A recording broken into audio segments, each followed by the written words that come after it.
Shalom and welcome to Zion Lexx TV. Be sure to like the video, subscribe, and share the live stream. Become a member of Zion Lexx TV and unlock several hidden features and hidden videos. Also, you can donate to Zion Lexx TV at Cash App $Zion Lexx or via PayPal at zionlex@gmail.com. We also have an online academy entitled Learn Torah Hebrew Academy. Visit us on patreon.com/learntorah. Our Gold tier membership gives you unlimited access to our special event lectures and our special live movie nights. Our Platinum tier gives you unlimited access to our Torah class, Kabbalah class, Patriarchs and Matriarchs of the Covenant classes, as well as understanding the New Testament via the Oral Tradition class. Our Diamond tier gives you unlimited access to all of the previous tiers, as well as our most sought-after class, our Biblical Hebrew course. And finally, our highest tier, our Sapphire tier, gives you unlimited access to all previous tiers, as well as our highly esteemed rabbinical course. Be sure to sign up today and check your tier membership so as to ensure you're getting access to the classes you desire. Thank you for visiting us here at Zion Lexx TV, and now back to our current live stream.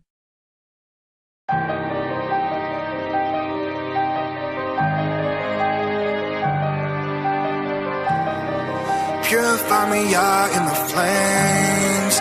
Purify me, send your let it rain. Purify me, Yah, in your name. Purify me, purify me. Purify my heart, my home, my dome, my soul, bring peace. Purify this dirty water in my cup I drink. I only want the living water from the king. Only want the diamond pressing out of me. Only want the white garment that's clean. Only want the true facts, that's me. 24 carats I rock in my heart, but it sinks to the bottom, you know that it's pure. Coming in sharp like a dark and the aim is on point, so you know that I'm pure. Filter all the evil out of my life, so when I pour it's pure. You know that it's more. I didn't close them doors, so move your finger, boy. Purify me, Yah, in the flames. Purify me, send your let it rain. Purify me, Yah, in your name. Purify me, purify me. Trauma after trauma, trouble after trouble. Expected this way of life to be an eternal tussle. Thriller in Manila, told the Most High that I can't endure. Increasing power with each blow. I'm telling them, give me more. It's gonna take more than just one. On that front line when it come. Boy, this spiritual warfare decided to come here, bring more than a gun. I've been purified, so down the ride as long as breath in my lungs. That consuming fire burnt my desires, never going back where I'm from. Go! Purify me, Yah, in the flames. Purify me, send your let it rain. Purify me, Yah, in your name. Purify me. Man, I step out the fire, my foot on the devil, I'm talking to y'all like a FaceTime. Purify my spirit, y'all say my soul, I've been trying to stay pure on this baseline. Old folks with the old me, they don't know me. Just look at my waistline, fridges drop on the bottom, Hakuna Matata, ain't worried about none of them headlines. Fake news in the media, I'm never media unless we talk about Torah. I'm just trying to go spread the bazaar. Saying talking, I try to ignore. I'm looking for lost meanings in the scripture, I'm on an adventure like Dora. Y'all can write a designer, I write a designer, his image got me an immortal. Cause I'm keeping the faith. If you're not with it, then move on my way. This purification is keeping me sane. I don't get offended cause I'm not the same. If you stuck in the past or you stuck in the maze, keeping it real, a minute behind is a minute too late. If the first shall be last and the last shall be first, but I endure to the end of who win in the race. Sin of perversion, I'm a face, shuffle your boots and tie your lace. Go through the fire, then conversate. Give me a time, dog, finna wait. You back in the hind, dog, on the lake. You read it all wrong, dog, connotate. You falling behind, dog, keep the pace. You heard it all wrong, dog, spin the tape. Purify me, Yah, in the flames. Purify me, send your let it rain. Purify me, Yah, in your name. Purify me, purify me. Purify me, Yah, in the flames. Purify me, send your let it rain. Purify me, Yah, in your name. Purify me, purify me.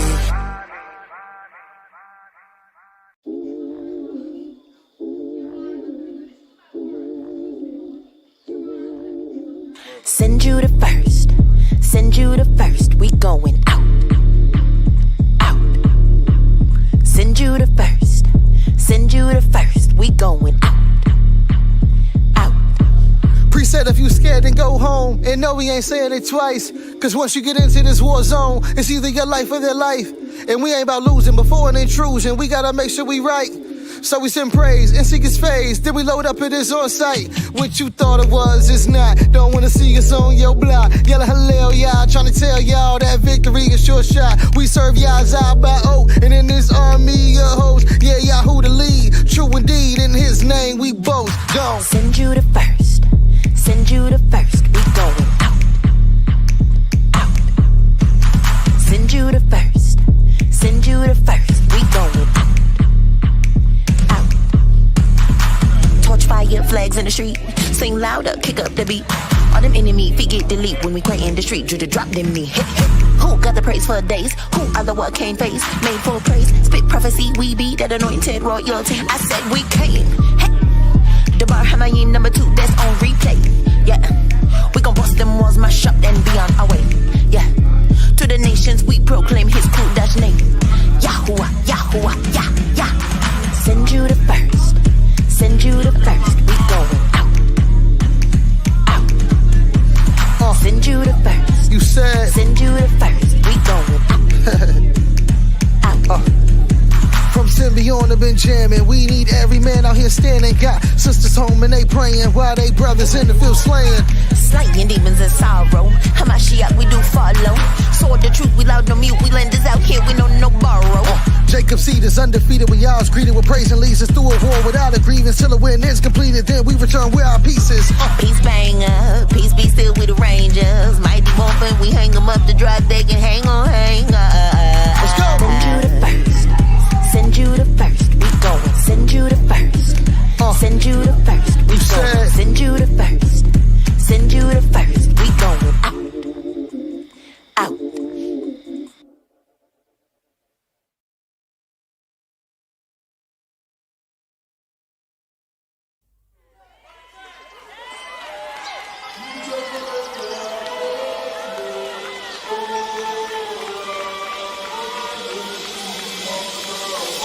Tearing down idols and we cutting down poles. We calling back Israel to the hell we know.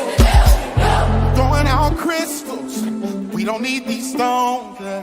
And we ain't no God, that's a job for y'all. I'll praise to the Most High. I'll praise to the Most High, Yahuwah. I'll praise to the Most High. I'll praise to the Yah Israel. Tearing down idols, we cutting down poles. We calling back Israel to the hell we know. We throwing out crystals, yeah. We don't need these stones. We ain't no God, that's a job for Yah.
that is real. To the L we know. We throwing out crystals. We don't need these stones. And we ain't no gods. That's a job for y'all. Everybody help me say all praise. All praise to the most. I can't hear you say. All praise to the most. All praise to the most. Hey, all praise. All praise to the YAHL of Israel.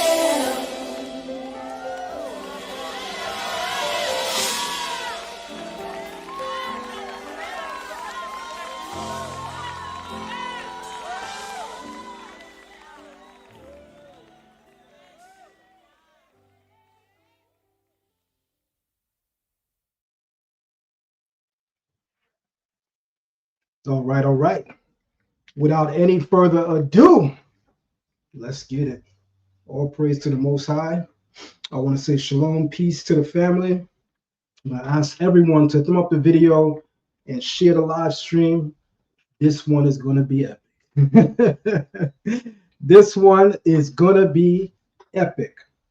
But it's also going to be in love. It's also going to be in humility. And it's also going to be in the spirit of fearlessness. At this stage of my life, 46 years old, I aim to educate, enlighten, and edify. I'm not here to humiliate. I'm not here to tear down. I'm not here to expose. That could have been me a couple of years ago. It was me a couple of years ago, but it is certainly not me today. So the way that I'm going to handle this particular live stream, I'm going to definitely get hands-on.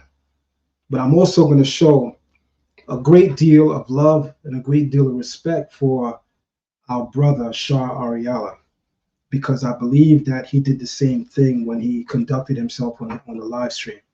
And I always tell people the thing about me is the energy that a person will receive from me is the energy that they give me. So if you give me bad energy, then oftentimes I'm probably going to meet you where you stand.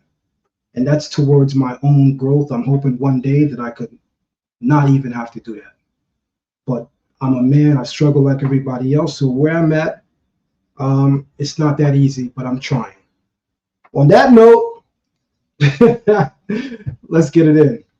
You know, there was a conversation that I had on Inside the Nation radio just past Friday on YouTube. And I brought to the forefront this idea of Lashawan Qadash being an entirely made up language, essentially put out by, One West Hebrews. And of course, people were upset. I want to say the majority of the community received it very well. But I also want to say, obviously, it upset the status quo, right? Those who benefit from this continuing tradition. You have people that have schools that are built on Lashawan Qadash. You have people that have even written books that are containing Lashawan Qadash.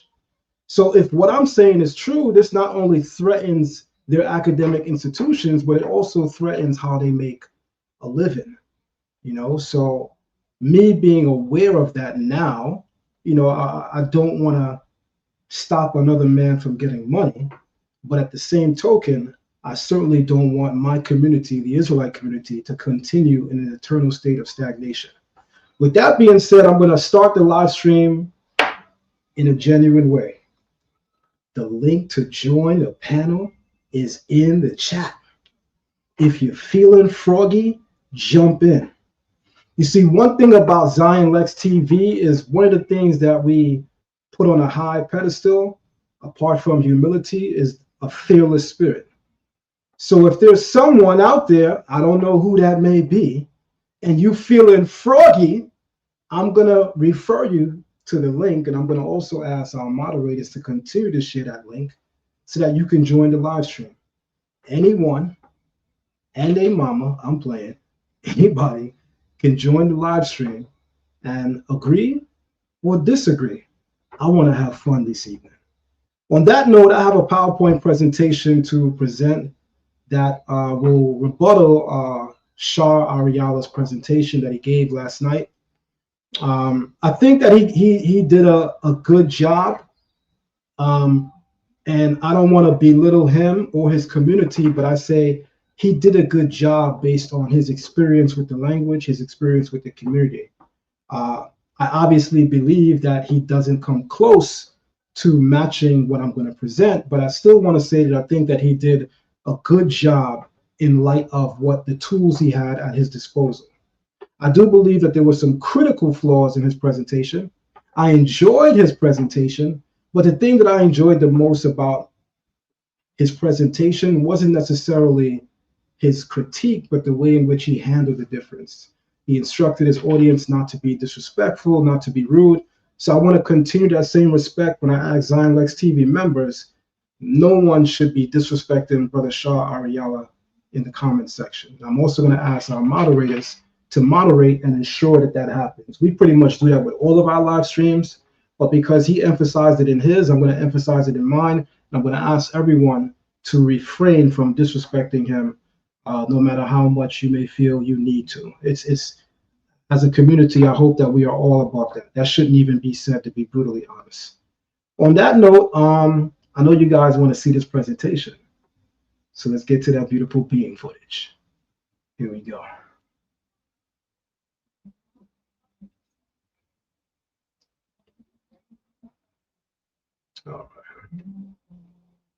All right, excellent. So as everybody knows, Shar Ahrayahla did a live rebuttal to my presentation on Inside the Radio. Obviously, there was things that I said that shook up the entire community. I want to take the time to also point out something that I think shouldn't be said, but sometimes you have to say things that shouldn't be said, unfortunately. There are people in the Israelite community that are literally obsessed with me. I'm not sure why that is or what I've done to evoke that, but there literally are people who are obsessed with me. At the moment they see a video with me in it, they got to do a rebuttal, they got to do a critique. There's even a flimsy group, they call themselves Paradigm. They've been obsessed with me since I think about the year 2018. I have all of their members blocked on Facebook, not because I can't take critique, not because I don't like people disagreeing with me, but I have every single member, I think I do, because some of them be making fake pages to be on my page. I'm not sure if some of these people are doing that are teenagers. I'm hoping they're not grown adults. I'm from New York. Pause culture is a real thing. Pause culture is a real thing. When a grown man make a fake page to be on another grown man's page, that's something more than obsession. That might be the Diddy party. If I'm going to be brutally honest, that might be the Diddy party, to which, please, I don't want no invites to that. So this group Paradigm, one of their members did a critique video last night. And he says in the critique video last night that whoop-de-woo, Zion presented this information. We've been talking about this since 2018, that Lashawan Qadash is not a real language. Zion is acting like this is new information because he learned something new. Whatever member of Paradigm that this is, you guys need to demote him ASAP. He said that in 2018, you guys changed the script. Prior to that, I had no knowledge of what proper Hebrew looked like, even though my Hebrew name now, and has been since 1994, is Avdiel Ben Levi, which, by the way, follows the Tiberian vocalization system. Do I need to say that again? Where's my bombs? I got to bring the bombs back. My Hebrew name, Avdiel Ben Levi, which, by the way, follows the Tiberian vocalization system. Everybody in the Israelite community that I'm from, they know me by that name since 1994, my entrance to the community. I took that name the very first year. That name does not follow Lashawan Qadash. The school that I come from, Shema Yisrael, they're known on YouTube as Shema Yisrael, H-O-2 or something to that effect, my apologies, right? HIC2 on YouTube. The school I come from never taught Lashawan Qadash. So why would this idiot, I gotta just say some things the way it needs to be said, why would this idiot jump out the window and say, Zion been learning from us sneakily watching our videos. I don't know about anything you guys do. I'm not watching y'all. I got all of y'all blocked, even though some of y'all actually made fake pages to make sure you could see what I'm doing. That's another level of the Diddy party. That's crazy. That's diabolical. That's insane. Y'all gotta stop. It's crazy. Y'all need mental therapy and help. There's nobody in the community that I could form an obsession with that I'm having to chase behind them for years because we need to have a conversation. We need to talk. Some of y'all are real weirdos, is what I gotta say. Some of y'all are real weirdos, is what I have to say. So on that note, he went on to say that Zion is now learning proper Hebrew, even though, by the way, the name of the video, and I'm going to throw them a little, views, because the video he showed, I think it got like 17 views, and it's been up for 24 hours. I would hope that your own members watched it more than twice. There's a couple of y'all. Your own people don't even mess with you. How you got less than 100 views in 24 hours, and you got a whole community behind you, so to speak? Your own people is telling you that they don't mess with you, by the way. I just want to let you know that. So I didn't intend on doing this, but I'm kind of in this spirit right now where I'm feeling to give somebody the sword, pause, chop somebody down a little bit, because the way I'm going to deal with Shar Ahrayahla is going to be a little different. Again, the energy that I give people is reflective of the energy that they gave me. And Shar Ahrayahla did not disrespect me. So I'm going to be very, very respectful. I got both gloves on. I haven't taken any gloves off. But nonetheless, I'm still fearless. I'm still bold. I'm still coming to do what I have to do. On that note, I'm going to remind everyone, y'all heard me say it time and time again, everyone, that the link to join the live stream is in the chat. If there's someone out there and they mama I'm playing that's feeling froggy, join the live stream. I will happily add you to the stage. Please, tonight I'm your Huckleberry Finn. On that note, let's get back to the presentation. So the good brother Shar Ahrayahla, he decided that he would step out, jump out, and have something to say. And, I wasn't banking that he would. In fact, apart from his videos where he is touted as exposing Guerrilla Hebrew, I'm actually completely unfamiliar with him and his work. I've gotten to a stage in my learning where I really block out a lot of the teachers, so-called, in the Israelite community. I don't really watch what any of them do. I have my own academic online institution. I have my own community and my own circle. I don't watch videos from a lot of Israelite communities, leaders, and teachers, to be brutally honest. So unfortunately, prior to his response video, the only awareness that I have of him is that, he's the guy that helped to expose Guerrilla Hebrew, and what was going on with his situation, right? And when I say expose, I don't mean that, I'm joining the bandwagon to help spread information about exposing him per se, because I don't have no issues with Guerrilla Hebrew as well. But this is what the brother has been known for recently, Shar Ahrayahla.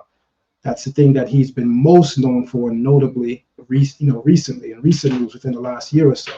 So apart from that, I'm unaware of him. So I definitely didn't think that he would jump out. I was actually thinking that there would be other groups that would jump out, right? Like ISUPK, I'm gonna call names, and others, but they didn't. But he answered the call.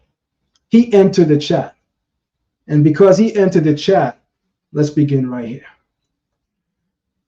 Thumb up the video, family, share the live stream, and don't forget to support the platform. You guys can donate at Cash App Learn Torah. That's $ Learn Torah. Our Zelle is up there. The Venmo is up there. Show love, family. One thing's for sure. Two things for certain. I heard that they wanted to smoke. I'm going to smoke somebody tonight. All right. So I got a profile of Shar Ahrayahla. Shar Ahrayahla enters the chat. He's a teacher in the Israelite community, and he's a proponent of Lashawan Qadash. Shar Ahrayahla is a founding member of HOB, the House of Bread, right? In Hebrew, that's Bethlehem or Beit Lechem, right? Known for promoting the Lashawan Qadash system of Hebrew pronunciation and for his active presence in public debates and teachings. He is a strong proponent of Lashawan Qadash and positions himself as a voice seeking change within the Israelite community, aiming to galvanize the younger generation against what he believes are errors or misinformation passed down by some elders in previous debates. Yeah, Shar, I did a little research on you, my guy. Did a little research on you, my boy. And I saw that on your Facebook page, you stated that, you know, the time of the old heads, and I'm paraphrasing, is pretty much done. A lot of the old heads are responsible for these false doctrines, the bad behavior, the illicit actions and thinking. So you're spearheading a movement to spark change throughout the nation, but predominantly orchestrated by the younger generation. And I have no qualms with that. I actually love that, and I salute you in that. But what I want to remind you, Shar, as an OG in the Israelite community, having 3 decades in this, 3 decades plus. This year makes 32 years. This February makes 32 years of me being in the Israelite community. So I believe I would be an OG in the community. Having said that, I want to remind you of something, Shar, that I'm sure you're aware of.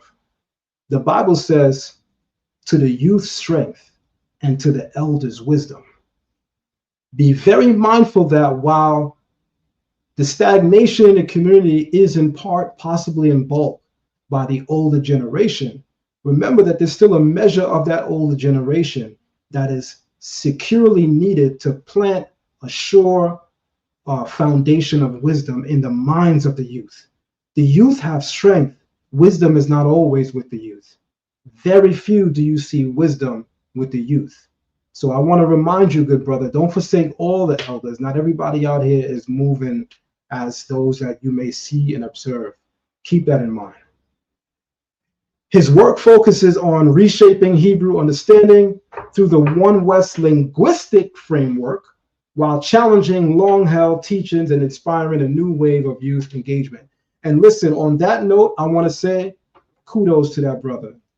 I have no qualms with that, except to remind you that wisdom is with the experienced. There's certain things that you don't even get as a youth, as a young man. There's certain things that literally come with having experience, with having age, with being an elder. So don't forsake all the elders, good brother, as a point of critique for you or advice. And here we go. So the good brother Abia Idonia, who is the founder of Inside the Nation Radio, after I did my presentation presenting why Yeshua is a more accurate, grammatically more accurate than saying Yahusha or certainly Yahushai, and then also going on to prove that One West Hebrew, known as Lashawan Qadash, is also very much inaccurate, based on his immediate reception, based on how I was received in the live chat. Abia went and wrote, I think we literally witnessed the death of the Lashawan Qadash last night. Wow. And he even dropped some funeral flowers. So Ahrayahla reposts it and he shares it on his page, and he says, we most certainly did not, meaning witness the death of the Lashawan Qadash. And he goes on to say, the source used in reference to Kirbet Keyafa Astrakhan, literally in all caps, contradicts the point the brother Zion Lexx made.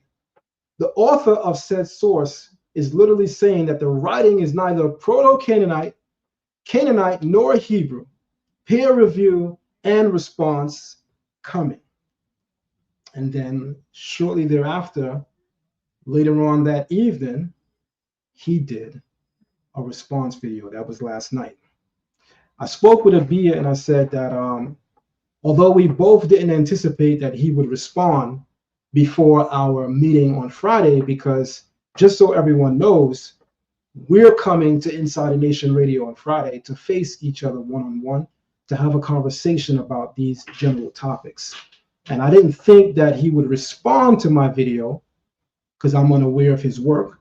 And I also didn't think that once he agreed to have the discussion that, he would do a video response before we sat down.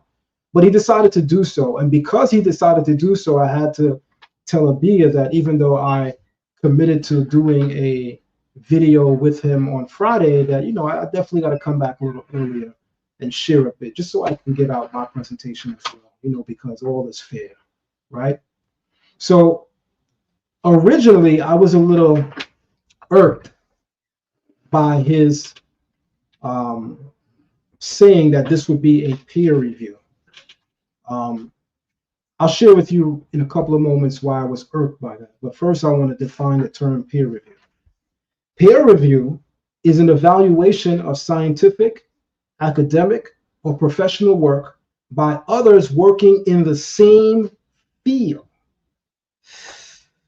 So, I'm unaware that Shar Ahrayahla is known as a Hebrew teacher. I am aware of a lot of the Hebrew teachers in the Israelite community, even those in the One West community. I'm aware of who they are, many of their names. I was completely unaware that he is a teacher of Hebrew. And then come to find out, I was even more baffled when I learned how he actually learned Hebrew. The way in which he learned Hebrew, for me, it's challenging to regard him as my peer with respect to the language. I certainly consider him my peer with respect to being a brother in the community, but with respect to expertise, gift, and talent, and experience in the language, I wouldn't consider him my peer. And I say that with all due respect. And I think that the presentation will demonstrate so, but I think when me and him sit down on Friday, and with all due respect, I'll walk him slowly down the lion's den through the mechanics of the Hebrew language. When there's no book, you got to know what you know. You don't know what I'm going to ask you. I don't know what you're going to ask me. You just got to know what you know. When I walk him through the lion's den, we're going to then know if he knows what he say that he knows. More on that on Friday. So on that note, I found it hard to conceive of him as my peer, right? With all due respect. But before I could say that affectionately, I had to do my homework to see, well, who did he learn from? How did he learn Hebrew? And what are his Hebraic skills? So let's move on. I'm going to show a video right now of Ahrayahla admitting how he learned Hebrew. At the 56-minute and 52-second marker of Ahrayahla's video, Paleo Hebrew 101 with Shar Ahrayahla, he says he learned Hebrew from watching an elder at HOD, House of David, on YouTube. I'm going to repeat that. He said he learned Hebrew from watching an elder at HOD, House of David, on YouTube, along with his own personal studies. So one thing I always say to the students in my classes is that one of the myriad of problems in the Israelite community today is that people aren't actually learning from teachers directly. People are watching Facebook, what a person posts. People are watching Instagram, the videos and posts that people make. People are watching YouTube videos. Then after about, 3,300 hours of watching a YouTube video, I'm a teacher. After 48,000 hours of watching Hebrew videos on a YouTube platform, I'm a more. After 52,086 million of hours of watching YouTube videos, I'm a leader. I'm saying that all to say, with all due respect, with all due humility, but also humor, because the people want to be edutained to some respect, right? We don't want to make this boring. That if you telling people that you learned language from watching YouTube videos, I got to tell you that that's a horrible way of describing openly and publicly that you are learned in language or anything for that matter. I couldn't even fix my face to tell anybody that I have a specialty in any particular field because I watched several videos of it on YouTube. With that being said, let's roll that beautiful bean footage.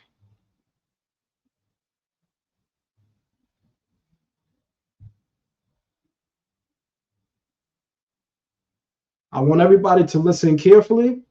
I want everybody to catch exactly what's being said. I don't want to leave any man behind. Make sure everybody can see very clearly what's going on the screen. All right. So here we go. That's what this means, right? That's what this means, right? When you read it in English, right? But again, in Hebrew, understand how the Hebrew language works, right? Understand just even the basics of the Hebrew grammar. You can see that this is really what it means. All right. So great point, brother. Right. So let's get back into it. Right. So we have our chart here, and this chart is available. Fuck these needles. Stab yourself in the stomach every week and you'll see the fat melt away along with your in your Hebrew Israelite Bible, right? It's like on page 3 of the Hebrew Israelite Bible, right? So the first page, right, has a dedication to the late elder Karatas Allah from HOD, right? HODC, House of David. I learned Hebrew from watching this brother's videos. Huh? Wait. What you said? Did he just say he learned Hebrew from watching these brothers' videos? How, Sway? How? You mean to tell me you're a Hebrew teacher significant enough to jump out the limb and battle, disagree with openly people that are known for Hebrew in the community for decades because you've been watching this particular brother's video on YouTube, and now you're a Hebrew teacher? With all due respect, Ahrayahla, no disrespect intended, that's crazy. That is diabolical. We're going to hear that again. Great point, brother, right? So let's get back into it, right? So we have our chart here, and this chart is available in your Hebrew Israelite Bible, right? It's like on page 3 of the Hebrew Israelite Bible, right? So the first page, right, has a dedication to the late elder Karatas Allah from HOD, right? HODC, House of David. I learned Hebrew from watching this brother's videos. I learned the basics from watching this brother. And as I dove more into the language, right, as I dove more into my studies, again, I would utilize the text, the Hebrew text, and to learn more. Because again, you know, if you just... All right, I think we could effectually stop there. By the way, I just checked my mic and noticed that my mic was pretty low. I want to make sure that I'm coming across clear. So can everybody just please let me know that you're able to hear me loud and clear? I literally just changed the settings on my mic just to ensure that everybody is able to hear me loud and clear. How's my mic now? Good? All right, good. We good to go. We good to go. All right, we good to go. So on that note, everybody, let me just rewind and pull back up again. Shar Ahrayahla says that he learned Hebrew from watching an elder at the House of David on YouTube. With all due respect, this is the problem with the Israelite community right here. We don't possess enough respect, respectfully. We don't possess enough humility, respectfully, to actually sit down and learn from people directly or at least learn in a formal institution. And I'm not saying that Ahrayahla is doing this for this reason, but I know for a fact a lot of people prefer to do that. They prefer to not have the interaction because they want the skill set of learning the language, but they don't want the experience of engaging with people that they don't want to, learn from directly. Usually because this person can't be able to say a couple of years from now that they were my teachers. So, I'm gonna just watch their YouTube videos. I'm gonna learn what they know, and then I'm gonna come out and say that I do the same thing. Why not just learn from the person? Well, because then that person could say that I taught you, and they could sun me. That's the problem with the Israelite community right there. And I'm not saying that that's Ahrayahla's, his niche, his thing, but I know that to be true for a lot of people, because I've had people come and tell me, Zion, I learned a lot from you. I even have people tell me that so-and-so say that they're your student. So-and-so, they say they're your student. When I meet these people, I'm like, you said you're my student? Well, I watch your videos, Zion, so like you my teacher, you my man. I respect that you watch Zion Lex TV. I thank you for your patronage. But if you have never sat in my class, I am not your teacher. If you ever took a Hebrew class from me and you didn't receive a Hebrew certificate, please don't say you graduated from my Hebrew class either. I want to be real with people. Either we're going to be about what we say we about, or we're going to stop faking the funk. So with all due respect, I want to make this crystal clear. People that can say that they learn from me, trust me when I tell you I know them. We have interactions. Most of my students, if not all of them, have my direct number. They can call me. They can text me. All of these people saying they learned from me that I never heard from can't say that because they didn't actually learn from me. They might have watched a video here and there. And to be brutally honest, I don't have respect for that. Don't say you learned directly from me. That's not honest. So on that note, I think this part of my presentation is important because it'll help everyone to understand why Ahrayahla is so perplexed and challenged about the position that I hold as it pertains to Hebrew. He never learned Hebrew formally. He never even sat one-on-one with a credible and meritable teacher that could correct him. Ahrayahla, with all due respect, you can't learn from someone by just watching their video. What if you think you understand everything that they said? However, because there was never no one-on-one direct interaction, they were never able to tell you, hey, can you repeat to me that? And then you repeat it wrong and they say, nah, that's not what I meant by that. You see? That's why you can't say you learned from somebody on YouTube.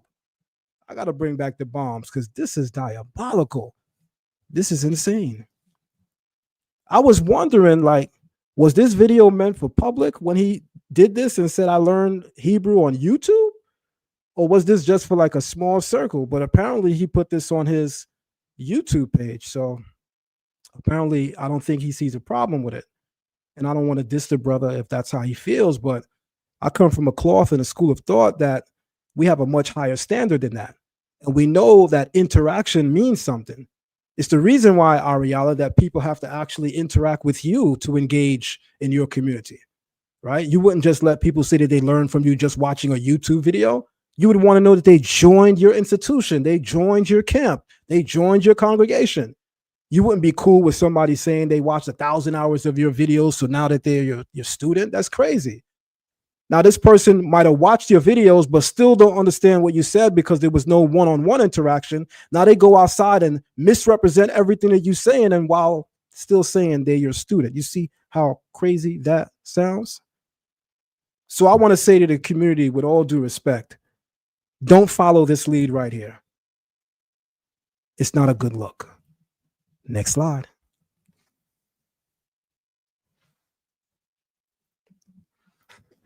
In Ahrayahla's presentation, one of the things that he critiqued me for, he said that everyone knows that ancient Hebrew, the Hebrew language in general, I'm paraphrasing, is an Abjad, meaning it's a consonantal language. Huh?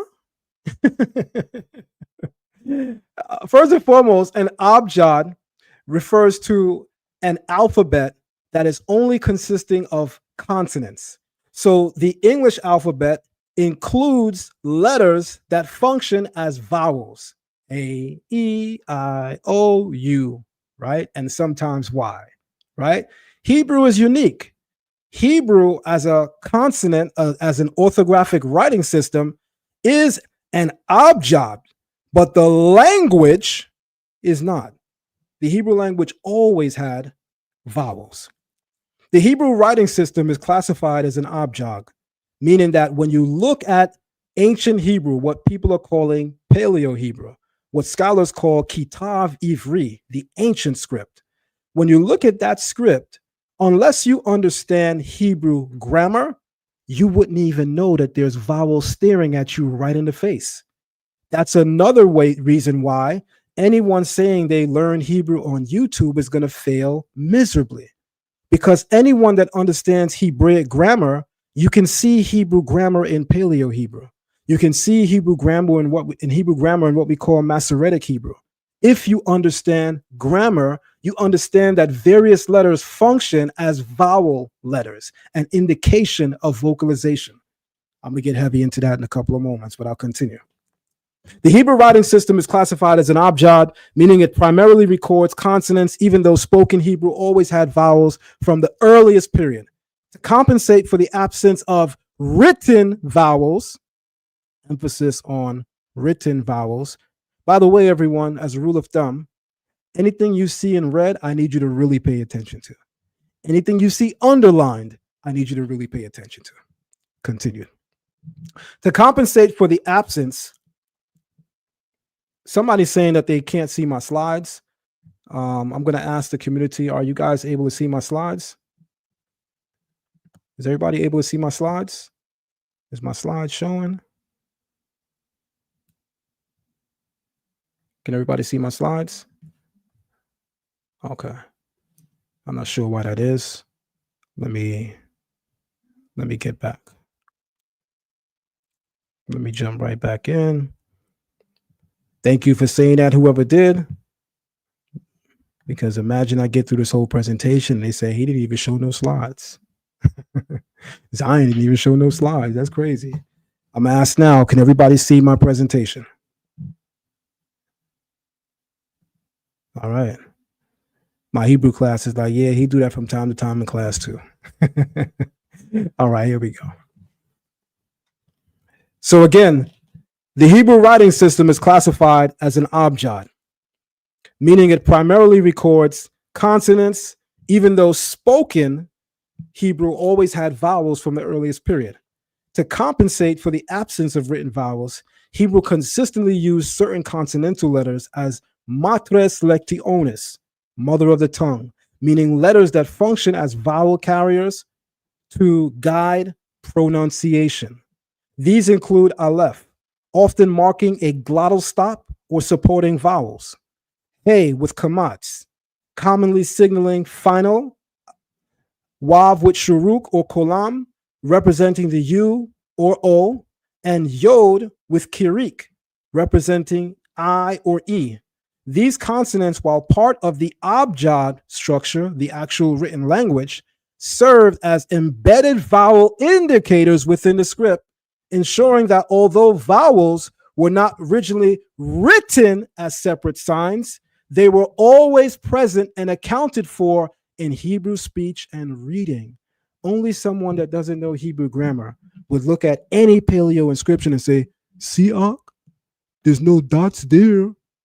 You know, the dots, the lines, what the Masoretes wrote, the Tiberian scribes, there's no dots and dashes, So see, Hebrew originally didn't have vowels, and we can show you. We got the Paleo Hebrew script. It's right here, Kum Yasharala. Y'all are crazy. Y'all are crazy. And y'all only make sense to a room full of crazy people. Because anybody that knows Hebrew grammar knows that Paleo Hebrew shows you a vocalization system. If you understand that various letters function as vowel letters. This is actually crazy that this has to be said again in 2025. But I'm going to make it very, very clear.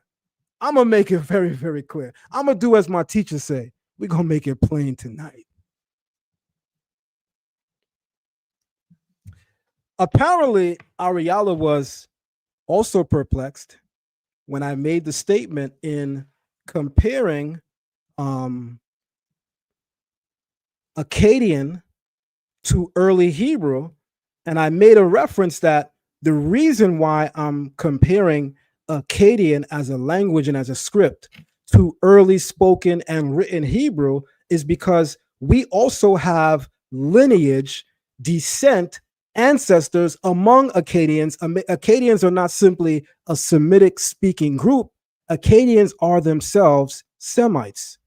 I think some Israelite groups and One West might be responsible for this. It's blurry on purpose, by the way, everybody. I'm not showing you the slide while I'm talking over it, so you guys don't read ahead. I do this in class too. Everybody in my class know what I'm doing, but I guess I have to say for people on YouTube. When you see me blur the screen, it's on purpose. I don't want you guys reading ahead before I get there.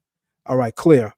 So I think One West might be responsible for what Ahrayahla is doing in terms of the mistake that he's making. Because I guess Israelites believe the only people group descended from Shem is Abraham, Isaac, and Jacob and their progeny, the children of Israel. Even though the table of nations in Genesis 10 clearly shows you Shem fathered many sons, which in turn had many sons.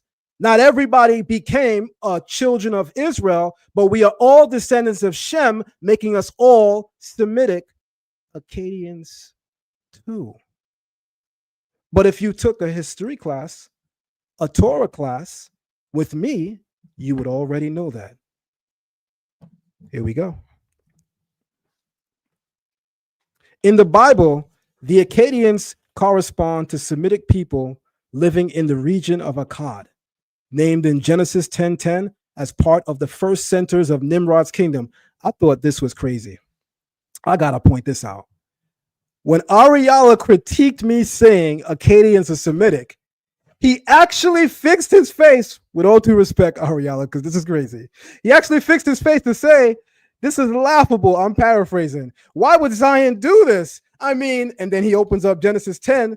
It clearly says here, Nimrod founded Babylon, Calne, and Akkad, and these are all centers that Nimrod formed. And Nimrod is a Cushite. Damn, Zion. Y'all hear the silence? That was the silence in the hall of every academic institution on the globe and possibly even Mars when he said that. Because how crazy is that? That's like you telling me that because Nimrod is in the Bible regarded as the person that founded the city of Babylon, which we know later Abraham lives in that region, that would also make Abraham a Cushite. Isn't Abraham a Semite? Don't the Bible teach us that Abraham and his progeny, his family, dwelt in southern Mesopotamia? Don't you know from history that you had Semitic-speaking people in northern Mesopotamia? At a later point in history, there are the Assyrians. At an earlier part in history, they're known as the Akkadians. But I guess people don't actually know this. I thought that was crazy when the basis for him disagreeing with me that Akkadians are Semitic is clearly Zion's wrong. It says right here, Nimrod founded the city of Akkad. Okay. So because Nimrod founded the city of Akkad,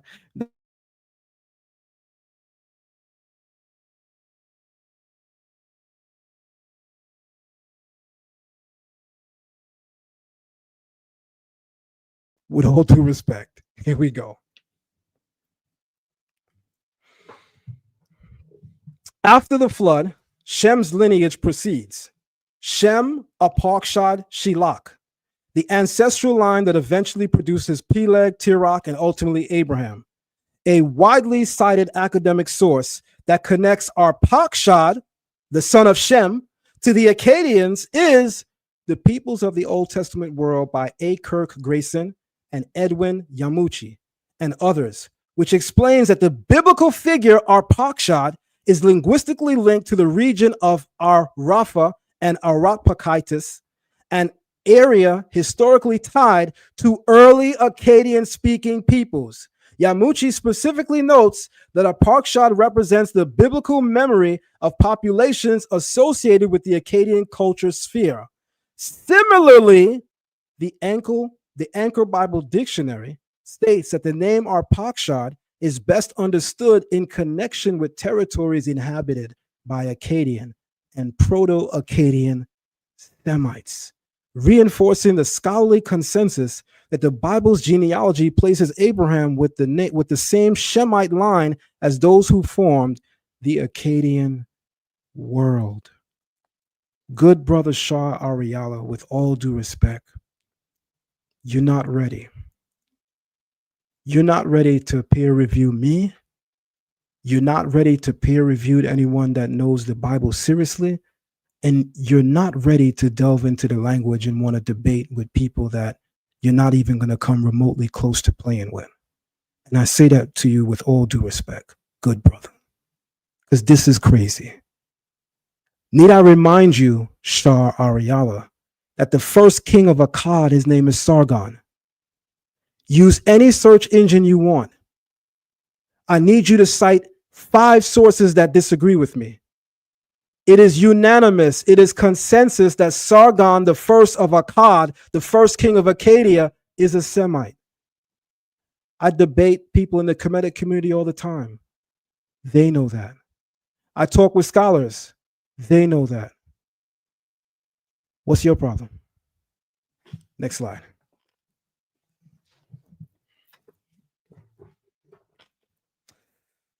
This one was crazy. This one was crazy. For this, I have to go to his most recent video. Give me a couple of seconds, guys. I got to go to his most recent video for this. So I'm actually going to go to his presentation that he did last night. Like, this was crazy. Give me a couple of seconds, everybody. I'm just pulling up the video in the background. In the meantime, I'm going to ask everybody, thumb up the video, share the live stream, support the platform. We have 131 people in the building. As you know, family, the like should reflect that. Thumb up the video, share the live stream, and support the platform. All my Learn Torah Hebrew Academy family, I know you guys are already on it. All my Zion Lexx TV family, I know you guys are already on it. For everybody else, support the platform if you enjoy the information. There are several ways that you can support. With that being said, I'm going to now go to his most recent video where he's critiquing me for using an Akkadian grammar book. And he pulls up the source material that I'm looking at or that I refer to, and then he does something that's insane. Let me just find the... Okay. I wrote it down, 50 minutes and 54 seconds. I forgot that I wrote it down. Give me a second, everybody. All right, this is gonna be crazy. I'm gonna share my screen in a couple of moments so everybody can see. And here we go. When everybody can see the screen, just please let me know that you can see the screen. In 5, 4, 3, 2, and 1. Can everybody see the screen? If everybody's able to see the new screen, please throw some fire emojis in the chat. Where we at with time? Where we at? Damn, I just got started. Where we at with time? I just got started. All right, good. Good. All right, everybody can see it, right? Throw some fire emojis in there, y'all. Don't be afraid to use them emojis. All right, here we go.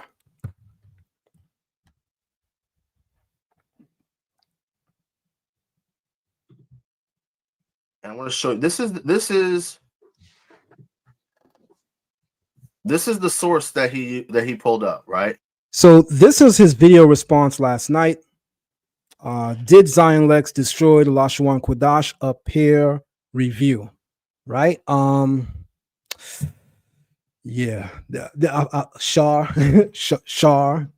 Ahrayahla. This was hard to watch, good brother. This part of your presentation was hard to watch because, I mean, you had it right on the screen, brother. If you would have only showed the full screen, you had it on the screen. I don't know you, so I can't say you were being disingenuous. The love and respect that you showed me was real. So, you know, I can't assume that, again, you were being disingenuous, but You did a horrible job, good brother. Here we go. That he cited, right?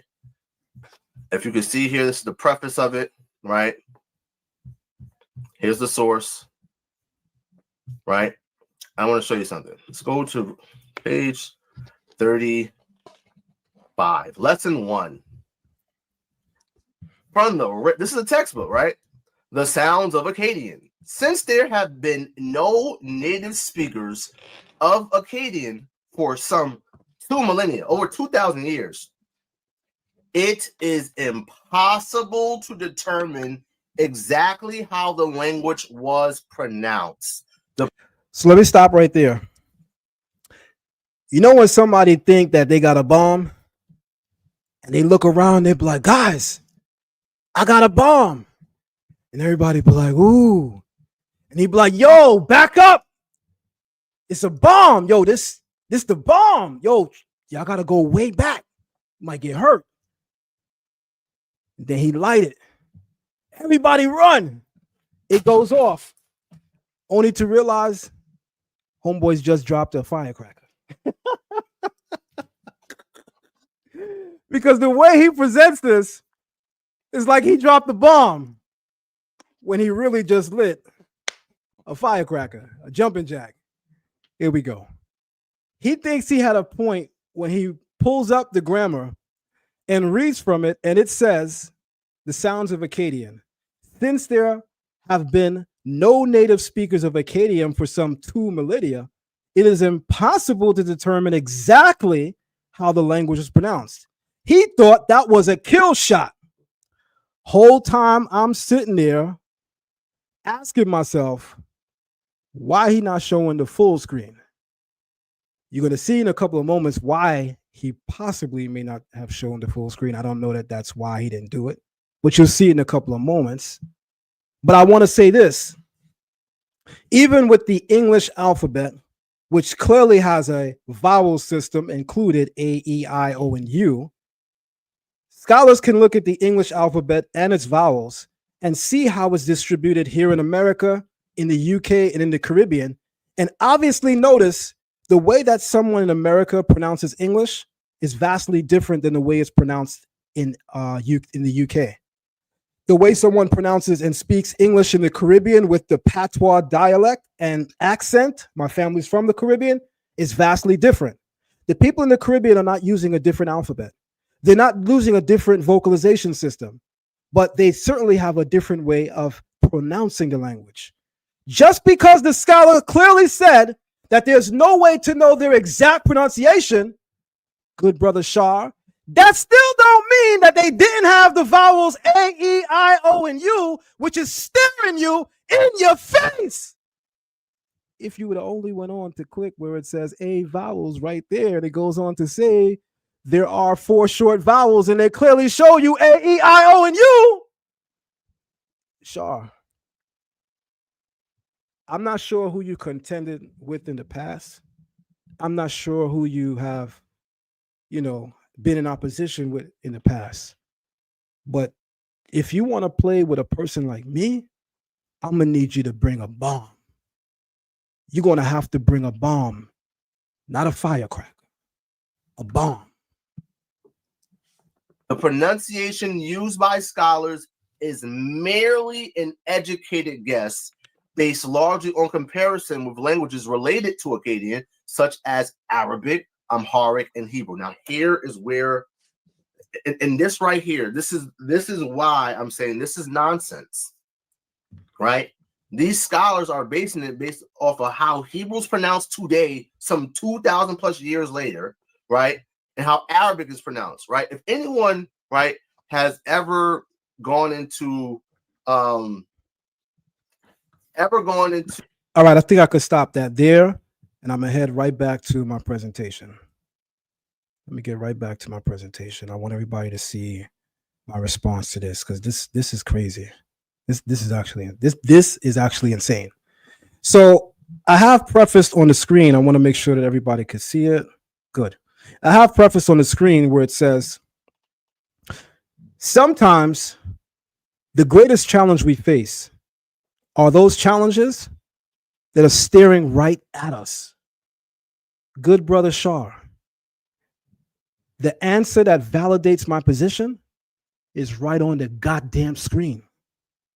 You know, the screen that you have cut off where it says the vowels and shows what vowels the Akkadians have that scholars are aware of, that you tried to say doesn't exist, and the screen is cut off so the people can't see what the scholars went on to say. But don't worry, I got you. I got the full script in the next slide. At 5054, scholars agree, he says, no one knows the Akkadian pronunciation. Okay, big deal. Yet, right under that, however, it clearly states that Akkadian had the A, the E, the I, and the U vowel, the exact same thing that I said. This is challenging. So I got the full screen, guys. Y'all ready? Akkadian grammar text. The author explains that although no native speaker, remember everybody, rule of thumb, the words that are underlined, pay attention to. The words that are in red, pay a special attention to. The author explains that although no native speakers of Akkadian have existed for 2 millennia, making its exact pronunciation impossible to know, scholars can still identify its vowel system with certainty because the language explicitly marks 4 short vowels, A, E, I, and U. The very reason why Zion Lexx compared early Hebrew to Akkadian to show that they have the same vocalization system as early Hebrew and late Hebrew via the Tiberian vocalization system consisting of the vowels A, E, I, and U. Ahrayahla, what are you doing? You showed up to a gunfight with a butter knife and a firecracker. Because the language explicitly marks 4 short vowels, A, E, I, U, and 4 corresponding long vowels in its writing tradition. These vowels are not speculative, but are textually attested in Akkadian cuneiform and are crucial for distinguishing meaning between otherwise identical words, proving that early Semitic languages always use a full vowel system.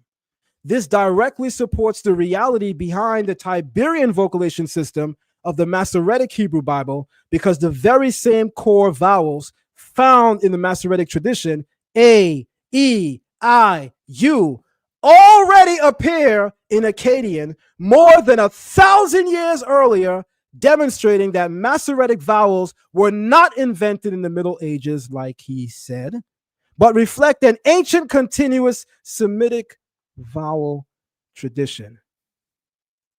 Ahrayahla might be somewhere punching the air right now and possibly still losing. Here we go, man. The full thing on the right shows you lesson 1, the sounds of Akkadian. Since there have been no native speakers of Akkadian for some 2 millennia, it is impossible to determine exactly how the language is pronounced. Absolutely, I don't disagree with that statement. I think sometimes people find it challenging when scholars are honest enough to admit that things aren't known. And I think for some people that infers a gotcha moment. See, they don't know. No, you need to keep reading. Because, yeah, they don't know exactly how the language is pronounced. Just like English can clearly be pronounced several different ways, even though several different ways don't preclude that any of those ways don't have access to the vowels or the same consonants. What are you doing? Here we go. Oh, man. The bottom says A, vowels. There are 4 short vowels, A, E, I, U, and 4 corresponding long vowels. Long vowels are marked with a macron, A, E, I, and U, or with a circumflex, depending on the origin or the length. The vowels may be pronounced as follows: A as in swap, E as in pet, I as in pit, U as in put, A as in father, E as in rain, I as in marine, You as in rule. Clearly, Ahrayahla. Good brother, Ahrayahla. The Akkadian language utilizes the same vocalization system as the Masoretic Text. The very reason why I made the comparison. Instead of you having the screen cut off, you should have showed the whole thing. That could reflect on you bad. People might think you're being disingenuous. I don't personally think you are, but people could think that.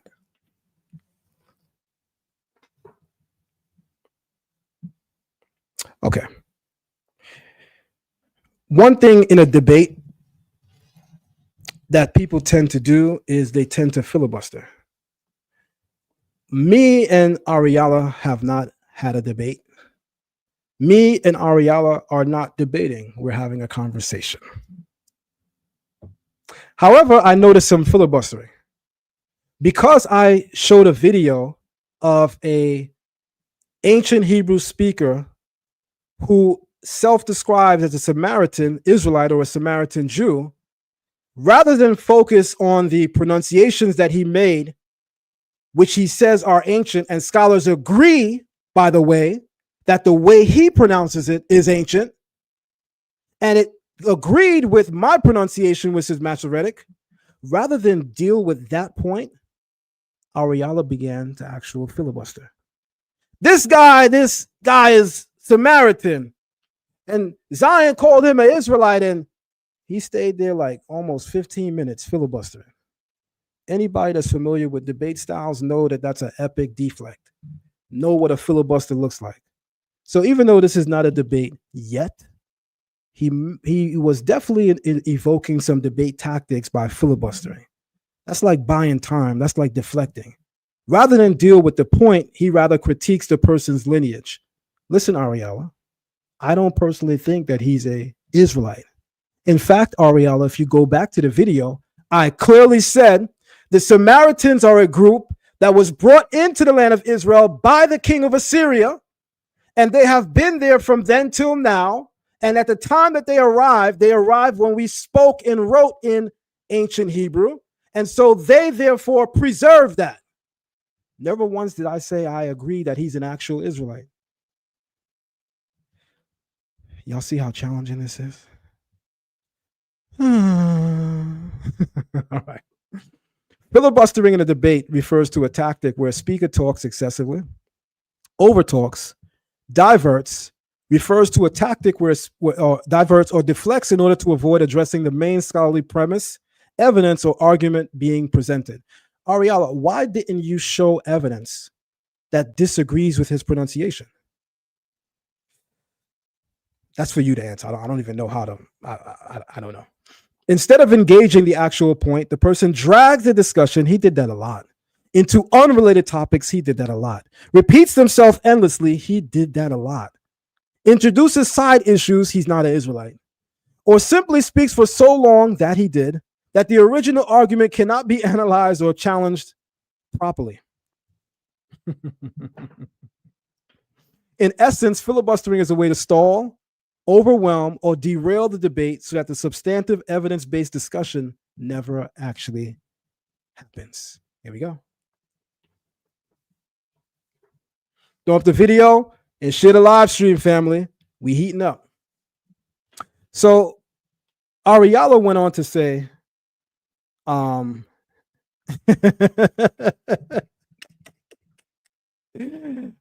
man, shout out to Genesis in the building. Priest Hakah of Genesis says, this is getting like the bottom of Christian Louis Vuitton shoes, bloody. Salute to you, my brother. Salute to you, man. You know, Ahrayahla was respectful. I'm just being humorous. I'm not trying to diss the brother personally. I'm not taking a personal shot. I'm being humorous about the way in which he dealt with the scholarly information. I'm not saying he's a horrible character. I'm not saying that he doesn't have integrity and morality and people shouldn't follow him because he lacks those things. I'm simply being humorous about what I believe is the sloppy way in which he handled his rebuttal. That's all. And we got to edutain, right? So here we go.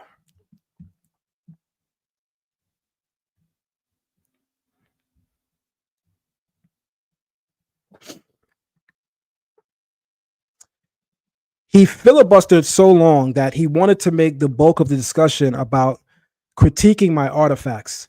Can I say something to y'all really quick? Just before I go into this, really quick, everybody.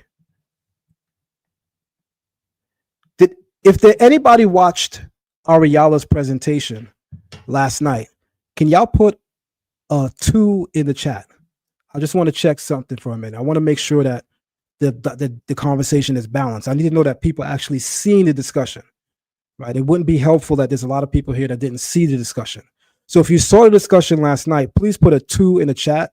I want to see if you saw what Ahrayalah presented last night. Put a 2 in the chat, everybody. Put a 2 in the chat if you guys watch Ahrayahlah's presentation. I want to be fair and honest towards the brother's work.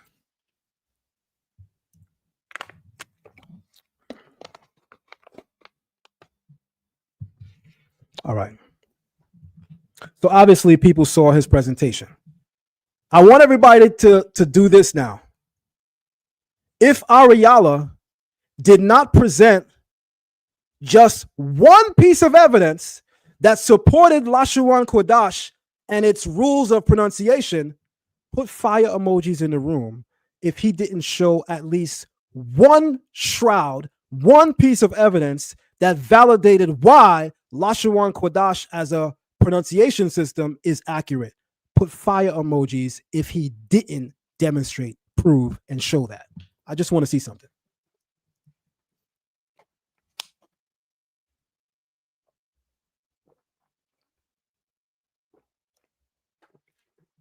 Because for some reason, and I could be wrong, it seems to me that he spent the whole night critiquing my sources without validating his position.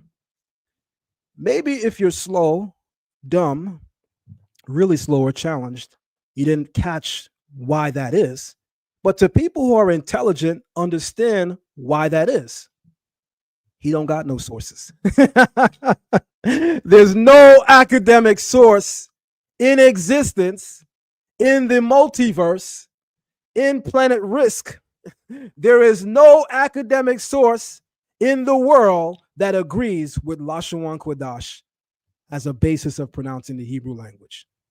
So he spent the entire night critiquing my source horribly, filibustering, all the while forgetting to do a very important thing. Do you have one source that agrees with you, or are we just supposed to believe you because you're up, you're new coming, you expose guerrilla Hebrew, and after all, you're the house of bread? Y'all gotta be kidding me, man. Y'all gotta be kidding me. Here we go. The Kerbet Keyafa Astrakhan, often associated with the early kingdom of Judah, time of David and Solomon. The Astrakhan shows, remember everyone, the things that are underlined, pay attention to. The things that are in red, pay a special attention to. This is the PowerPoint slide that I showed originally that Ahrayalah critiqued last night and said I was wrong, and even my source shows I'm wrong. So I pulled up the same slide, but except this time I underlined and I highlighted in red because perhaps Ahrayalah don't read well at night. Perhaps he was tired. He did look a little tired in the presentation. Perhaps he overlooked it. He had a lot on his mind because he's way in over his head. A number of those things could be possible. So again, this is what I showed, except this time the keywords and the operative phrases are highlighted and color-coded.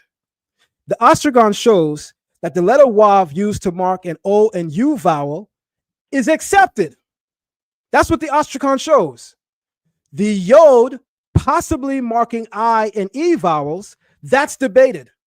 So scholars are saying that there's no denying that this Astrakhan shows evidence that early Hebrew, as demonstrated in Paleo-Hebrew inscriptions, certainly had the vowels O and U. But the letter Yod, Yad, however y'all pronouncing that in Lashawan Qadash today, which can give you the I and E in Hebrew, that's debated among scholars. Again, I think some people think that honor scholarship becomes a gotcha moment. See, they said right here that they don't know. And Zion even showed it. His own source, this Ahrayahla. So honest scholarship is what you show what the scholars say in full. Dishonest scholarship is just to come here and show you that they agree with everything I'm saying, and there's nothing that's clearly dishonest. There's no real scholar doing that. You have to be honest. So what do I have on my presentation? I have a clear mention of what scholars disagree with, and I have a clear mention of what scholars agree with. The key words and the operative phrases were right on the slide. Ahrayahla, what are you doing?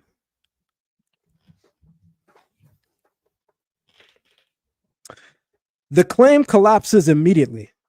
Vowels existed long before the Masoretes. The Masoretes, who some people say developed between the 8th and 11th century CE, did not invent Hebrew vowels. They invented a system of writing them, not the existence of the vowels themselves. You see, if Shar Ahrayahla were to take a Torah class with me, a Hebrew class with me, where in my Hebrew class, I don't only teach the language, I teach the history of the Hebrew language. Most of these people don't teach the history of the language, how the language evolves, going all the way back to the remote times in history to show the scholarly view on how language evolves, as well as the theological view as to how the Hebrew language evolves. Most scholars don't do that, but I actually do in my Hebrew class. And I believe, based on what Shar Ahrayahla presented, he clearly doesn't know this.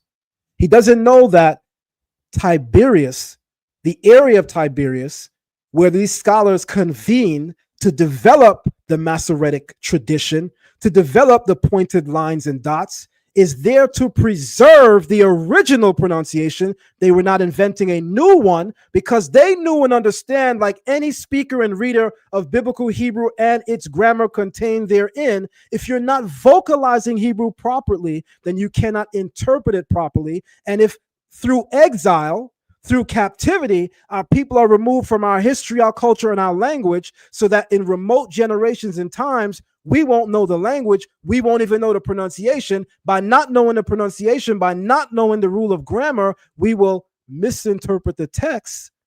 These scholars said, hold on, we're going to do something innovative in history. We're going to dot and dash various vowels, various letters, to indicate the pronunciation, so that we can preserve our interpretation, so that we can preserve our scripture and the handling and transmission thereof. See, that's something that you probably wouldn't have learned in a YouTube video. You would have to actually sit in somebody's class.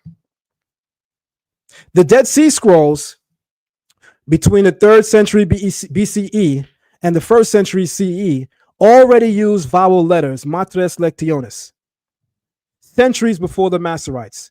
Hebrew manuscripts written in Paleo-Hebrew and Aramaic block script use matres lectionis spelling to record long vowels. Examples from the Qumran schools: the yod representing the I and the E in the Qumran Dead Sea Scrolls, the U or the O, the He, the final long A. These occur elsewhere in the Dead Sea Scroll texts. Thus, the vowel system was already known, preserved, and written. The Masoretes did not invent new vowels. They invented a pointed indication and markers to preserve our interpretation. But y'all don't care enough about the history.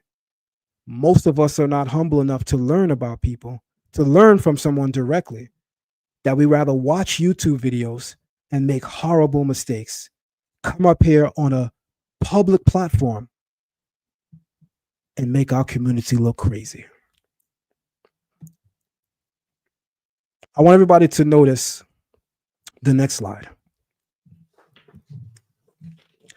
The Dead Sea Scrolls show the existence of the Tiberian vocalization system. How do we know that, Zion? Watch this. In Isaiah 44:2, in the Masoretic Text, in Isaiah 44:2 of the Great Isaiah Scroll, you can compare and contrast something that will show the existence of the Tiberian vocalization system in the Dead Sea Scrolls. The Dead Sea Scrolls began to be written in the 3rd century BCE all the way, according to some scholars, to the 1st century Common Era. And there are even some scholars that say it goes back to the 4th, 5th, and even 6th centuries Common Era. But the consensus is that the Dead Sea Scrolls are written between the 3rd century BCE all the way up to the 1st or 2nd century CE. There's no European Jew in the 3rd century BCE. That's not taught in the Israelite community, right? I mean, somebody update me. Maybe I'm wrong. There's no Khazarian Empire at that time. By the way, I'm saying this because Shar says that they're the ones that gave us this. Well, Shar, if I can show that the Dead Sea Scrolls show the same Tiberian vocalization system, which I'm about to do, and clearly the Dead Sea Scrolls are written before Yiddish as a vernacular, which joins Hebrew with Slavic or Germanic languages, before there's a Khazarian nation that converts to a religion that they newly claim and call, we all know what that is, then that means your point is mute. So watch this. Right under the word we Yeshurun, which is a poetic epithet in the Bible to describe Israel as the upright one. Yeshurun.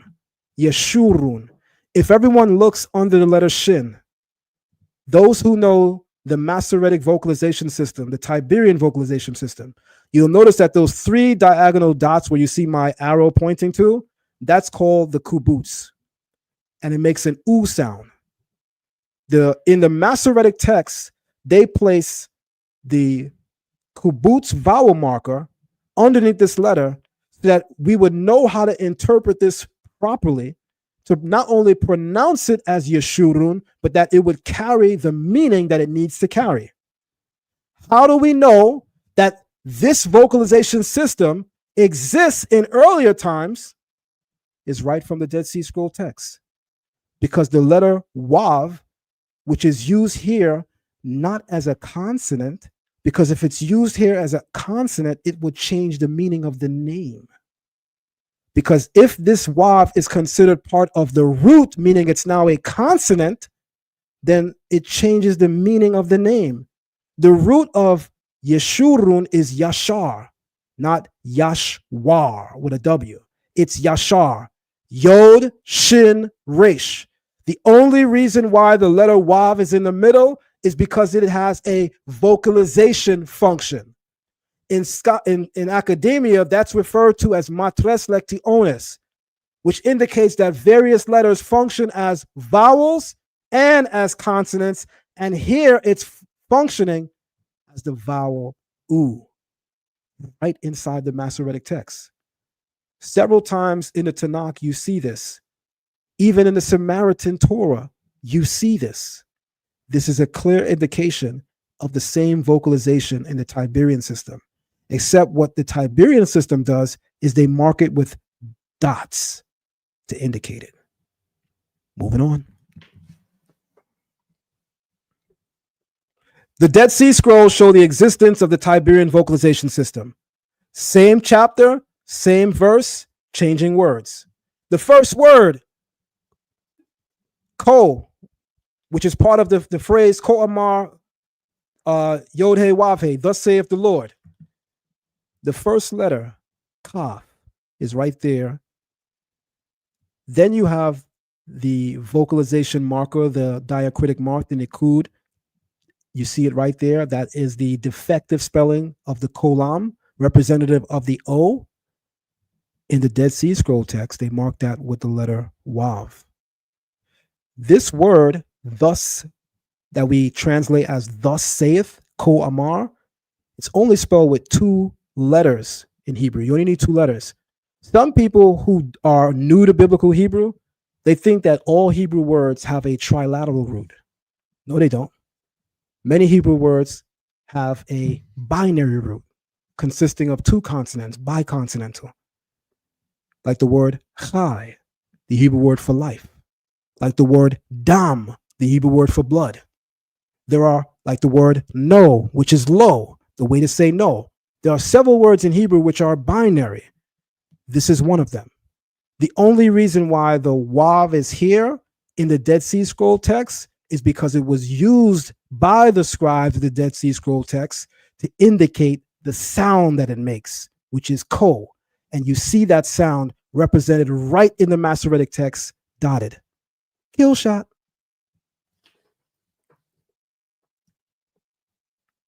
Genesis 1 in Paleo Hebrew.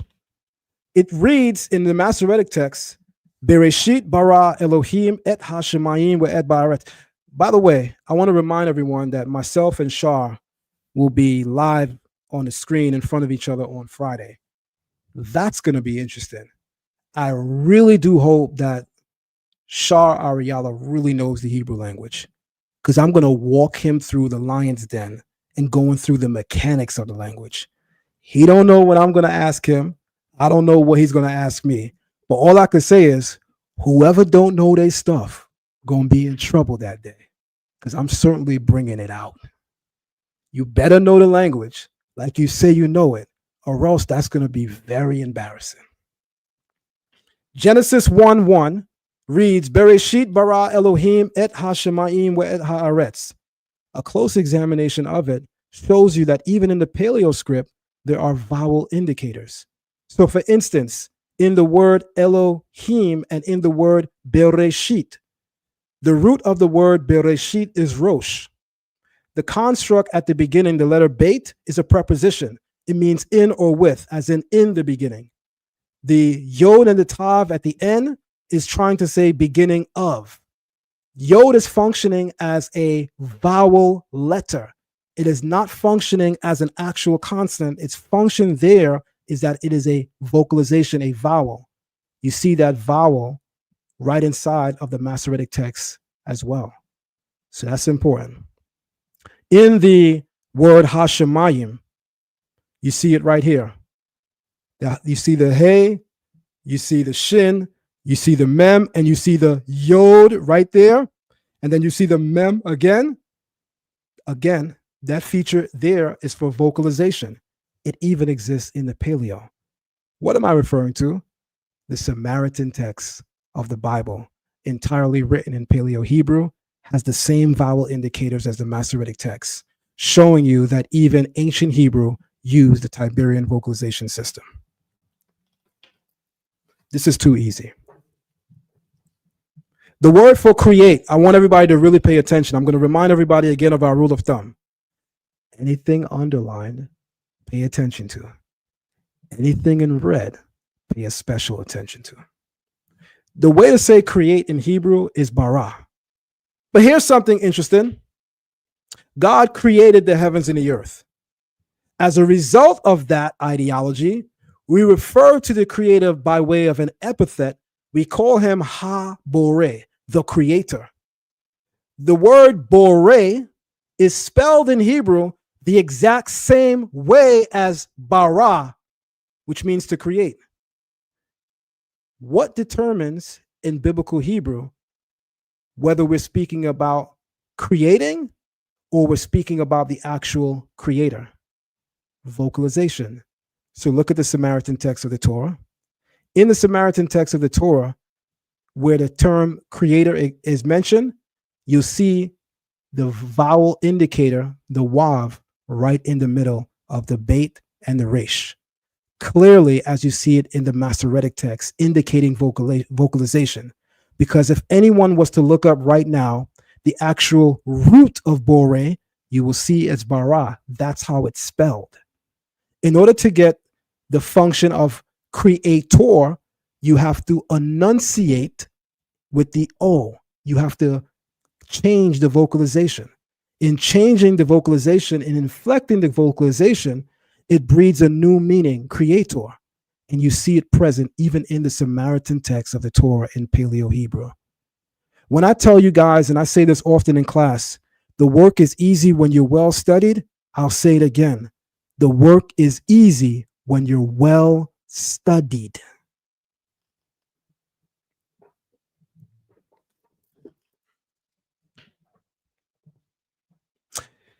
One thing Ahrayahla says that I agree with, mainly concerning the One West community, is that he says Hebrew Israelites don't know Hebrew, right? Ahrayahla has been championing for some time now that we need to revamp how we're speaking what he calls Lashawan Qadash. I think Lashawan Qadash doesn't need to be revamped. I think it needs to be thrown in the garbage. But I applaud him for knowing that it needs to be updated. The only problem is the real update it needs is that it needs to go in the garbage. That's the real update. But I at least applaud him for taking the first step in realizing and recognizing that there's something problematic about it. So Ahrayahla says, I've been telling, dudes to stop saying Bahasham for years. Hebrew Israelites don't know Hebrew. Well, I think we all know why he's saying that. We all know what community he's speaking about when he's saying Hebrew Israelites. He's talking about the One West communities. They're the ones that say Bahasham. No other communities of Hebrew Israelites that are completely not connected to One West pronounce this word that way. We call it in Hebrew Beishem. Beishem. He says to call it Basham. Okay, that's better than Bahasham. I'll say that. But you still need to throw that pronunciation in the garbage because that pronunciation doesn't yield the meaning of in the name of or with the name. So you need to throw that pronunciation in the garbage, but I at least applaud the first step that he takes. But again, I want to make something very, very clear. He agrees that One West Hebrew and people that speak it are reflective of the fact that people don't know Hebrew. To what extent remains to be debated on his part.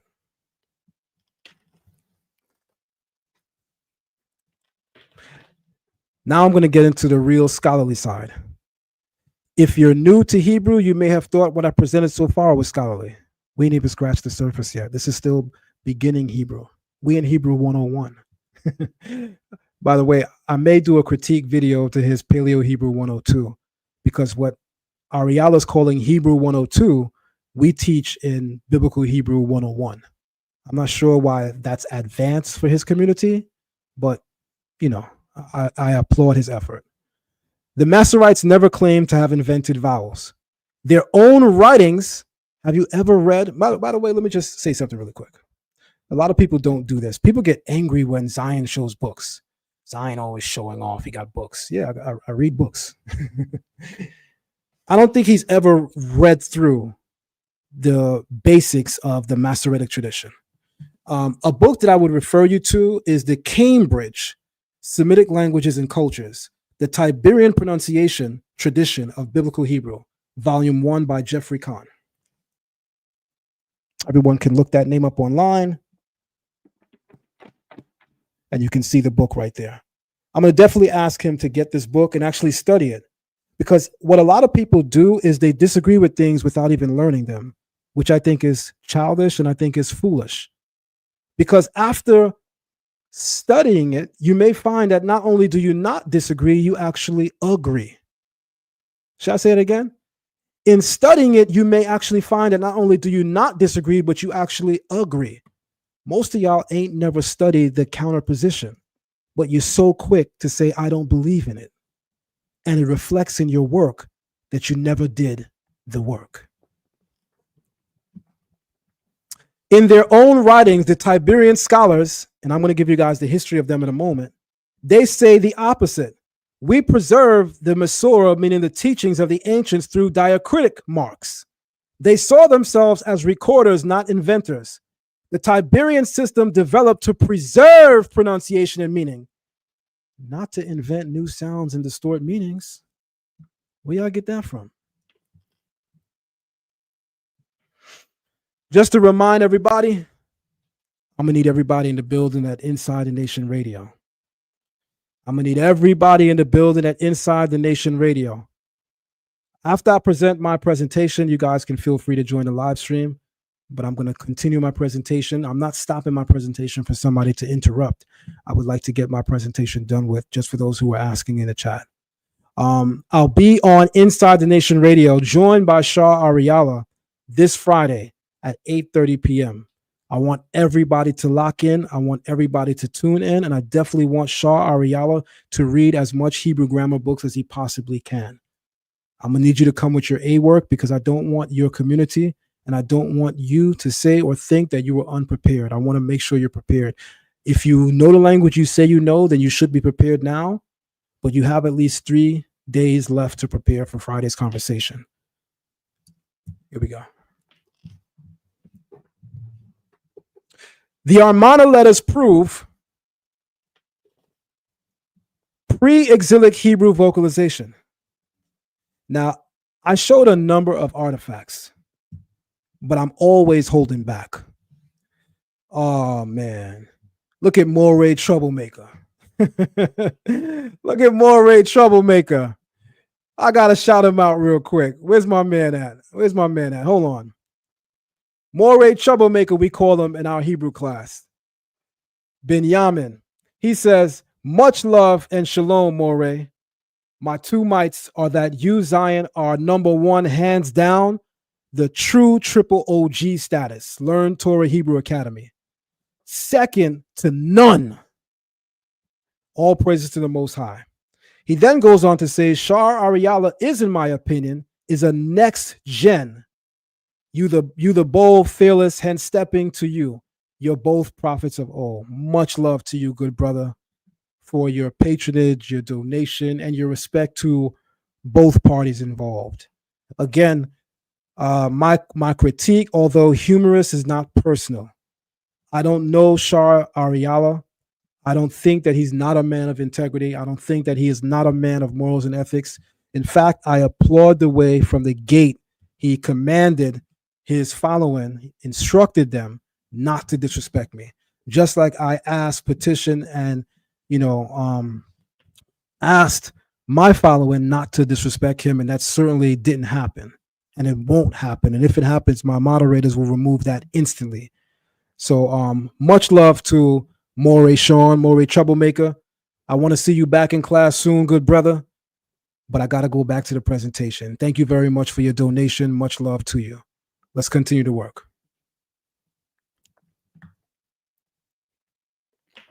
All right. One thing about me, I source up because that's just a scholarly method. That's just a scholarly way. No one should believe you if you can't demonstrate your views. Anyone can go on YouTube and have a conversation. It's the reason why even rappers stopped rapping and they got podcasts today. But in the realm of academia, there's a saying, demonstration beats conversation. Respectfully, Shar Ahrayahla, until you show sources in academia that agree with Lashawan Qadash's vocalization system, you can't talk. The full saying is source up or shut up. I don't want to tell you shut up, good brother. I don't want to be disrespectful to you. But I'm going to tell you, if you don't have sources, put your mic on mute every time you go on YouTube. The Amarna Letters prove pre-exilic Hebrew vocalization. How the Amarna Letters prove it. The Amarna Letters, dated to 1350 BCE, are diplomatic tablets written in Akkadian, but heavily contaminated with Canaanite Hebrew spelling, grammar, and phonology. When Canaanite scribes wrote Hebrew names and words in Akkadian, they had to spell the vowels using Akkadian conventions. As a result, we can actually see how Hebrew was pronounced 700 years before Ezra and 1,500 years before the Masoretes. The key discovery of scholars is this: the vowel patterns embedded in the Amarna transcriptions match the same short, long vowel distribution later preserved in the Tiberian vocalization system. Thus, the Masoretes did not invent the vowels, they recorded an already ancient system. Now, here's the sources.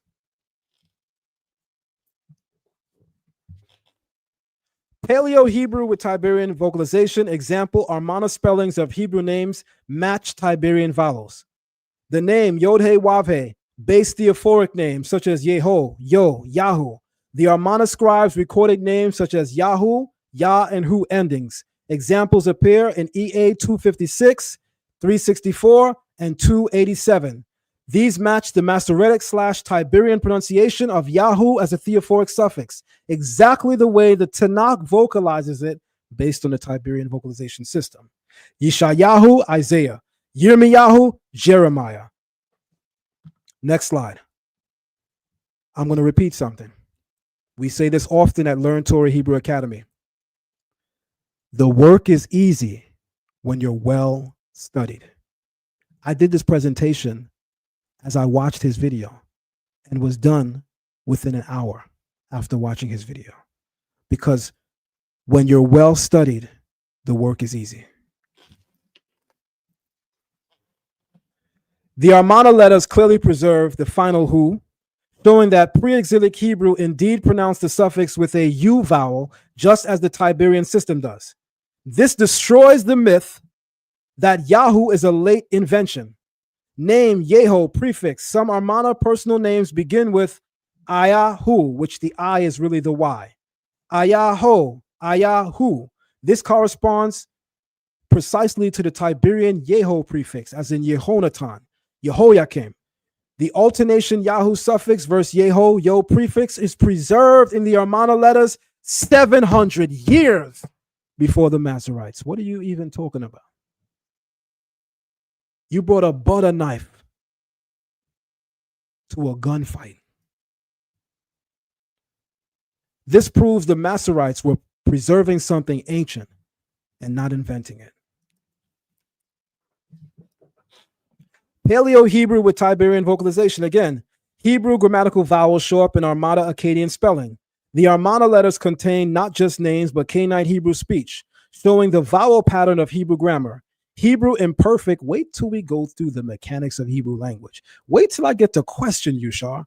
I hope you know the paleo the way you say you know the paleo, because that's what I'm bringing out on Friday, along with the Masoretic, to show you how the systems match and correlate.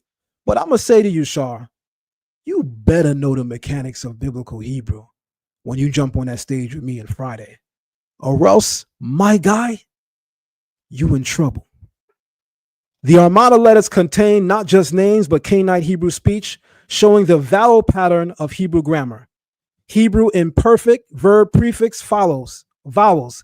Hebrew imperfect verbs typically begin with yod, ya, or you, meaning when we, I'm not even going to give you too much. I'm not even going to teach you how to respond to me. I'm going to keep going. Amarna Canaanite scribes consistently wrote ye for the y prefix imperfect verbs, ya for certain qal forms, u for passive stems.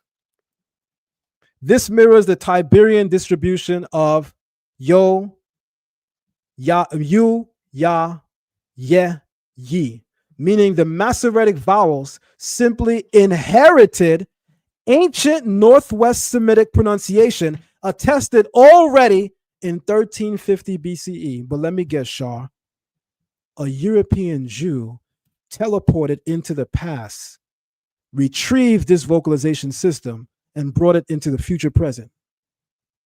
Because that's the only way your position would make any sense.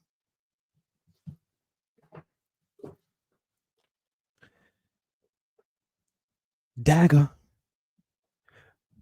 In the book entitled Matres Lectiones in Ancient Hebrew Epigraphs, Zioni Zevit's Matres Lectiones in Ancient Hebrew Epigraphs is one of the foundational studies demonstrated that long before the Masoretes added vowel points, the Masoretes, everybody, didn't add vowels. They added vowel markers. The language always had vowels. The Masoretes developed a system to preserve our already existing vowels. But you would only know that if you sat and had one-on-one interactions with Hebrew teachers and didn't learn from YouTube. Ancient Hebrew epigraphs is one of the foundational studies demonstrated that long before the Masoretes added vowel points, ancient Hebrew scribes were already indicating vowel qualities through the strategic use of matres lectiones, the consonantal letters wav, yod, and sometimes hey within inscriptions. Zevit shows that these letters appear not randomly, but in phonologically predictable positions that correspond precisely to later Tiberian long vowels such as O, U, E, and I, proving that ancient Hebrew already possessed a stable system of vocal length, propensatory vowel lengthening, and quality. Do you even know what that is? Shar, let me just tell you something. when you sit down with me on Friday and we just get through the lexical value of the terms, their meanings, and the mechanics of the language, I want to say you're not making it past the first 7 minutes. You haven't demonstrated anything thus far that you can stand 3 minutes in that conversation. So I wonder what 2 hours is going to look for you. I hope you really sit down in the next 3 days with somebody that really knows the language that can help you out, because I'm sure on your own, you're in trouble, my guy. Through dozens of epigraphic examples from the Iron Age, he demonstrates that Hebrew orthography grew increasingly sophisticated in marking vowels, especially in internal positions within words, and that this evolution mirrors the very vowel distinctions preserved in the Masoretic vocalization system. In essence, Zevit's research confirms that the Masoretes did not invent Hebrew vowels, but merely formalized an older, already functioning vocalic system visible centuries earlier in inscriptions carved in stone, pottery, and metal.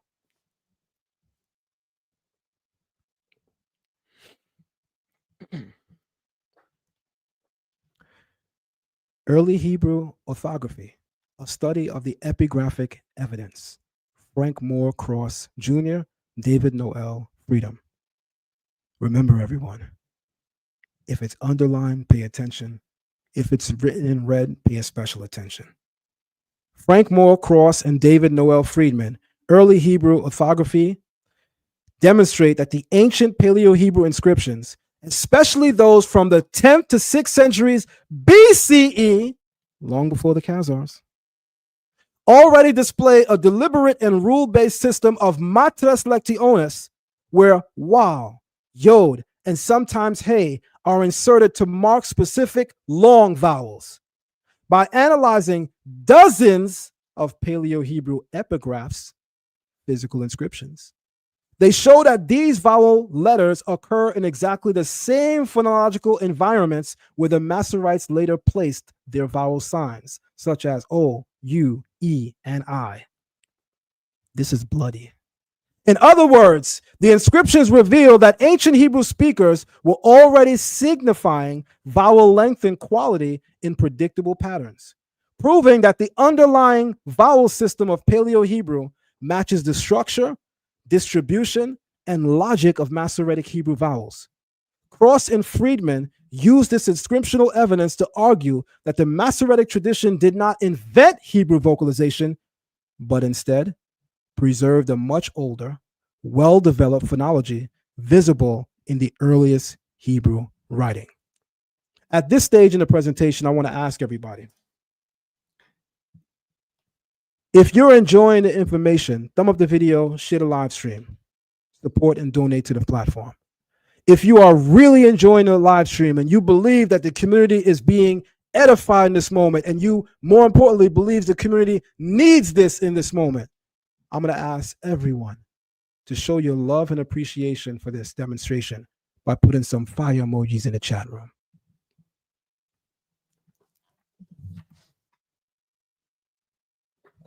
Ahrayahla's claims, paraphrase: no Hebrew vowels represented in the Masoretic Text or the Tiberian vocalization system existed before the 8th and 11th century AD, even though I just showed a myriad of sources that shows it goes back way further, 13th century BCE, 2300 BCE via the Akkadians.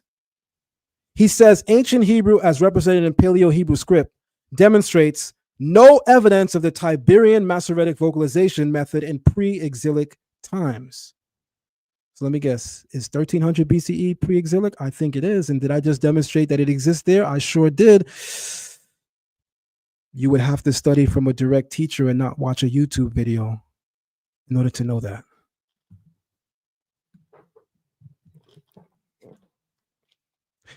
Now let me give everyone a history lesson, right? Going back to the history of the Tiberian vocalization system. I want everybody to know, I also thought this was silly.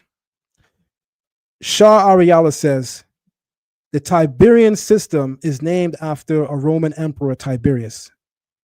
Okay, the center where they convened and the area where they began to carve out and develop this system is named after a Roman governor, Tiberius, right?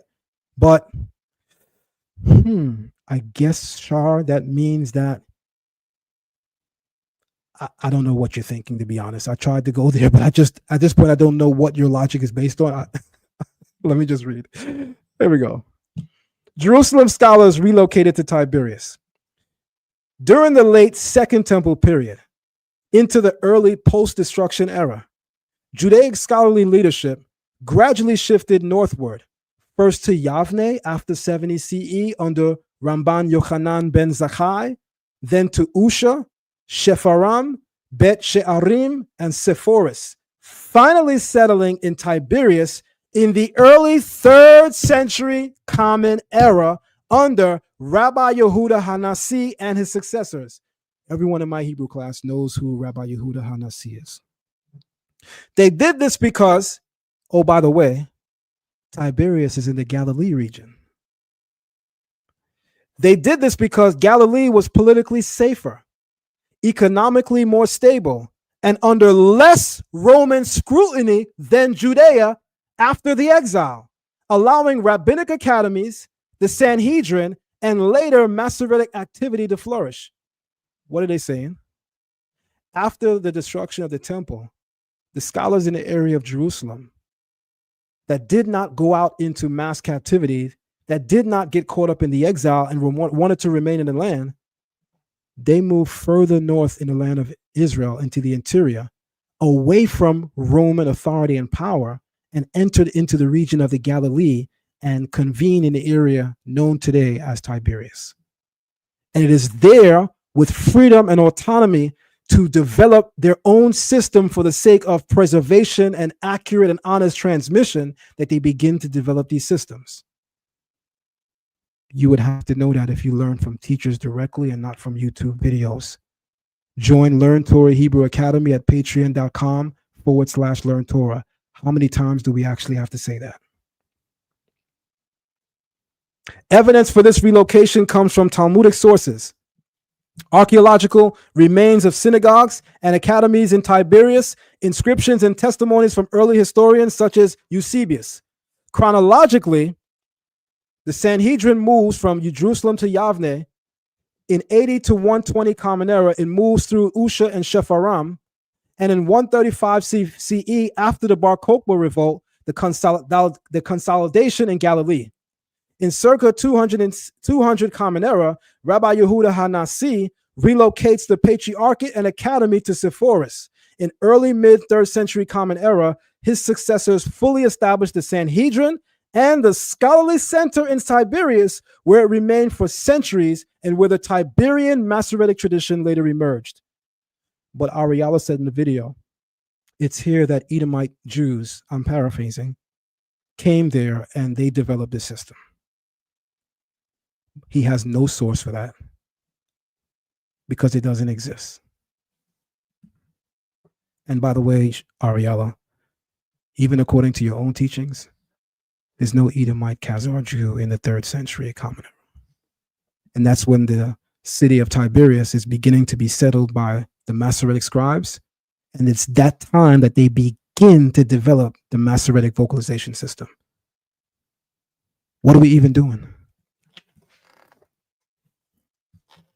The earliest recorded evidence for the Tiberian vocalization system emerges well before the 8th century. Why you keep saying, Ahrayahla, that the Tiberian vocalization happens in the 8th century? Because it's at the top of Google? Let me guess. For some people, the most accurate and valid result is the one that's at the top of Google, not knowing that Google is a paid search engine and you can literally pay to have things placed on the top. I don't think everybody knows that, but I guess we now know today. You got to go to academic sources for things. Google is a good resource. It only goes but so far. Please, everyone, read books, go to academic institutions, get it right. Don't look at the top AI description on Google search and now you put that in your PowerPoint and now you're right. Because you're going to look horrible when somebody like me has to do a presentation to show you up. The earliest recorded evidence for the Tiberian vocalization system emerges well before the 8th century. rooted in post-Second Temple Hebrew reading traditions preserved by the Tiberian Masoretes, whose activity is already referenced in early sources from the 3rd to 5th centuries Common Era. By the early 6th century, we possess concrete signs. By the way, the 6th century is the 500s. Right now it's 2025 and we're in the 21st century. I just have to say that because at this point, I'm not sure if everyone is really learned. So I have to clarify some of these things. Because he says in the 8th century is when these things develop. Because the 8th century is where we have Khazar Judaism, 740 AD. So he says it's the Edomite Khazars, as he says, small hats that did this. Even though all of the scholarly evidence shows that it begins from the 3rd to 5th centuries Common Era. The 3rd century would be the 200s. The 5th century would be the 400s. And it says by the early 6th century, which is the 500s, we possess concrete signs of a developing Tiberian system. So as early as the 500s Common Era, we already see the Tiberian system. So why y'all keep saying it's the Yiddish? There's no European Jew in the 500s Common Era. Why y'all keep saying it's the Edomite Khazars? The Khazars haven't converted to the religion Judaism yet in the 500s Common Era. Some of y'all really need to humble yourselves, admit you haven't studied that far, and learn from people that really know what they're talking about. The problem with this community is a lack of humility and a lack of integrity. And for some people, a cross between the two. By the early 6th century, we possess concrete signs of a developing Tiberian system, marginal notes, early diacritic experiments, and proto-Masoretic traditions seen in texts like the Cairo-Geniza fragments and attested by writers such as Severus of Antioch, early 500s, who explicitly reports that Jews maintain a stable, orally transmitted system for distinguishing consonants and vowels, already reported in the early 500s. By the 7th century, the Tiberian system is clearly in structured development, and by the early 8th century, before 740 AD, and prior to the Khazar conversion, the fully recognizable Tiberian vocalization system is already functioning in Tiberias among Jewish scholars whose lineage predates the Khazar kingdom entirely. This timeline, 3rd century, Proto-Masora, 5th to 6th century documented oral vocal distinctions, 6th to 7th century codifying Masoretes, early 8th century standardized Tiberian notation, shows that the system was an indigenous Palestinian Judaic tradition arising from centuries of Hebrew reading practices, not a product of Khazars, Edomites, or any outside group. Guys, if you're enjoying this information, share this on all your social media platforms. Talk about it tomorrow. Comment on the video now. Comment on the posted video at the end. Show your love for the platform. Join, learn, Torah, Hebrew Academy. In the next 60 seconds, I'm going to come back and finish out the presentation and drop the final remaining bombs, but we're going to have a quick commercial break in the meanwhile. I'll be back. Shalom and welcome to Zion Lexx TV. Be sure to like the video, subscribe, and share the live stream. Become a member of Zion Lexx TV and unlock several hidden features and hidden videos. Also, you can donate to Zion Lexx TV at Cash App $Zion Lexx or via PayPal at zionlex@gmail.com. We also have an online academy entitled Learn Torah Hebrew Academy. Visit us on patreon.com/learntorah.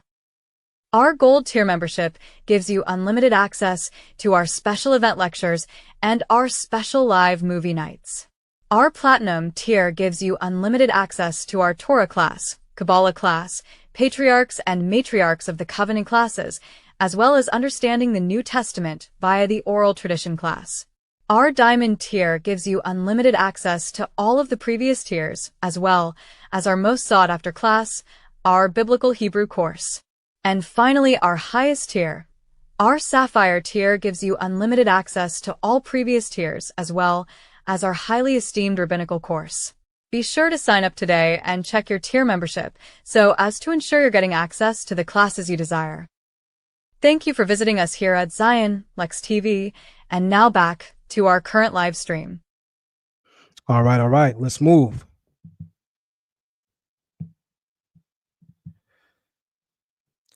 Now, here's something that's important. That's really, really important. I'm going to settle down and try not to be as humorous. We got past the humorous side. We want to really educate. The goal is to educate, edify, enlighten, and uplift, not to humiliate.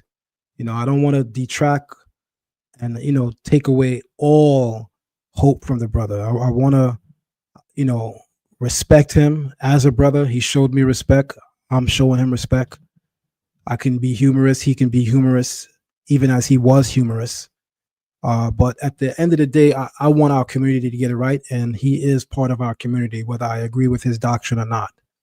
So the most important part about what I'm saying here is that if we don't properly understand the function of vowels within Hebrew grammar, syntax, and morphology, then we cannot properly interpret and internalize what the Bible is saying. Why? Because vowels dictate in Hebrew grammar the tense, whether something is past, present, or future. It's the shift in vocalization that will let you know if we're talking about that which is past, that which is present, that which is future. Vowels also lets you know the voice. Who's speaking? Me, you, they, her, him. Vowels also account for gender. Without vowels shift in vocalization, you would not know when a woman is speaking. You would not know if we're speaking of a woman, because that which dictates that within a language is the vocalization and not the spelling. Let me say this. Based on the rules of Lashawan Qadash, everyone's a woman because every sound ends in ah, with the exception of the consonant they call I, as in the Yahweh Shai. With the exception of that consonant, every letter, every word in Lashawan Qadash ends in ah. The ah sound in Hebrew indicates gender, feminine, woman. So that means when they're speaking to each other in Lashawan Qadash, every man is calling the next man a woman based on Hebrew grammar. Vowels determine verbal tense and aspect. Gesenius, Biblical Hebrew, 40 through 47, especially pages 113 through 134. In these sections, Gesenius explains that the perfect katal and imperfect yiktol are distinguished by vocalization patterns, not consonants. Lashawan Qadash will have you believing that it's the letters that will dictate these things. Basic Hebrew 101 perfectly shows you it's vocalization that dictates these things, not the consonants themselves, but the way that they're pronounced, their vocalization. Key passages, page 113 through 115. Gesenius states that the perfect is formed by a specific vowel pattern applied to the root. This pattern conveys completed action. Page 121 through 123. Here he explains that the imperfect's meaning and tense values are expressed by vowels and affirmatives, not by the consonantal root.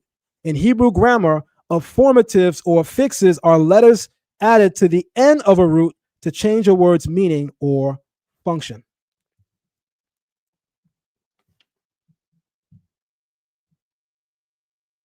Vowels determine voice. This is the clearest place where Gesenius teaches that binyamin, the Hebrew verb stems, are determined by vowel patterns, and these stem patterns determine voice. Gesenius writes plainly that the PL stem, the pu'al stem, intensive active, intensive passive are the same root with different vocal patterns producing different voices. Again, same consonantal root. The hifil and hofal, spelled exactly the same in Hebrew, but vocalized differently, can mean the difference between talking about the causative active and the causative passive. So what I'm going to do, good brother Shar, I'm going to let you know ahead of time because I don't want you to fail miserably. I want you to do somewhat good so that the overall video is worthy to even watch.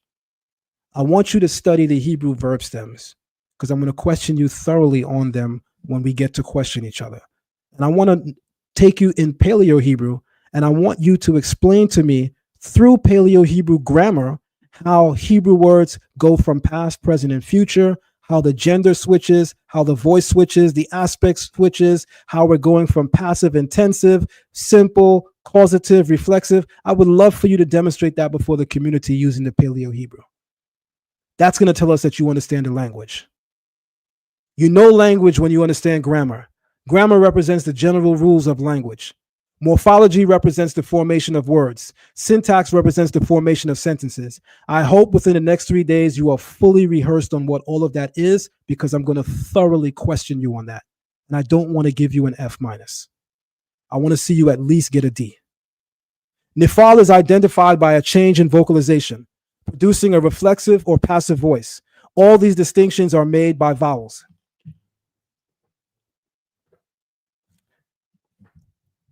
Everyone see the grammar book?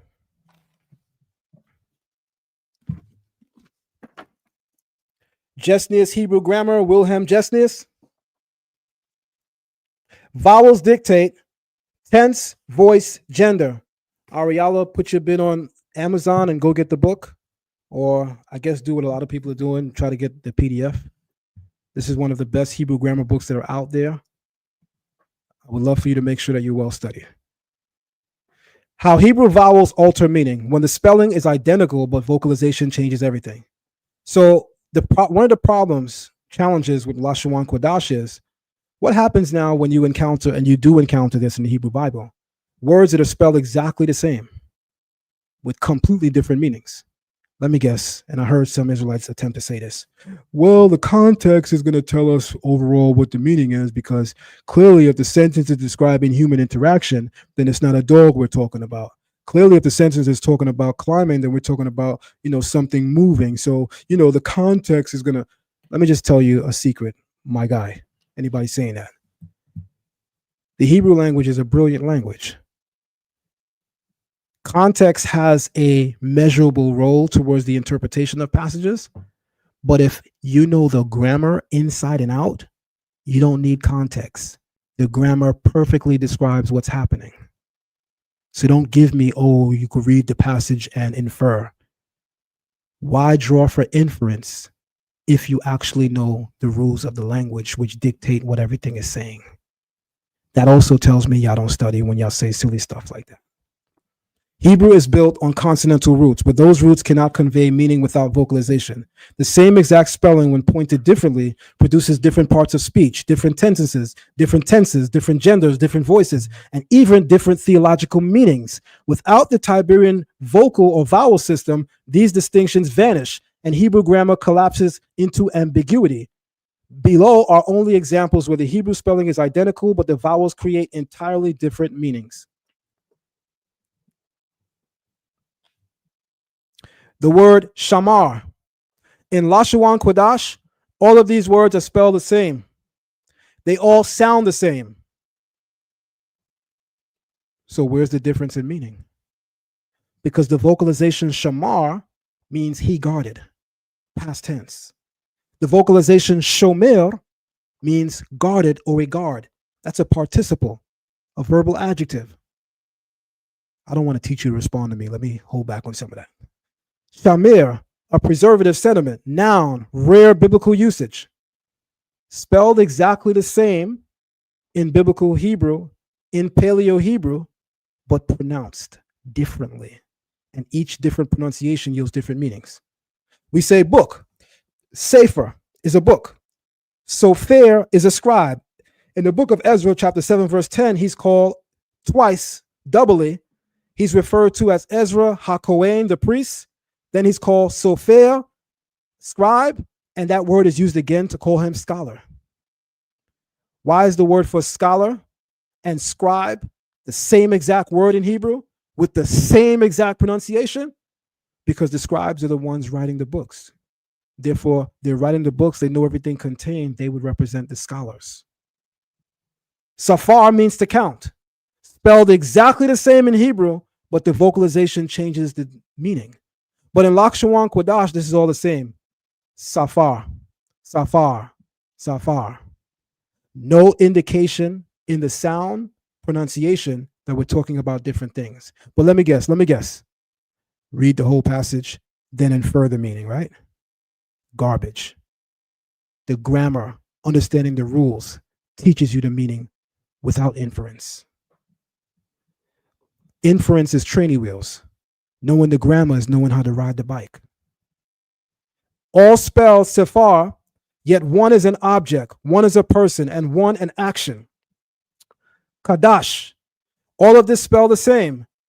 The pronunciation Kadosh means holy. I always tell people beware of certain terms. Hebrews say the term holy means set apart. It does, but the temple harlot is also called set apart. She's called a Kadesha in biblical Hebrew, drawn from the same root as holy. Holy means to set apart. A Kadesha, a temple harlot, male or female, is set apart as well, except they're set apart to be completely immoral or amoral, lacking morality. They're set apart too, in the other direction, in the direction of wickedness. Kidesh means he's sanctified, spelled exactly the same, all yielding different roots.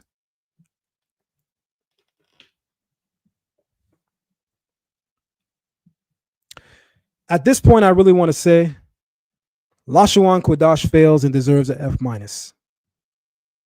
There's more that I have to present, but I think for the sake of time and allowing for interaction, I'm going to stop right there. So at this point, is there anyone that would like to join the live stream? I'm going to take the link to the live stream and put it right back in the chat. You are free to join the live stream and join the discussion. We are 2 hours and 17 minutes in. There's a little bit more that I could have showed, but I'll keep it there for now. Actually, let me go back to the screen that shows that myself and Ahrayahla will be meeting up on Friday. There we go. Hit the link. Let's go.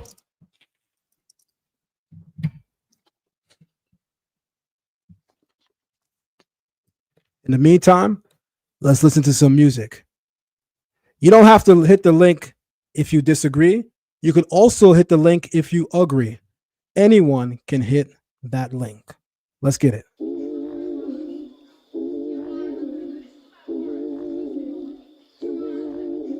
Send you the first. Send you the first. We going out. Out. Send you the first. Send you the first. We going out. Out. Preset if you scared, then go home. And no, we ain't saying it twice. Cause once you get into this war zone, it's either your life or their life. And we ain't about losing before an intrusion. We gotta make sure we right. So we send praise and seek his face. Then we load up at his on site. What you thought it was, it's not. Don't wanna see us on your block. Yelling hallelujah, trying to tell y'all that victory is your shot. We serve Yah's eye by oath, and in this army of hosts. Yeah, Yahoo the lead, true indeed. In his name we both don't. Send you the first. Send you the first. We going out. Out. Send you the first. Send you the first. We going out. Fire flags in the street, sing louder, kick up the beat. All them enemy feet get delete when we cry in the street. Drew to drop them knee. Who got the praise for days? Who are the what came face? Made for praise, spit prophecy. We be that anointed royalty. I said we came. Hey, the Bar Hamayim number 2, that's on replay. Yeah, we gon' bust them walls, mash up and be on our way. Yeah, to the nations we proclaim his Quadash name. Yahuwah, Yahuwah, Yah, Yah. Send you the first. Send you the first, we going out. Out. Send you the first. You said. Send you the first, we going out. All right. If you're going to be on the live stream, please show your face. If you're going to be on the live stream, please show your face. There we go. If you're going to be on the live stream, please show your face. There we go. All right. Unmute your mics, brothers, and join in. Introduce yourself. I saw Truthfully come in first, and I saw AHRA Ben Yisrael come in last. So Truthfully, you could go first. Introduce yourself. Let us know who you are, what community you hail from, and then go into what you want to. At some point, we'll stop you and hear from AHRA Ben Yisrael. The floor is yours, brothers. Jump in. How you guys doing, man? It's been a blessing listening to you. And I look at you like a big bro when it comes to this Hebrew, man, because you putting so much heat down. It's hard to deny it, man. I'm gonna give you flowers right now. As far as the debate goes, man, I'm not even worried about that. I know you're gonna do your thing. I have a question that's a little bit off topic. I hope you don't mind, but it's considering or concerning the line upon line, precept upon precept passage. I was listening to another person, I won't drop any names, but he was saying that in the Hebrew, that's like baby talk, like ga ga ga, goo goo. And I was just wanting to see if I could get some insight on you from you and what you feel about that. Yeah, I think a lot of teachings in the early One West Israelite community are meritless talking points. Usually when an Israelite from the One West community, and I hate to say that because not everybody in One West is wrong. Not everybody in One West is a bad person, but One West is responsible for why the Israelite community looks crazy, to be brutally honest. Much of them are the reason why just saying you're an Israelite sounds crazy to the general public. I think we all know why those reasons are, right? So those talking points as purported by One West usually comes as a response to not knowing how to deal with someone's information intelligently and just simply saying, brother, nah, you got to do more research. You know, you don't understand. Line upon line, truth upon truth. It's like a cheap talking point. So when I hear people say that, I automatically walk in the next direction because I know you're not dealing in no real scholarship. I think that passage is grossly misinterpreted. Whether I would go into the actual interpretation now, I think it takes away from this presentation. But I would simply say that, in my view, it's a cheap talking point. Whenever I see a person using it, I know that they're not really scholarly in our culture, our history, and our tradition. All right. Thank you very much. Thank you. Thank you. All right. Next person, jump in. Hey, shalom, shalom. Can I be heard? Loud and clear. Hey, shalom, Maki. First and foremost, masterful presentation. Man, you are doing a great work, tremendous work, destroying this foolishness that's been permeating our community for so long. And man, I just had to give you your flowers. And I actually watched his video, his rebuttal, last night, man, and I became nauseous from watching it, to say the least. Just to say the least. All right. So I'll just speak on a few things I saw.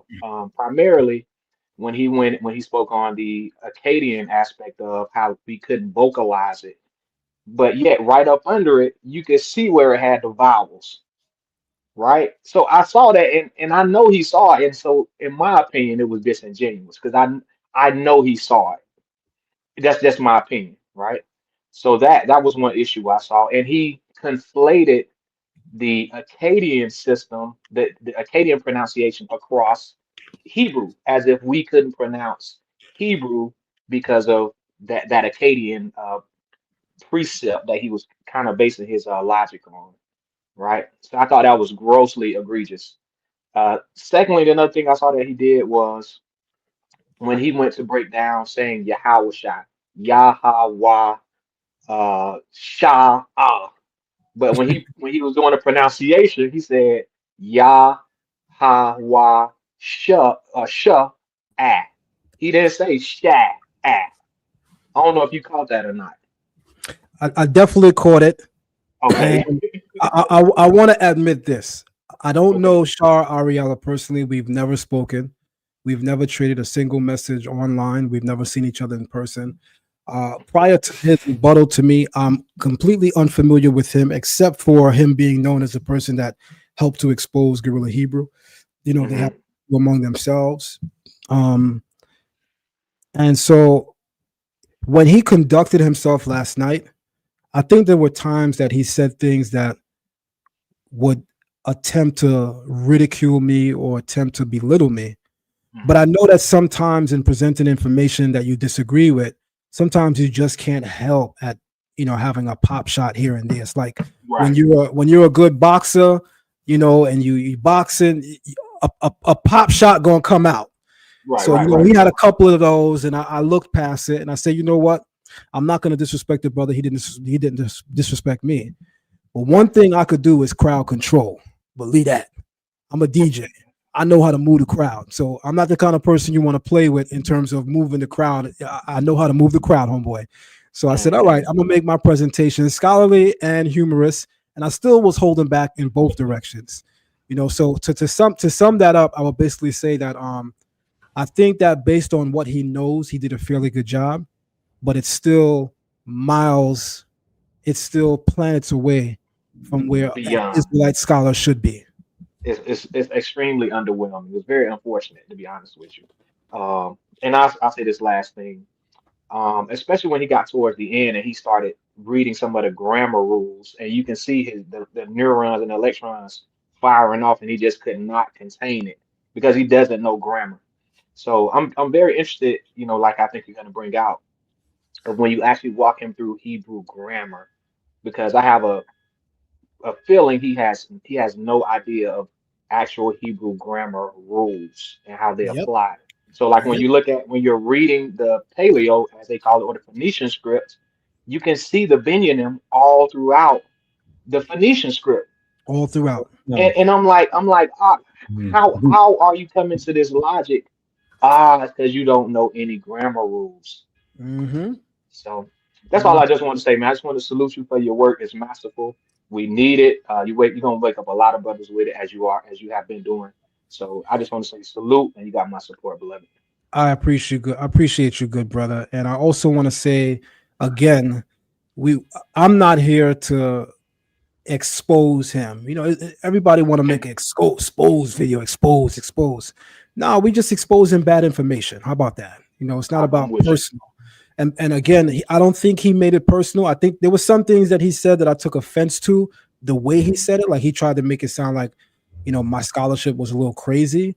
And when you really are scholarly, to know that it's actually the reverse, that like the audacity that you would think my scholarship is crazy, I was offended by things like that. But other than that, that's my brother, because he's an Israelite, and because he's putting in his stone to attempt to build this foundation. And one of the reasons why I never made a career out of attacking Israelites, no matter how much I disagree with them, is because I believe that we work against the greater mission when we do that. That's why Zion's work, my work, is predominantly dealing with the Kemetic community, dealing with people who are complete opposition to the Bible.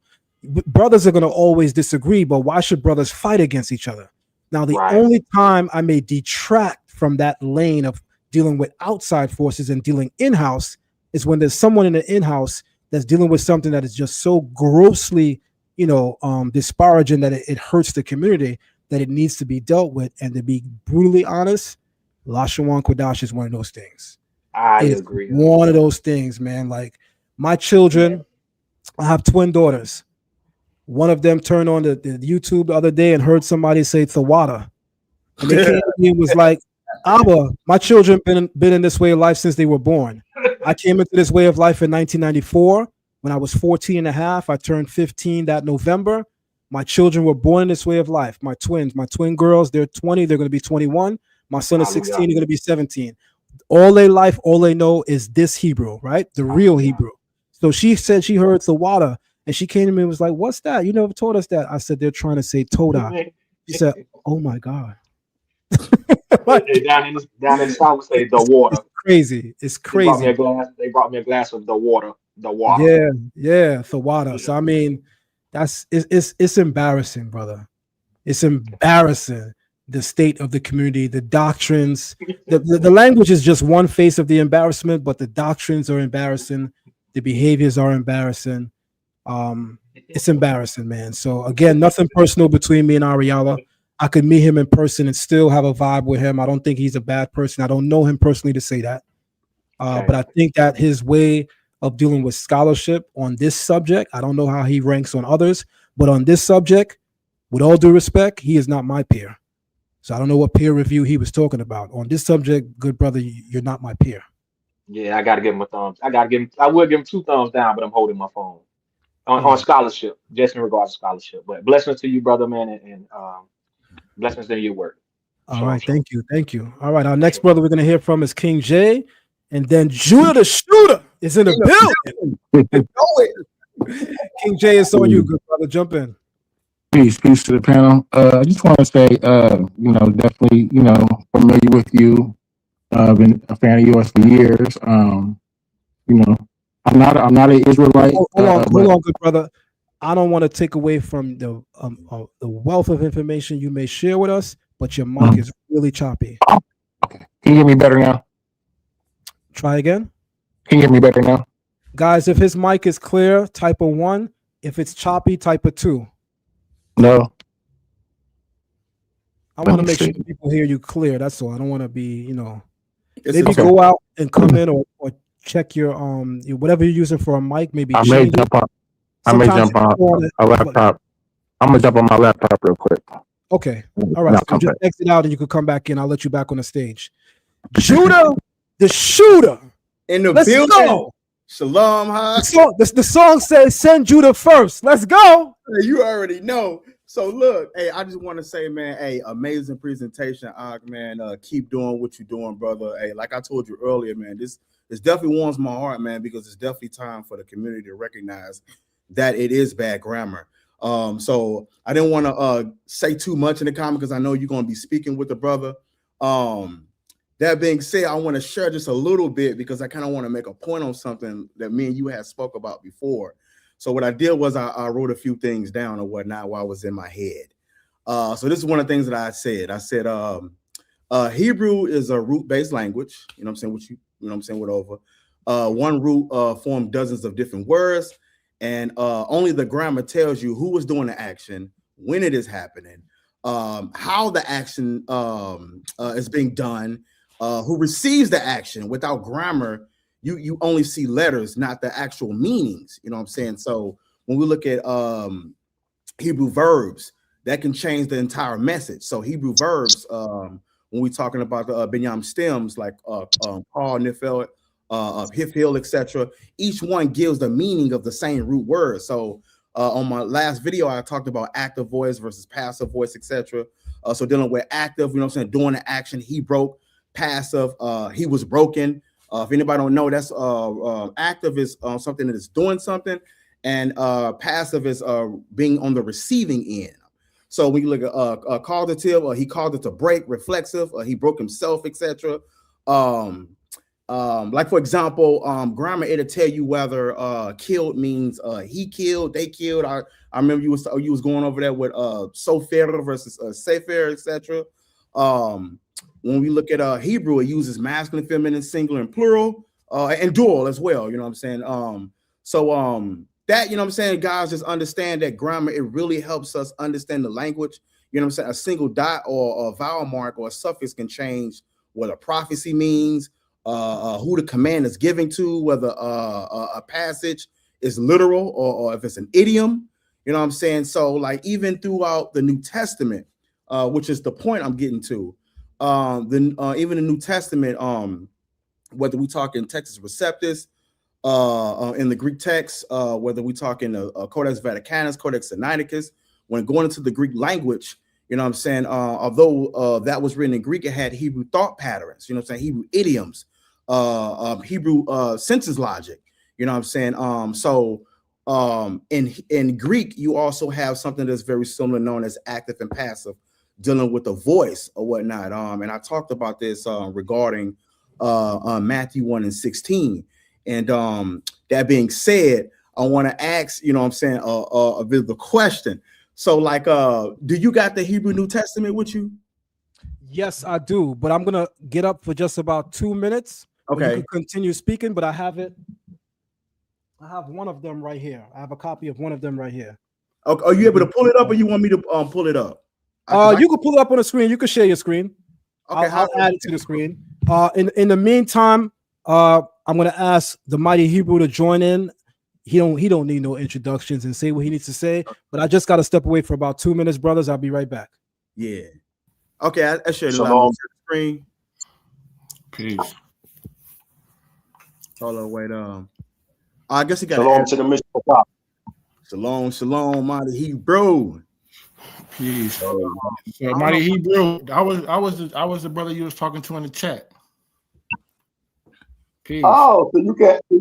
I didn't know that you can. So while you here, you can ask Zion that question because you brought up the Akkadian. But before I go into that, let Judah the shooter finish where it stored at, and then from there we can, you know, dialogue in that real quick. That's peaceful. Yes, I'll go ahead and end with this. So like Zion, I don't know if you're able to I put it up there, you gotta allow it to be shared. You hear me, Zion? Okay, yeah. I put it on the screen. I mean, I put it up there. You gotta allow it, I guess, to allow it to be presented. Yeah. I'm gonna allow that to present in a moment, but I'm sure that's gonna take a little time for you to go in. So can we just have the Mighty Hebrew come in, say some things, and then King J again, and then the presentation is all yours, good brother. Okay, yeah. I wasn't gonna be there for like 1 or 2 minutes, but let's go. Okay, good. Hallelujah. Shalom, Chief. What's up, Chief? Shalom. Ain't nothing over here right now in Tanzania. I was just in Dimona not too long ago, but I'm back in Tanzania. Keep us in prayer over here. We back on lockdown. I'm pretty sure y'all heard what's going on.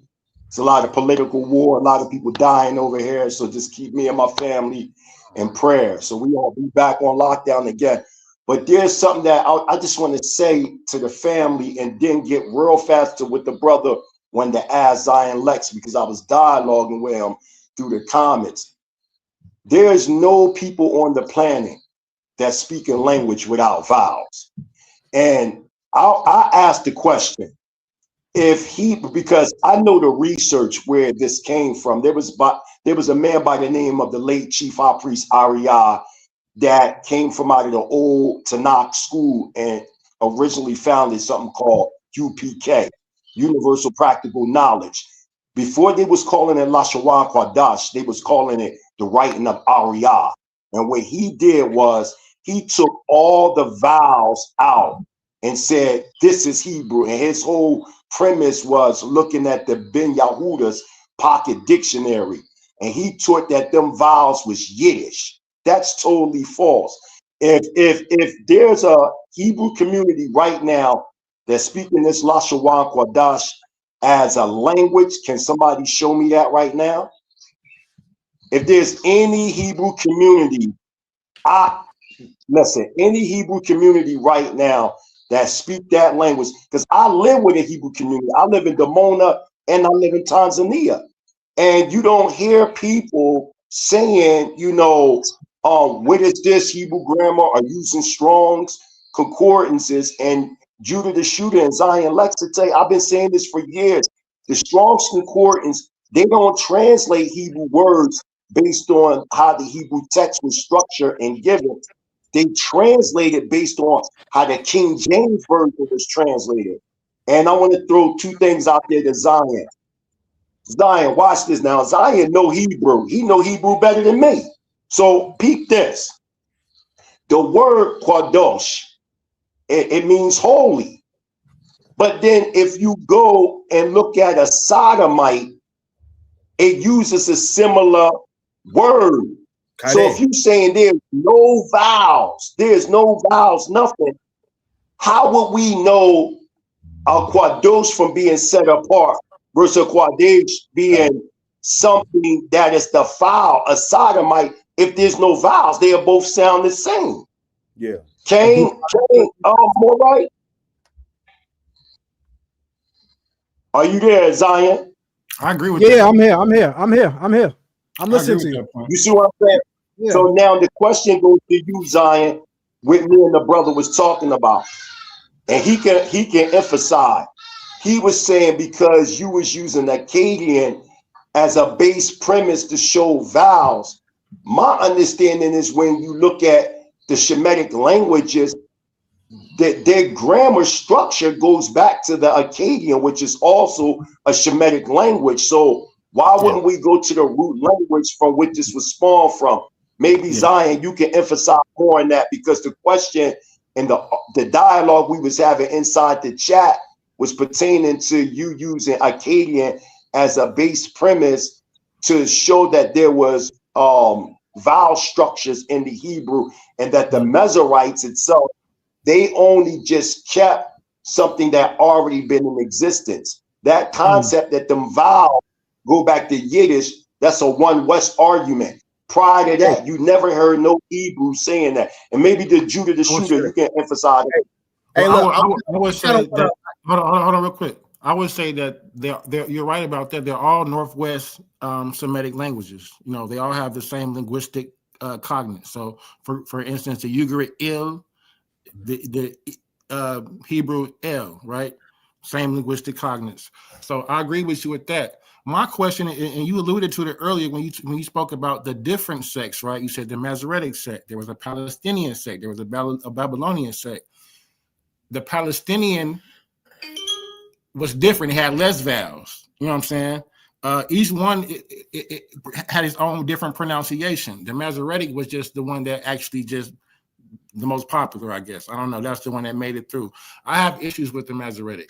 And for instance, just Dead Sea Scrolls, Deuteronomy 32:8, we see the sons of Israel instead of Beni Elohim. You know what I'm saying? I think the Dead Sea Scrolls and the Septuagint allude to a different translation or pronunciation. When the Ketiv Ivri compared to the Ketiv Ashuric Aramaic block script, I would make an argument that is the script that we're using and saying it's a Hebrew script, and they applied the Masoretic Nekuts to that Ketiv Ashur script, not the Ketiv Ivri script that hasn't been used since 600 BC.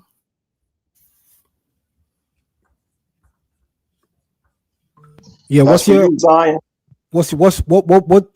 All right. there was some of what you said that I didn't catch, but I'm gonna deal with what I did catch. So, you know, I'm aware that the Septuagint translation in Greek and that the Masoretic texts differ, as well as the Dead Sea Scrolls differ in some respect, but none of them differ to the extent that we're looking at a different doctrine. None of them differ to the extent that we can't follow one because it's just so grossly inaccurate. There are textual variants in various old attested Hebrew manuscripts. There are textual variants between the Masoretic text and the Dead Sea Scrolls, but none of the textual variants between the Dead Sea Scrolls and the Masoretic texts are so different that one should be followed more than the other. The scholarly consensus on that is clear.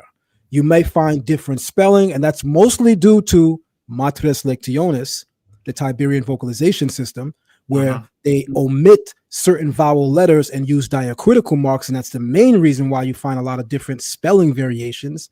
And then at times you might find theological differences, like what you pointed out, the fact that they say B'nai Elohim in the Dead Sea Scrolls, and the Masoretic would say B'nai Yisrael. So yeah, you know, things may differ, because same with the Targum.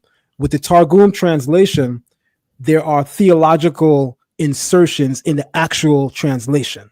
Anybody who read Targum Yohanatan, you know that he says, in the beginning, God created the heavens and the earth. He reads it as, with wisdom, God created the heavens and the earth. So sometimes, right. So sometimes you can't help but for some translators to introduce their theological opinion into things. But I want to make something clear. None of the distinctions that exist between those texts are so grossly different that we should say that one is better than the other, because the only attested text of the Hebrew Bible that matches the Masoretic text best is the Dead Sea Scroll text. All right, so I have respect for both of them, because you know I've done study on them, but like yourself, I'm aware of there being textual variants and textual criticism. That's a high level of it's a high level of scholarship to even be aware of those things. So I definitely give you your respect for that. I appreciate that. But hold on, Kyle. I hate this position, like, you know, dictating who goes first, because who the hell am I? But to be honest, Judah wanted to share something, so I want to make sure that he gets that out. So Judah, it's on you. What you wanted to. I won't be too long, because I know brothers want to say, but I just want to kind of back up with what you were saying, and also what the Mighty Hebrew was saying. So if you look at Sefer Devarim of the book of Deuteronomy, 23 and 17, it says Lo teyeh kadesha mibnot Yisrael v'lo yeyeh kadesh mibnei Yisrael. So the first part, when we have the word lo, we know is in the negative, no, and then there should not be. Then the word kadesha, which of course is the word whore. You know what I'm saying? So when we look at the word kadesha, it's kind of what you were talking about earlier. But then we have the word mimnot, of the daughters, Yisrael of Israel, valo, yeah, and there shall not be. And the word there is the word kadesh, is what Mighty Hebrew was saying. You know what I'm saying? So absolutely, you know what I'm saying? So it definitely does say that. Mipnei Yisrael, you know what I'm saying, the sons of Israel. So, you know what I'm saying, I guess I kind of like in it there, because I know, you know, brothers want to go ahead and say something. Okay, well, since you pulled it up, I'll end with this then. In Matthew chapter 1, dealing with verse 16, it says, Vayachov holid et Yosef, ba'al Miriam asher memena nolad Yeshua hanikra Mashiach. So we have here, and Jacob holid, which is the word I actually want to talk about, and the word et, which we know is the word for begat. But then it has the word et, which is, we all know that's a direct object marker. Then it has the word Yosef. Then it goes on to give the relation. It says, Ba'al Miriam, the owner of Mary, Asher Memena, from whom Nolad was born, Yeshua HaNikra Mashiach, who is called Christ. So when we look at the word holid, and then we see the word nolad, that there, one holid is active and nolad is passive. You know what I'm saying? So when we look at the Hebrew grammar, the grammar tells us the intent and the thought of the author. You know what I'm saying? So we looking at this this active voice, holid, which would be Jacob begot Joseph. Active, in case somebody don't know, that means the subject is performing the action. You know what I'm saying? Holid, he begat, or he fathered. The subject is Yaakov. The begatting is the action, and the object is Joseph. Now, this is a parallel to the Greek egenesin as well, which is also in the active voice, versus egenete, which is in the Greek, which is in the passive. So the Greek and the Hebrew is in harmony with each other. You know what I'm saying? So, but as I was saying, it's a parallel. So it's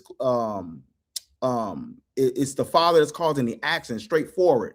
But the thing I want to focus on is the word nolad. You know, letting them know a child was born of her. You know what I'm saying? So the verb is binyamin nifal, which is passive. So nolad equals was born. You know what I'm saying? So now it's on the receiving end, meaning no human father is named. You know what I'm saying? So the subject, which is Yeshua, received the action, and the agent causes the conception, and not the human, and obviously not Joseph or whatnot. So this matches the Greek egenete. I had just did a video on this, going over the Greek grammar, going over the Hebrew grammar, you know what I'm saying, dealing with passive construction, etc. You know what I'm saying? So this, in this passive, it indicates that Yeshua did not have Joseph as what we call the biological father. You know what I'm saying? So whether you believe Joseph is a father or not, the grammar in the Greek language and the grammar in the Hebrew language does not support that. You know what I'm saying? So anybody who has a Hebrew New Testament or have a Greek New Testament, the grammar does not support it. You know what I'm saying? So that's kind of like I wanted to go over, because my brother was talking about grammar, and I'm sure if you want to add something to that, Aki, let me know what your thoughts is on that.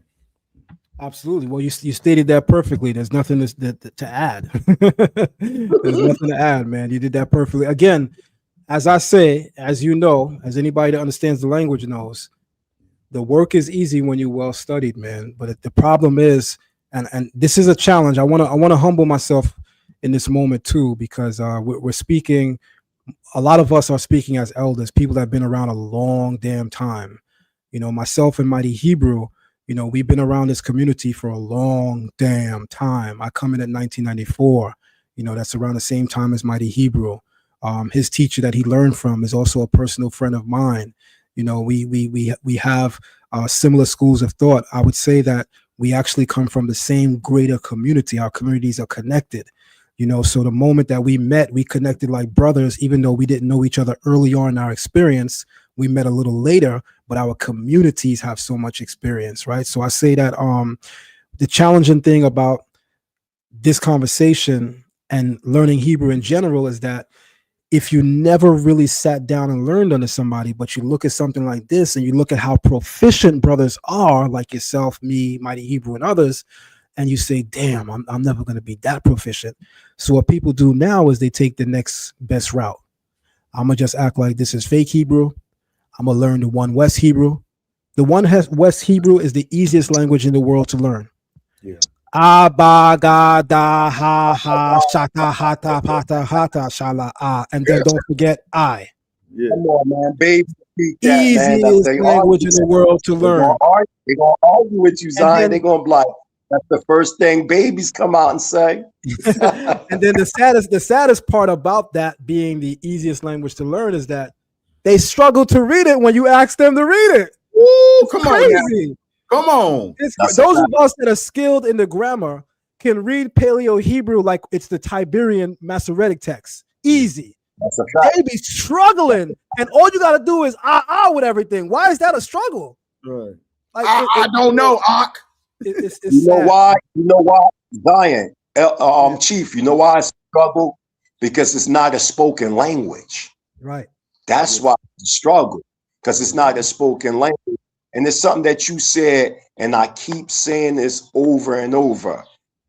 We gotta go to the Zakwanim or Amorim. We gotta go to teachers.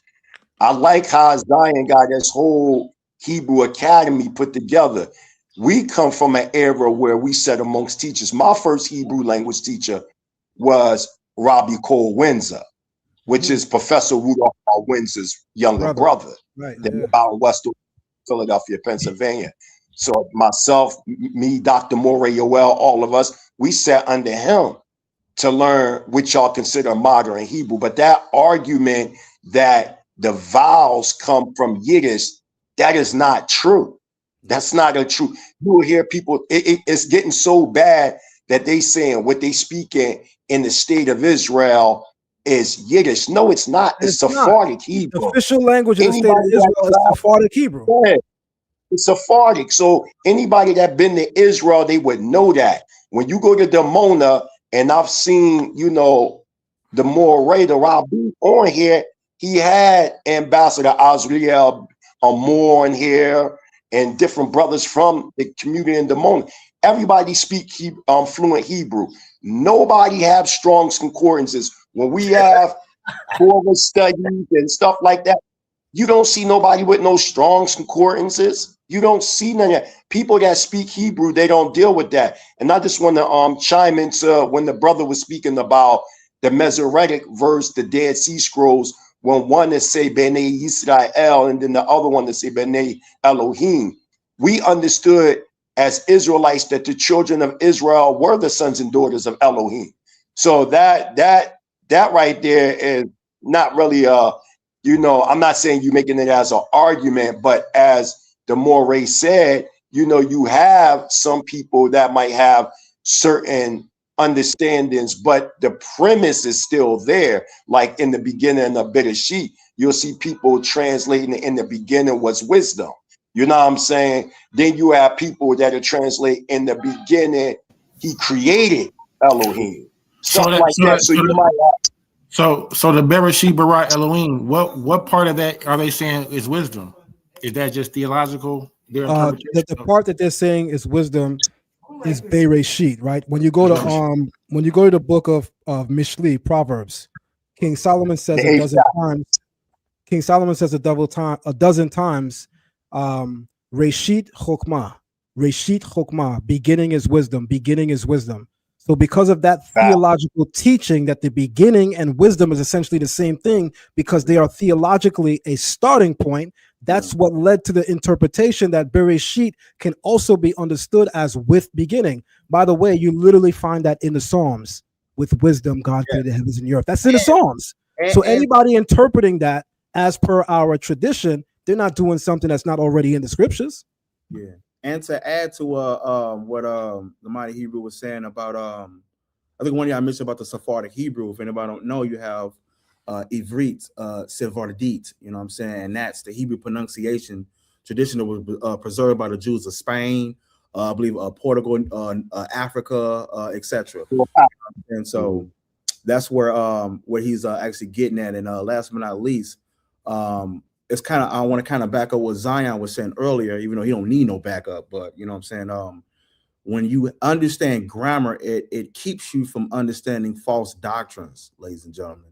It really protects you from that, you know what I'm saying? Because therefore you go back into the mindset and the intent of the author, the way that the author wrote it, you know what I'm saying? Not some so-called breakdown, you know what I'm saying? So that's why I was explaining what I was explaining with the Matthew 1. And last but not least, even when you go into the Greek, when you go into the Greek New Testament, you know what I'm saying? And in Matthew 1:16, in the Greek it says, Iakov de egenesin, Sintov Yosef ton andra Merias, exhes egenete Iesus ha legamenas Christas. So when you look at this, the same thing is the same pattern. We can see the egenesin for begat is in the active voice. And then you have the Greek word. Could I pause you for one moment? Mm-hmm. I don't want to give you your flowers, but I want to give you your respect. Yeah. You just spoke Greek just now, correct? Cain. You see how this works? Yeah. I know Hebrew. I know Aramaic. Right? I know Hebrew. I know Aramaic. I could read Medonecha. I don't know Greek. So I should be coming to learn from you or someone in the community that knows it. You see how easy that is? I don't have to listen to you say it and then 3 weeks from now study it a little bit and then fake like I know it a year from now. That's what's happening, man. Like just learn from the people that know these things. Why people are filled with so much pride. And it was and you spoke it with such a flow, man. I'm over here speaking, listening to you, and you spoke it with a flow. And I want to say to everybody, I see people watching. Mumbo, kaka, mumbo, da. So we got brothers here that speak Swahili, Hebrew, Arabic, Greek. I think we all, especially among those of us that have been around the scholars and even some of our newly emerging scholars, we all have a skill set that others may not have. Nobody knows everything. Right, so I may have a skill set that you don't have, and you not even may. I have a skill set that many don't have. You guys have skill sets that many don't have. When we all come together like we're doing right now as a think tank, nobody's moving us. Period. And it's game over. All that stuff is done. We locking it down. But the problem is the clashing in egos because I can't really join with him because they're gonna think that I'm like him and he's like me, and then they got an option now. So it's stupid because there's 12 tribes of Israel. The Creator wanted all these different conglomerates to come together because he sort of strengthened our unity. We don't understand that. I have no problem falling in line if I think someone is better, character, oral, or intellectually. I have no problem doing that. Sure. Most people can't say that. Most people can't say that. Zion, Lex taught me something. Listen, I got to tell you something he taught me, Zion. Listen, when you went in and started studying Medunetta, right? And I told Sinetta this a long time ago, maybe like 8 years ago. I said maybe 8, 9 years ago. I said, yo, when Zion mastered that Medunetta, he's going to destroy you, like real bad. And the reason why, because you already know Hebrew. But let me tell you what Zion taught me. Now, y'all all know I'm Torah Center. Everybody know that. One of the teachings that come out of the Torah Center community is that, and even throughout Israel, that the letter J came in the 15th century, right? Okay. We all taught that. I taught that for many years. But when Zion Lex, went and studied Medunetta and showed that there was a J in the Medunetta, I'm like, damn. I'm like, damn. You know what I'm saying? And then when I'm over here in Africa, so I've been to 17 African countries. So I'm on the ground studying a lot of anthropological research on the Israelites being scattered throughout Africa.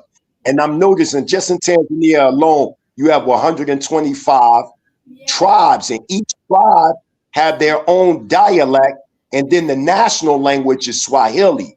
But what's funny about it, in many of the dialects, like the Pare and the Chaga, guess what?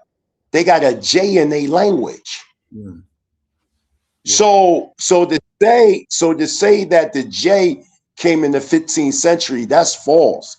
When there was a J, when the J sound was already there throughout Africa thousands of years before the Europeans even invented the so-called J. That's all I wanted to say. That was some dope research, Zion, and I immediately put up a post like I was incorrect. And to say all that, when you incorrect about something as teachers, which we're intensified students, we gotta tell the people where we in error at, so the people don't continue to make errors. Toda Rabba Moray for that inspiration and that insight about the letter J. I'm gonna say one last thing before I go. I gotta go ahead and get off. What you want to say something to him? Because I want to say my last little remarks, and I'm gonna go ahead and dip on off. I just wanted to say Toda Rabba in respect to that, in response to what he's saying. Listen, man, ain't nobody got to come up here and be fake, y'all. We saying what we saying because we being very real, not because of the moment, because it's what we really feel. More teachers in the community, more leaders need to come together like this. Again, the problem is everybody trying to be the HNIC. In this respect, I mean the head Hebrew in charge. And that stuff is played out. It's old. It's the reason why we didn't get it in the old times. It's the reason why we still not getting it today. Rather than humble ourselves and say we don't know, people go and study privately and then act like they've been knowing. And then because you're studying privately and you're not interacting with people that really know, you're coming up with a lot of errors. Yeah. And then you start to act like these errors is the real deal. And even when you find out for yourself that the error is an error, you find a way to still validate it. So now you're lying to people. Don't catch you're actually lying. When I tell you, a lot of people that call themselves leaders and teachers go up there weekly, whether it's from their congregation, their pulpit, their street lessons, and at a certain point they just lying. There's a lot of them, yo. There's a lot of them, but the lie is profitable when the community is indoctrinated under that lie.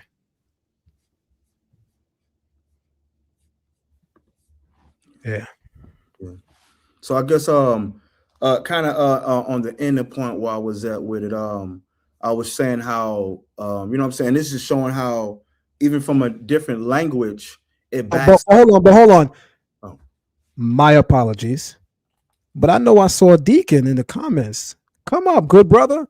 I know I saw Hassad in the comments. Come up, good brothers. Listen, man, doctrinal differences aside, when Israel come together, we will smack anything moving. We will knock down anything moving. We got to get to that level where it doesn't matter that we have different doctrines.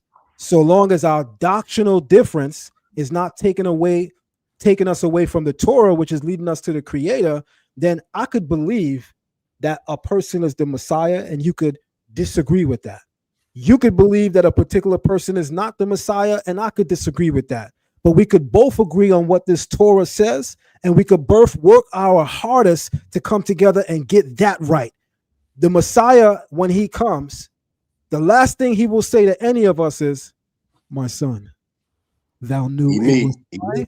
Oh, you got a special place in heaven because thou kneweth it was I. No, you're not getting cool points because somehow you figured out who the Messiah is.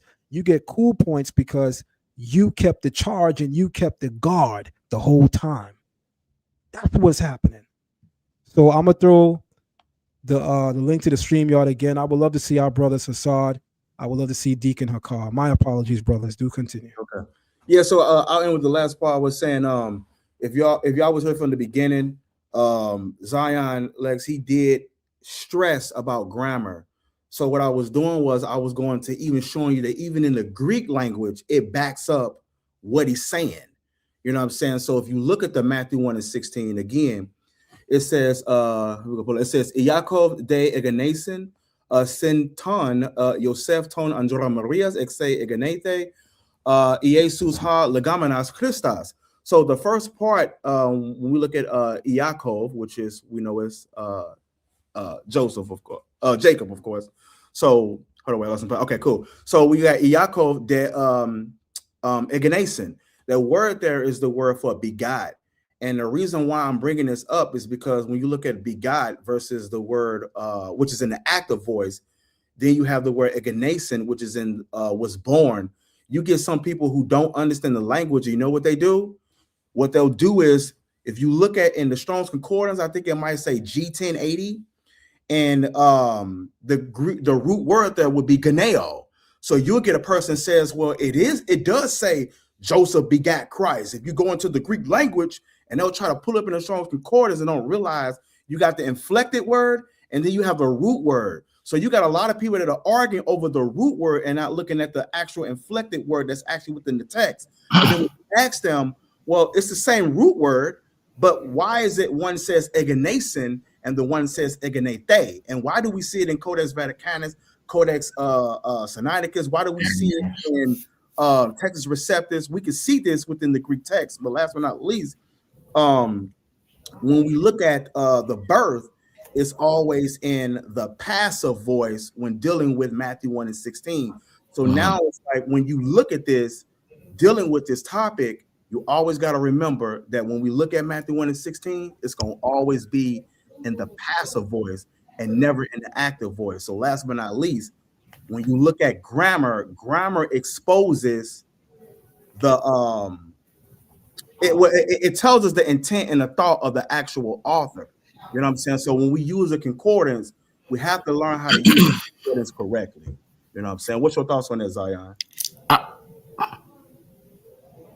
Before I share my thoughts, we got a juggernaut that just entered the building. Shout out to Priest Hakah. Genesis is in the building. Genesis. Let's go. Let's go. Oh, man, first and foremost, all praise to the Most High. Good to be here, man. And it's from what we've been going through for the last few weeks with our doctrinal changes. And like the mighty Hebrew said, you got to get back out here to Hilltop too, brother. 253 in the building. Tag town. But like mighty Hebrew said, it takes a lot of courage, sincerity, and genuineness to approach your millions, hundreds of thousands or even hundreds of supporters and people learning under your tutelage to come and say, you know what? We were wrong on that. We didn't get that right. And like Zion said, people love the lie. And the lie is profitable. I like that. I'm going to use that Friday, Lord willing.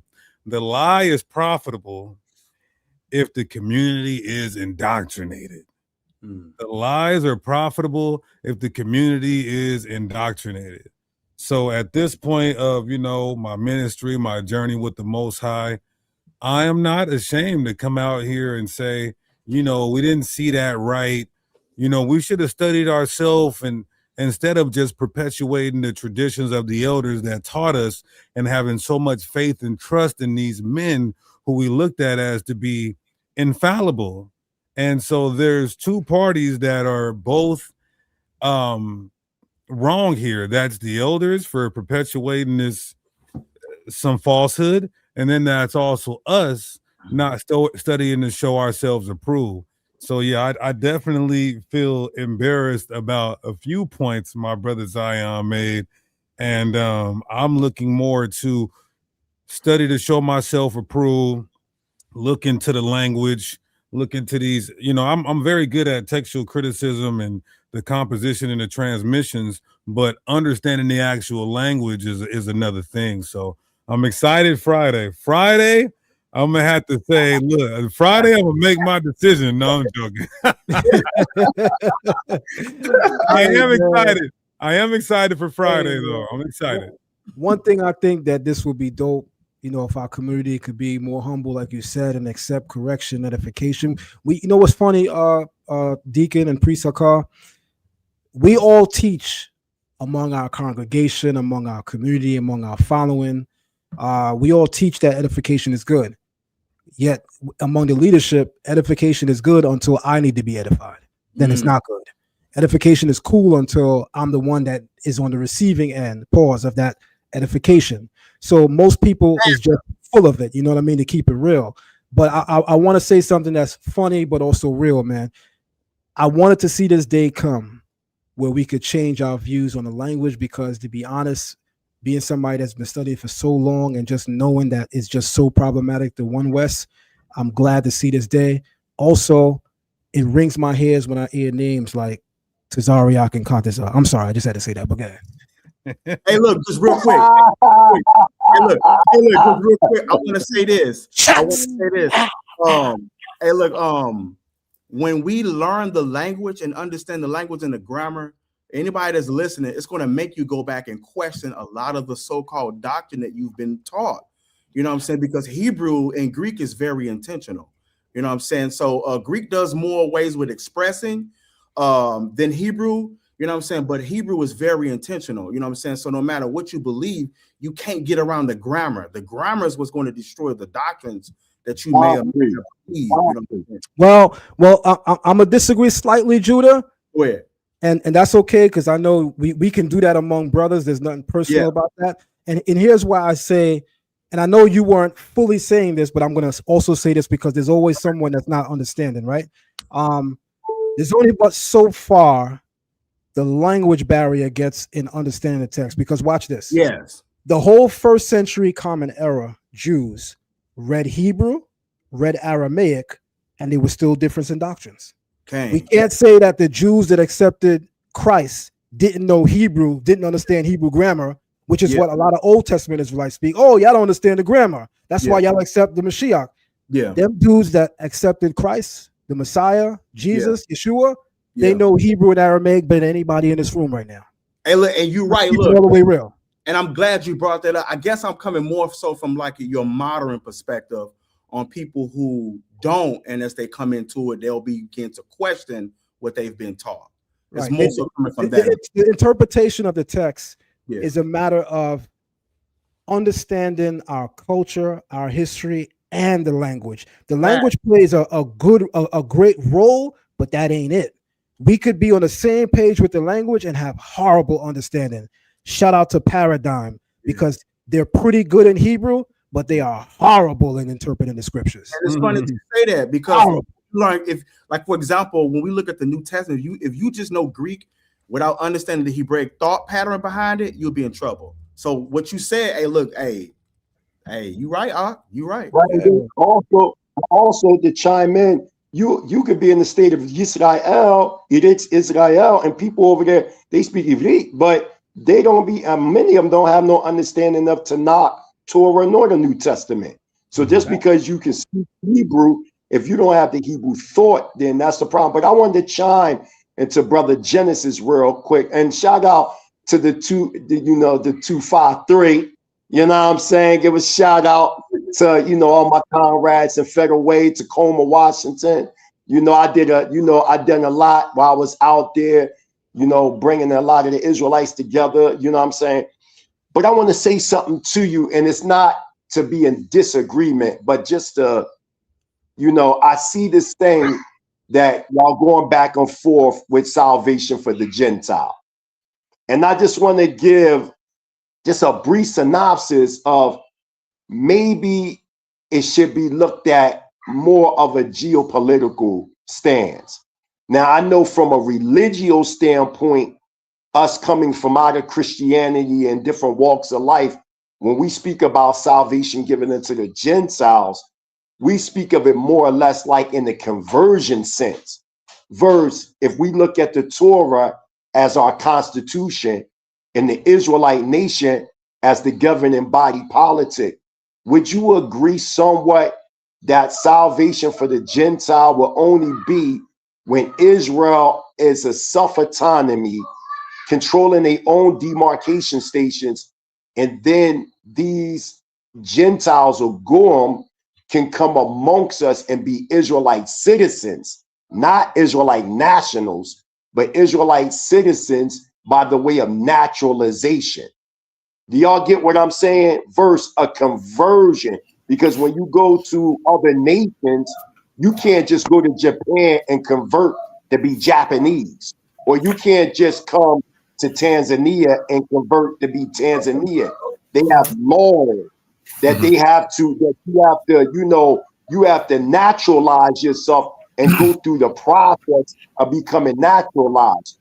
Would you look at salvation for the Gentiles being a form of naturalization in the Israelite community versus conversion. That's a fact. That's a fact. You know, we got to bring back protocol.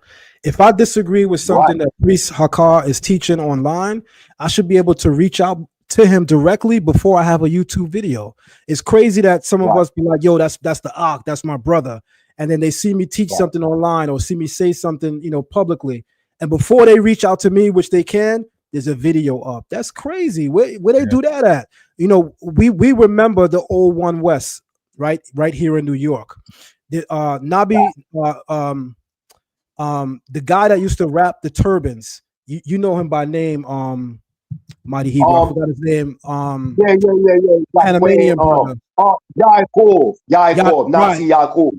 Right. He would go to the old One West and would build with Abba Bibbins. A lot of people don't remember that Abba Bibbins was a Tanakh dude. You know what I'm saying? A lot of people forget that. Chief Neftali. And our two communities used to build a lot, the old and new. That separation came a little bit after he died, like circa the 70s and the 80s. That's when that real separation came. But the Old Testament community, which was predominantly based in Brooklyn, would always come out to Harlem and vice versa. And then we also had a base in Chicago, you know, the El Rukins, the Israelites in Chicago and all that. We had, you know that history. So I'm saying that that doesn't have to be a period, good brothers. We could add a comma to that. We can continue that. We could continue having relationships cross communities among the leadership, and that trickles down to the people. Every difference don't gotta be a YouTube video, man. And it's gonna take us that got real, genuine hearts, that don't care about fame, fortune, all that dumb stuff, but really, really want to see Israel make it, really want to bust some heads that come for the Bible. If we can get our stuff together and make sure that when we disagree, we try to keep it as in-house as we possibly can, so long as the issue is not morals and ethics. Morals and ethics got to be exposed. I'm sorry. But doctrinal difference, homeboy, call me before you do a video. Why you got 8 videos against me and I thought me and you was cool? That's weird behavior. That's not how brothers move. So I would like to see among our leadership that just like how we doing this here, why we can't meet up a couple times a year, do a lecture together, or have conversations together. That way that helps to build a community, yo. The Israelite community can be repaired, but we have to want to repair this, man. We got to. Yeah, I believe we still got a chance. We got a chance. As long as we all got oxygen and the spirit of the Most High in us, we have a chance to make this community better and to progress instead of staying stagnant and antiquated. So I'm pushing for that, as I believe to be younger than, of course, the elders who've been in this thing. I do consider myself still in my youth, right? But I have men under me, half my age, and we want to leave what the elders failed to do, which they did a great job with the resources and, you know, utensils that they had at their time. What they did fail to do is set up successors under them.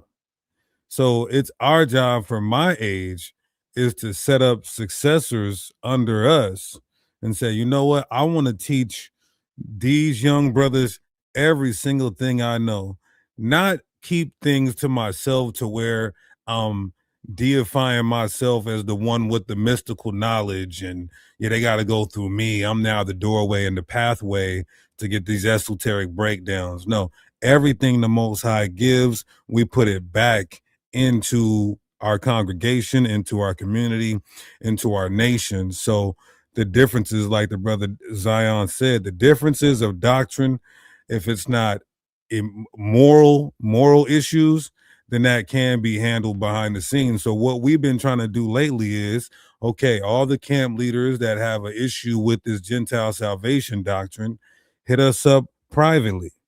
We would love to deal with this publicly because demonstration is better than conversation. So we would love to deal with it publicly. But before anybody says, oh, you just want to embarrass me or destroy me and make me look bad, we've been trying to have these, isolated behind the scene phone calls about doctrine. Now, if we can't get a hold of somebody who is cloud chasing and using our name and name, image, and likeness for their to grow their platform, then there's nothing else for me to do except for respond with a video. But that's not what we want to do. So I'm obliged. I'm ecstatic. The Most High is doing something new in the community. And once you get somebody like us who are coming from One West to cross and build the bridge in this gap, then I believe a lot more camps will follow suit and understand that there's some people, it's so blood and crippin' over here in One West that if we don't deal with congregations outside of One West, we were calling you guys house niggas and saying we were the field niggas.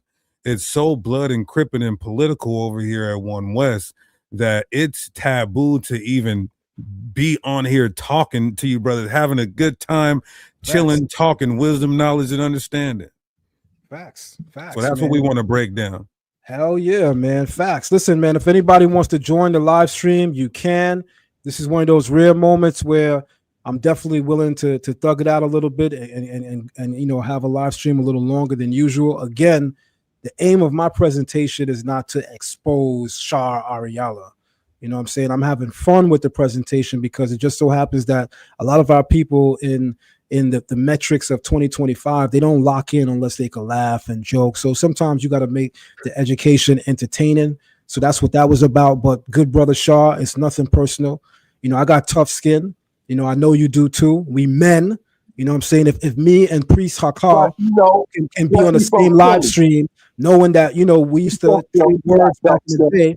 The fact that we used to trade words back in the day, myself and Priest Hakah, but it was never too crazy. Why we can't come together, man? You know, I think some of these men aren't really men, to be honest. To be brutally honest, because men, no, they're men. They're just yes men. Yeah, yes men, man. Like I feel like men gonna fight. That's what men do.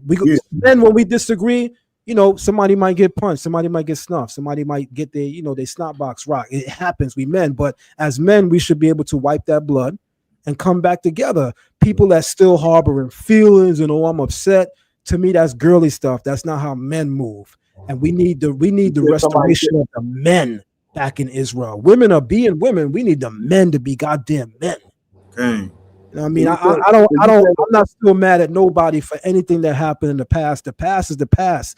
And if I could quote the New Testament, somebody gonna be upset by this. How many times should I forgive my brother? 70 times 7. So if you understand that asking the Creator for forgiveness is null and void if you don't have forgiveness for your brother, then there's no reason why we can't always come back to the drawing board, so long as nobody drew the line morally and ethically. A lot of us is cutting people off because of doctrines. Meanwhile, y'all got rapist uncles hanging around the crib and y'all still saluting them. Come on now. Yeah. You're right. Sound like he's saying. So it sounds like he's saying somebody got to set you up. Yeah. Listen, man. I'll be down to come on any of you brothers' podcasts. Y'all ever want me to join, man? I would love to come on. I need that. I mean, I would love to come on any topic. You know, with me, I always tell people, ask me anything. Just don't talk about my family. I'm very guarded about my personal life. But, you know, doctrine and all that, I'm with. There's no question that's off the table. No, I don't want no pre-answers. I want an organic conversation. Don't hit me with, I'm going to send you a list of the questions. Nah, ask me on the spot. Know that I know my stuff. I got people that come on here with all due respect, and I'm not disrespecting those of you that did it, but I still need to speak my truth. There's a lot of respectable leaders and teachers in the community that I was surprised when they was like, yo, you're going to hit me with the questions so I could know what you're going to say. And I'm like, damn, don't you know what you know? Right. I like organic conversations. Freestyle. Like, y'all want to be rehearsed? Oh, come Zion, on. You remember when you interviewed me about when I think we had a conversation with the two-part joint about Yeshua, about more Yeshua volume 3, right? Right. It wasn't, we didn't prepare it, nothing. It just, he was just coming. What about this? What about that? What about this? What about this? We from the old school, so everything got to be on cap. But I want to say something since my brothers is here. Y'all, I gotta be frank with my brothers. You know what I mean? We got to support more of of the things that we doing on the ground. Like right now, as y'all know, I got the ancient band, and I want to thank the Most High for all the work that He causing me to do. But I wouldn't be able to do it without the strength of the Most High and the people supporting. And we got the ancient band through Hebrew Israelite Awareness Center here. We have, you know, the farmhouse, the guest house. Want to give a shout out to Professor James Small. He made a contribution, you know, some months ago. He's going to come visit us over here. But to the family that's on the panel, you know, right now, I know y'all know what's been going on because of the political strife over here in Tanzania. The United States Embassy had contacted all foreigners over here, so we're basically locked down because they've been protesting. Over 3,200 people been slaughtered, you know what I mean, within the past 3 weeks. So we have to have supplies and things like that. We can't even go to the market. We have to get like a special boater driver to, you know, get the stuff for us, bring it. So if y'all can contribute, Brother Zion, any of y'all to the cause, it's much needed over here. You know what I mean? It'll help us to maintain water, gasoline, and stuff like that. I will definitely help to spread that word. If you can, you know how we can reach out. You know what I mean? Just send the complete info, and I will definitely help to spread that word. Guys, I gotta definitely shout out this brother again. This brother is a really good brother because whenever he's on a platform, he contributes on multiple levels. And I know that there's always somebody thinking, man, why he giving them money, man? He was just giving me money. If we had more brothers like this, man, we'd have a greater community. Support shouldn't just be that these are my guys and I mess with them. Support should be, I want to see the community grow. And financial resources help us to grow, man. So big shout out to the brother. I call him Moray Troublemaker. But, you know, he's a very good brother, man. I love that brother. Thank you once again for your donation and your contribution. And to all the brothers on the panel, man, we could get it right. We got this, man. We got this. Another brother entered the chat. I'm going to allow him to introduce himself. Tell us, you know, whatever he would like to go into, and then, you know, it's up from there. Shalom, brothers. How y'all doing on the panel? Shalom, Shalom, okay. Let's go. Shalom. To the Most High. I was just checking it out. My brother Joüon-Muraoka sent me a link, and I said, let me, you know, see what's going on with the brothers and stuff like that. I love the discussions on the language. Beautiful topic. A lot of truth that Israel need to know. A lot. I want to give my flowers to a lot of the elders that came before us, and we had some great teachers. And I visited the One West school several times back in the day, back in the 90s, and seen some of the elders teach there and so forth. But I think that it's good to see that we got brothers on the panel that understand the need for growth and like in Israel's need to move forward, and the language is a big part of that. So thank you for sharing a lot of jewels with the brothers Iron to the people concerning the importance of the language. I know Brother Joüon-Muraoka, he does the same for the language. And, you know, I think if Hebrews focus more on the things where we do agree, you know, unless it's a salvation issues, I can understand saying, well, hey, I can't walk with that. But if these things are not salvation issues, I think we should learn to be more patient and more understanding as a family. And Priest Hakah, shout out to you for standing up for the truth. You stood for the truth. I'm getting crucified, Brother, I got crucified for Hebrew. Okay. I got crucified for trying to restore the language. I got crucified for trying to restore the name of the Most High. I got crucified. I was Torah only community. They crucified me for believing in the Messiah. You know, it's part of the walk. You know, if we hey, shalom out here, Toda. If we're faithful to endure persecution for the sake of Messiah, then he gonna find us faithful to rule with him. So like, you know, those are things that kind of got me through some of them hard times. But I commend you for standing up. You know, I got a brother Gentile named Cornelius, and he's a Gentile that's been keeping the law with us for almost 10 years. And, you know, and I'm still trying to work to build him up to build the Gentiles up, you know. But I understand the need for our own distinct groups as Hebrews, aside from them. But certain times of the year, we should all, especially I think it's the Feast of Tabernacles, we're all supposed to fellowship together in Zechariah 14, the Yehudim, the Israelites, the Hebrews, and the Gentiles. That's a commandment in Zechariah 14. At least once a year, they're supposed to fellowship. But man, I commend you because I know that's not easy. And I went to One West several times. I got family who had some of the camps in One West, you know. And at that time, I seen certain things that I was like, you know, I see a lot of truth here, but certain things like the language, certain things like certain doctrines, I was like, yo, I know it's easier to fit in with the crowd, you know, because more people accept you. But if you stand on the word of the truth, the Most High is going to support you. So I commend you too for that, Brother Zion. I don't think I got a chance to meet you when I was in the Hebrew community, but I'm very familiar with Shema and the brothers over there. Very familiar. And my father was great friends with the elders over there. That's what's up, man. You know, small world, man. Yeah, you know, yeah, my father was real tight with them over there.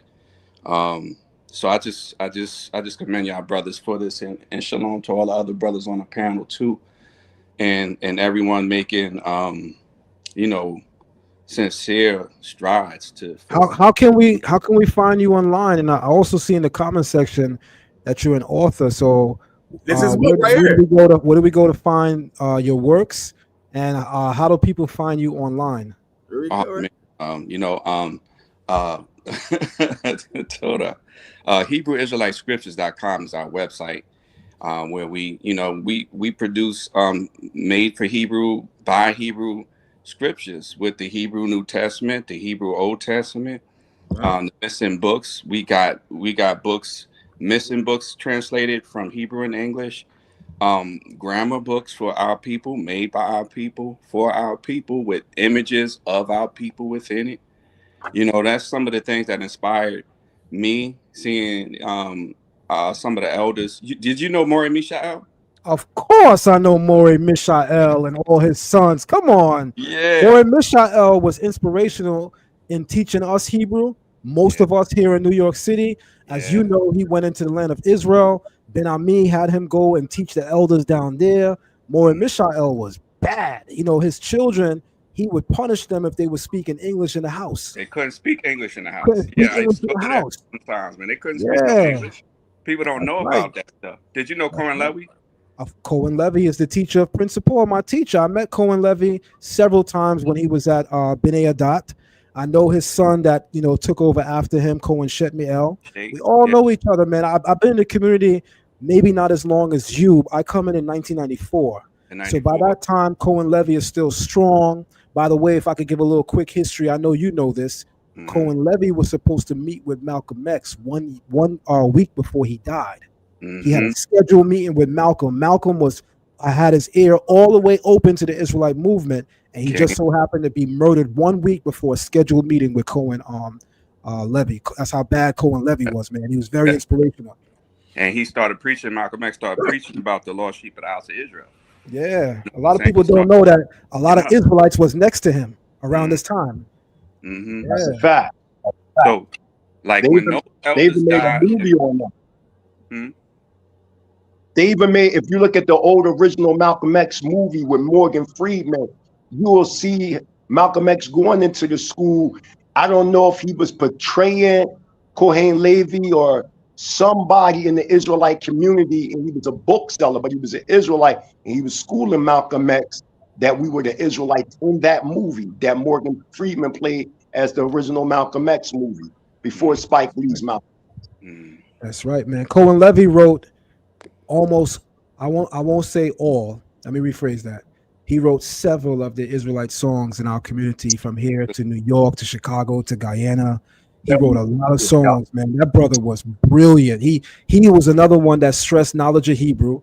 When I first went to Bnei Adat in the fall of 1995, and I heard him reading from the Torah in Hebrew fluently, and then closing out the session praying, and y'all that know Cohen Lever, you know, praying for damn near 10 minutes in Hebrew, not even touching English. That's I was right. like, damn, I want to be like that. That's when they passed away. That's what really inspired me to take the Hebrew. Yeah. Because I was like, I said a prayer to the Most High, especially when I think Maury Mishael died after he did, and I was like, y'all, who's going to carry this language? The great teachers they're passing away. That's and right. you know, who's going to carry the torch? Come on. Oh, and that was my prayer. And then from that, then I think Most High helped me that much more with the language. But yeah, Hakah, man, we got to, you know, for anything worthwhile doing, we're gonna face that persecution, brother. So I commend you on that. And hopefully I can link up with you too. I asked a good brother, I said, we're trying to create this dream team. I told Zion Lex that. I told Divine Prospect that. I asked another brother, who else can we get on the forefront? I know the Mighty Hebrews doing the groundwork, but I was speaking more of the apologetic work. And the brother mentions your name, Jedediah, hopefully I'm saying that right. And I think, did I talk to you before some years back? I think I messaged you once or twice. You know, we might have messaged each other. And back when you was trying to do some, I think, discussions on the calendar, I had some of my people try to reach out to you as well, so we could try to build on that topic. Maybe that's a topic in the future we could discuss on the calendar and stuff like that. But yeah, man, yeah, keep pushing, brother. Like, you know, it's inspiring. It's not an easy truth. It's just like a man that got a wife, right? And he treated his wife the best he could or whatever. And she goes out and she cheats on him. And then he starts dealing with a new woman. You know what I'm saying? And then he might consider reconciling with that first woman. You know, that first wife, she might be a little bit jealous that he got somebody else in the picture. And that's kind of how it is with some of the Gentiles coming into the truth, and us as Hebrew being the first wife. You know what I'm saying? Like, we were here first. Like, yo, this is, you know what I'm saying? This is our house. This is all that. But at the end of the day, if we did wrong and he started to say, hey, I want to, you know, and he started having somebody else, then how could we get mad if he's willing to take us back? So it's not an easy thing for our people, but it is the truth. And I've been teaching that in Amos 9 for a while about the remnant of Edom. That's going to be so glad. Look at God. I'm going to tell you how the Most High works. I wasn't even going to ask because I wanted to ask Zion Lex. I wanted to ask Zion Lex about the Hebrew structure of Amos 9 and 12, and you just brought it up. So the Most High wants it to be talked about. Yeah. Amos 9 and 12. Some people are purporting that those that are called by his name are not the Gentiles. You guys being, you know, scholars in the language, can you guys speak on that a little bit in Amos 9 and 12? Because again, my dear brother Ahrayahla, who is a friend of mine, I talk to him every other day, but I disagree with him vehemently. He's saying that they that are called by my name in Amos 9 and 12 are the tabernacle of David, are the Israelites, and not the Gentiles that are called by his name. Now, I see it as the Gentiles being called by his name, a remnant of them that choose to repent. But you know, what say y'all? And can we get some exegetical expertise? I'm gonna let the brothers handle that. I'm gonna let the brothers handle that. Let me pull it up here real quick in Hebrew. I'm gonna pull it up. I'm gonna pull it up too. Brother, Jedediah, Moray. Hey, shalom, can I ask you? Shalom, Adoni. How you feeling? Boker Tov to everybody in the morning. Lala Tov to all y'all that's at night. Quick question. You don't mind me asking, who was your Abba? Daniel Ben Levi. He was studying to be a rabbi, so he was Rav Daniel Ben Levi. He was at Bnei Adat. Oh wow. Yes, yes. I'll be in the Abba. I would You have know definitely my looked up spiritual Abba is Prince Cass Say that again. from my children. I used to, matter of fact, all my sons were circumcised by Rabbi Rabbi over there in Ben Yadai. Baruch. Rabbi Yahuda and Ima Bashiva. Okay. They Right. did all my sons. Sir, I'm from Philly, but now I live in Dimona and I live in Tanzania. So yeah, Yeah, I've been out here now. Say what? Yeah. That's where we were from. You know, my father was a rabbi there, and we used to read the Torah scrolls. You know, the Torah scrolls ain't have no vowel points. You had to know how to read. You had to know how to read. Yup. You had to know how to read. When you come up to the Torah to give aliyah, as we say, there's no nikud. You know, you got to know your stuff. You got to get up there and you got to speak, man. You got to chant. And most of us aren't there yet, but hopefully we will get there yet. And I feel inspired to say this in a moment. We got to all come back and do a show showing the history of the leaders in the movement, man. Talk about the movers and the shakers and their contribution, because as cliche as I know this going to sound to some people, we ain't going nowhere without paying homage to our elders that paved the way for us to have a goddamn voice right now. Some of us talking about design a long time, me and you. We got to do this. Some of us act like the Israelite movement ain't had movement until we got in it, and that's crazy to think. Our elders put in work. Even and let me be clear for the record. Y'all will hear me critique One West Lashawan. Y'all will hear me critique some of their doctrine, maybe most of their doctrine. You will never hear me say, "Oh, I'm gonna destroy them. I'm gonna take them off of the Israelite community." Because guess what?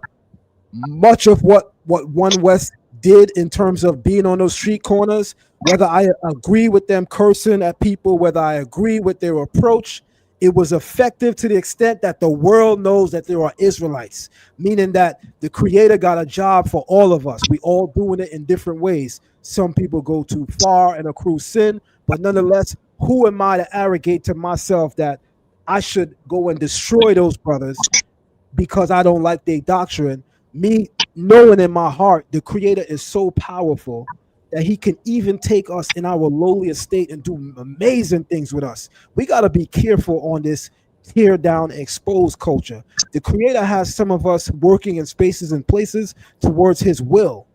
And those of us that's knocking people down because of they, certain sins or certain things, listen, let he who is without sin cast the first stone.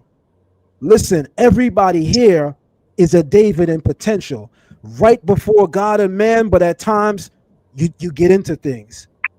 So I say that to say, exposed culture is necessary when you have extreme immoral behavior. Apart from that, chill out, homeboy. Right. Nobody doctrine is bulletproof. We all gonna get it wrong sometime. It's true, man, because like what you said about the younger brother who was critiquing the work.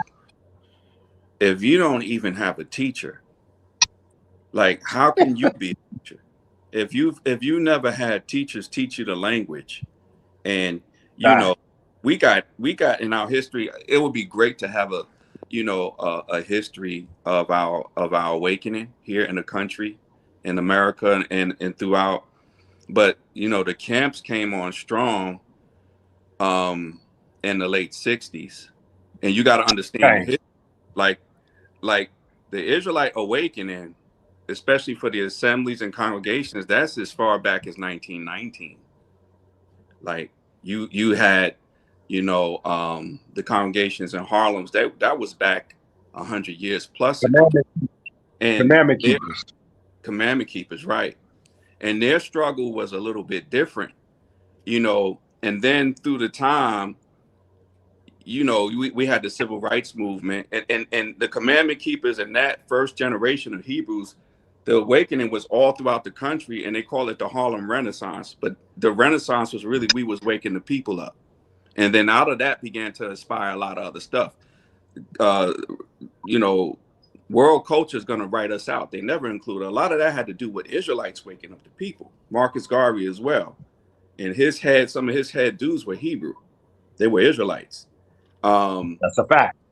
That's a fact. And what began to happen is as time began to go, we start having a civil rights movement. Civil rights leaders are marching, some of them getting killed, and then it culminates with Malcolm X being assassinated, then King getting assassinated. So you got to understand, after all of the marching and all of the trying to be friends with our enemies and all that stuff wasn't working because they're killing our leaders. So the camps had to come out. You had to have a militant group of brothers stand up. Yep. So that's around like the late 60s. You had to have that. So I would never condemn the camps for militancy ever. That's right. Ever. That's right. Them brothers are needed, man. Them brothers are needed. To be honest, and I don't want to sound, chauvinistic. I don't want to sound too crazy, but in my experience, if I keep it all the way real, a lot of the really scholarly brothers, they not gonna throw down when they come to throw down. To be honest, I know that there are scholarly warriors out there because we Israel. I know that does exist, but to be honest, I haven't met or been made aware of too many scholarly brothers that are willing to function dual-fold, like a David, a scholar and a warrior. So we all got our path. Some people are scholars, some people are warriors, some people are warriors and scholars, but we all need each other, man. And this cutting down exposed culture is crazy. I want to comment on a comment that I see on the comment section, and then you brothers could jump right back in. Someone says, Zion Lexx, are you familiar with Cohen Mikael from Guyana in Barbados? Here we have Barbados. Brought my father in the truth. Cohen Mikael is a bad, in the words of my teacher, Principal, Cohen Mikael is a bad motorcycle, baby. Cohen Mikael is so he's another one that when it comes to he's another one that when it comes to language, that is a legend in the community. What? Let me just get this one point out. Cohen Mikael wrote the book Israelites and Jews, The Significant Difference. The very first week that he released that book, he came to Shema Israel, my congregation in Brooklyn, New York, and he did an official book signing after the Shabbat, and he also went over that book with us. Cohen Mikael is a powerhouse. By the instruction and command of Cohen Levy, he relocated to Guyana, South America, started a community there. His children moved from New York to Charlotte, North Carolina, and formed the Hebrew congregation of Charlotte in North Carolina, and they doing their thing for now, I believe, almost 20 years that his children been down there building that community. That's a legend. So to answer your question, brother, you goddamn right. I know Cohen Mikael as well as some other people that's here. That's a powerhouse. He got to be celebrated. He's still around.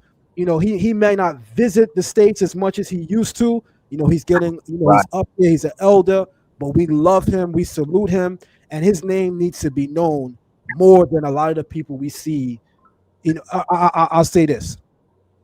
What's insane and diabolical is how some of the amazing elders that paved the way for us, their name is unknown, but the people that make us an embarrassment, everybody knows their name. That's crazy. We got to change that. We published a book, and in the intro of the book, it's a book on like the Hebrew calendar and the signs of heaven and so forth. And in the intro of that book, I mentioned all of the elders, even the camp elders, and the history coming out of slavery. Israelite awakening started not just coming out of slavery, in slavery. Nat Turner was a Hebrew. He knew who he was, and that's why he did the slave rebellion. And then you have many like what's her name? I forget her name. Harriet Tubman and believers. So they came out in slavery, and then in the early 1900s, this is some of the things a lot of the camp brothers don't know. A lot of the congregations, we was around like in the early 1900s, come on, teaching the people who they were, teaching about the Most High, teaching the law, statutes, and commandments, teaching the culture. And then, so that's all the way up until like around the late 60s, and the camps came on the scene. But a lot of the brothers in the assemblies don't recognize the work that the camps that they had to become a militant group. That's So right. you need one another. You know what I'm saying? Right. You need one another as a nation. So doctrine is where that we can have disagreements, but let it be on salvational type things and not trivial things. You know what I'm saying? Because if it's salvation, a person could lose their soul, That's their right. life, not make the kingdom. We don't want to see that. But I just want to say, man, I commend y'all brothers, man, for the work y'all doing for Israel, and I appreciate having this gathering, for us to discuss together. I hope it's edifying for the people. Speaking of discuss, remember I would love that you make I would say we were supposed to answer Priest Hakah's question about Amos 9. Yes. Please do answer it, brothers. My apologies. I'll go first or whatnot. And Hold on, sweetheart, because I don't want to interrupt that important conversation. I just want to really say something for like 2 minutes real quick. First and foremost, I want to shout out all you brothers for being on this panel, man. It's amazing to see people just gathered together to get edified and edify each other as well as the nation. I want to give a big shout out to Priest Hakah, because he was one of my first teachers. In this walk. I was in a camp that he was part of. I walked the front lines with that brother. That brother gave me counsel when I needed it. And I want to give a shout out to Nasi Lexx, right? Because he also took me under his wing and actually taught me things that helped me further expand my knowledge, right? And through all my studies, you can see my pitch right there. It says Minhag, and I took that deliberately from one of Zion's presentations from class. So sorry, but it's talking about tradition or customs, right? And I think we in a unique space where we can all come together and develop our own traditions and customs, right? And what we need to do, first and foremost, in my opinion, is come together collectively, form a Beit Din or something of the sort, where we can all have these discussions and talk about the differences in doctrines and come to some kind of resolution and conclusions, right? So that way we can start instilling these traditions amongst our families, right? Because if we start teaching our families, then they'll teach their families, so on and so forth, and we have a better community that is built that can rival any community. There's a lot of separation, like you guys talked about. I've seen it firsthand, and now it's time for change.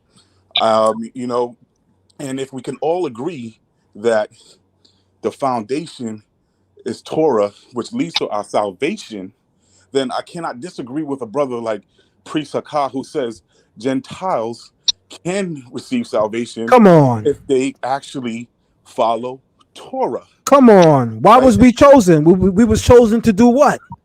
We forget the scope of why we chosen, acting like Gentiles don't have salvation. You see, like Priest Hakah, I don't give a goddamn what people think. I'm here for the truth. I'm here for what the Creator says. If the majority of the community is saying left is right and right is left, well, let them do that, because I know right is right and I know left is left. I'm not following the majority. I'm doing what's right. The Torah tells us we should be a light to the nations. Why?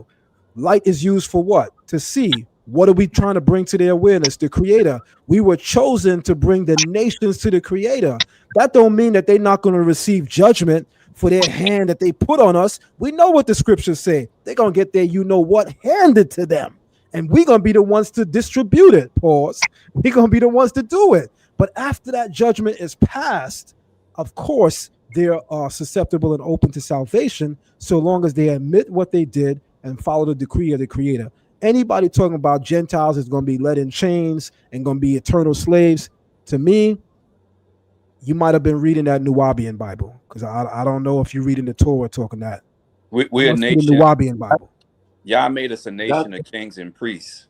So if he made us a nation of kings and priests, it's to rule the nations and to be priests to them. Come on. So if we're going to be priests to them, that means we're going to teach them. We're going to teach them the devil. Yeah, come on, man. If we're priests to the nations, we have to teach them about Yah. But in response, they have to serve us. You know what I'm saying? So one of the conversations, and Judah Moshe, I know you want to get to that. We're going to get to Hakah's question. But I just wanted to say this, like, I would see a lot of videos, and I understand it, and I'm not coming down on the brothers in the camps. You know, when they would have the Edomites there, you know, after getting the word, they would have them kiss their shoes and their boots. And I understand that they should be made to submit. I get that. But once they submit and once they show, hey, if a person shows they're willing to do that, how much more willing would they be willing to serve the Most High by serving his people? If they're willing to submit that much on the street and be recorded kissing somebody's shoes, if we could then take them Gentiles and then put them with another group of Gentiles who under the authority of Israel, then that's how we get them in subjection. You know what I'm saying? And then they should help build they should help finance and build what we have as a people. That's how they show their work. They have to suffer too, as we've suffered for Messiah. They can't just say, hey, I believe, and still be riding on top and then just get into the kingdom without suffering like we've suffered. We got to all sacrifice for this thing. So they can't just say, oh, I believe and I'm grafted in. It don't work that way. But they have to prove their salvation by serving us. You know what I'm saying? That's how we do it. So when y'all brothers, if y'all got an Edomite willing to kiss your feet, that's the type that's probably going to be willing to serve. So if y'all can get them and say, hey, you know what I'm saying, we're going to coordinate with other camps throughout Israel who have Gentiles, and we're going to have the Gentiles have a congregation under the authority of Israel, that they answer to our priesthood, they answer to our kingdom. And then they will be tasked with different things that bring glory to the Most High by serving us. That's how you do it. You know what I'm saying? So that's how we've been trying to do, to model it. But so it's refreshing to see brothers stand up for the truth. That's the truth. You know what I'm saying? So anything else is not real. It's beautiful lies. You know what I'm saying? But I know you wanted to get into the Hakah's question. I just want to say this one thing before that, because that was my initial questioning to Genesis, and I know I defer with most Israelites as a Hebrew Israelite sovereign national. From my understanding, I'm saying salvation is coming from when Yisrael move as a governing body politic, that we take that Torah and we introduce it to our people as a constitution. And Israel being the governing body politic, when we control our own demarcation stations, when we control our own governmental structure, those Gentiles that sojourn amongst us have to become naturalized as Israelite citizens, not Israelite nationals, because they're not of the stock of Abraham, Yitzchak, and Yaakov, but they have to go through some type of saying, sworn in, just like Zion Lexx said. If they admitted to the things that they done to us and serve out whatever they have to serve out, that and as we see it from the 60th to the 66th chapter of Yeshayahu, we see that these people are going to be moving in accordance to this some type of geopolitical position. I don't believe in the concept of salvation is to the Gentiles based on conversion. That's based on religion.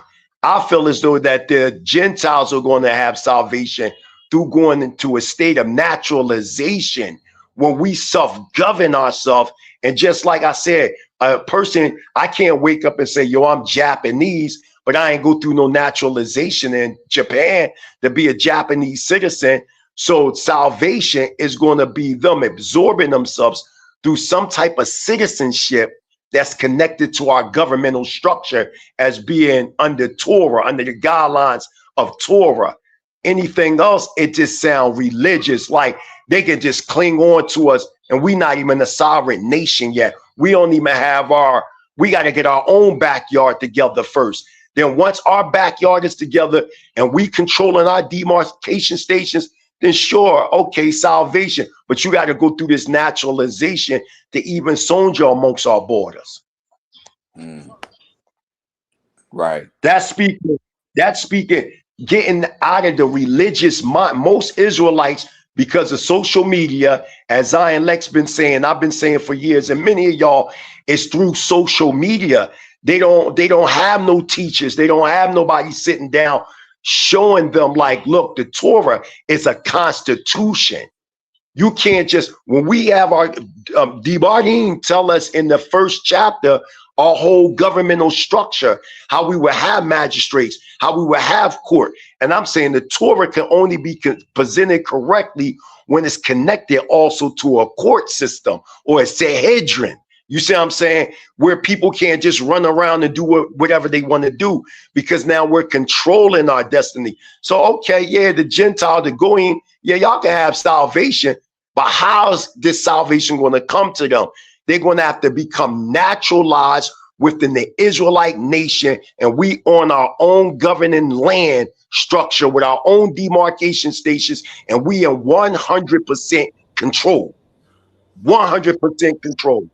That's where I see that at with that. But that's all. I just wanted to make that clear, because I keep hearing that the Gentiles can just convert to our way. It's not a religion. This is a nation of people. So we got to come with a nationalistic stance as to how we define in the Torah to the people. And that's how it's going to be defined. Just as we looked at it, then we left from a governing body politic, ancient Kemet, 1446 BCE. Zion Lexx broke it down, the curse as well, you know what I mean, in his writing, taking it back to 1619, Deuteronomy 28:68, and then shifting over to the land of Canaan, and we created and built our own governing body politic. We had Saul, David, all these different people, but they was moving geopolitically. They didn't look at the Torah religiously. It was a geopolitical stance, and that's how we got to take this. Geopolitically, or how you going to get salvation? Which you just going to say, oh, I believe in what y'all believe in, and now I can just soldier amongst. No, you're going to go to our governmental structure, just like you go over there to the state of Israel now. You got the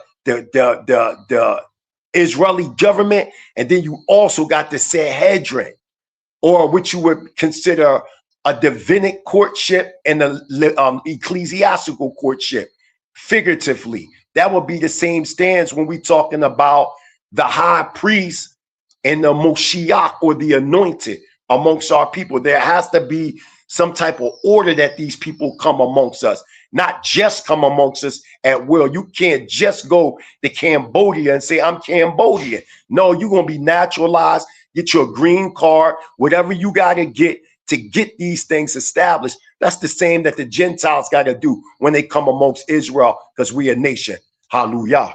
Hallelujah. I just want to say that something real quick to that, because I get what the mighty Hebrew is saying. But when we look at the prophecy in Isaiah 56, it literally tells you that the Ben Nakar that joins himself to the Lord, to serve him and to love the name of the Lord, to be his servant, everyone that keepeth the Sabbath from polluting it, and taketh a hold of my covenant. So this is what the Most High through prophecy is saying, that the Ben Nakar, which is not an Israelite, has to do in order to get said salvation that is mentioned in verse 1. Yeah. Wait. I agree with that. But getting instruction from the Lord, we got to understand what that means. It's not going to be a Gentile, my brother, just saying, yo, I believe in the Lord, because the concept of these Gentiles are totally pagan.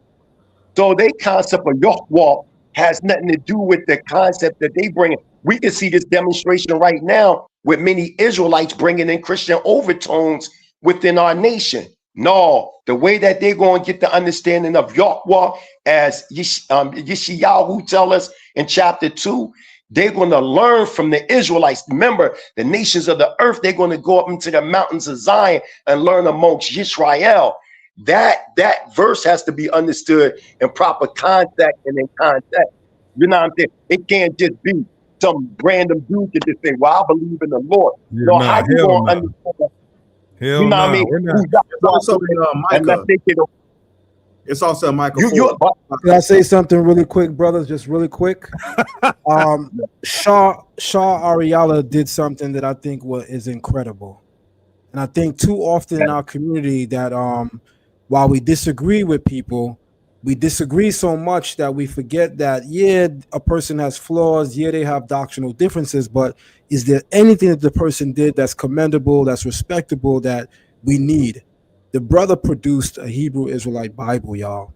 I might disagree with his understanding of Paleo Hebrew grammar, pronunciation, but this was an incredible work.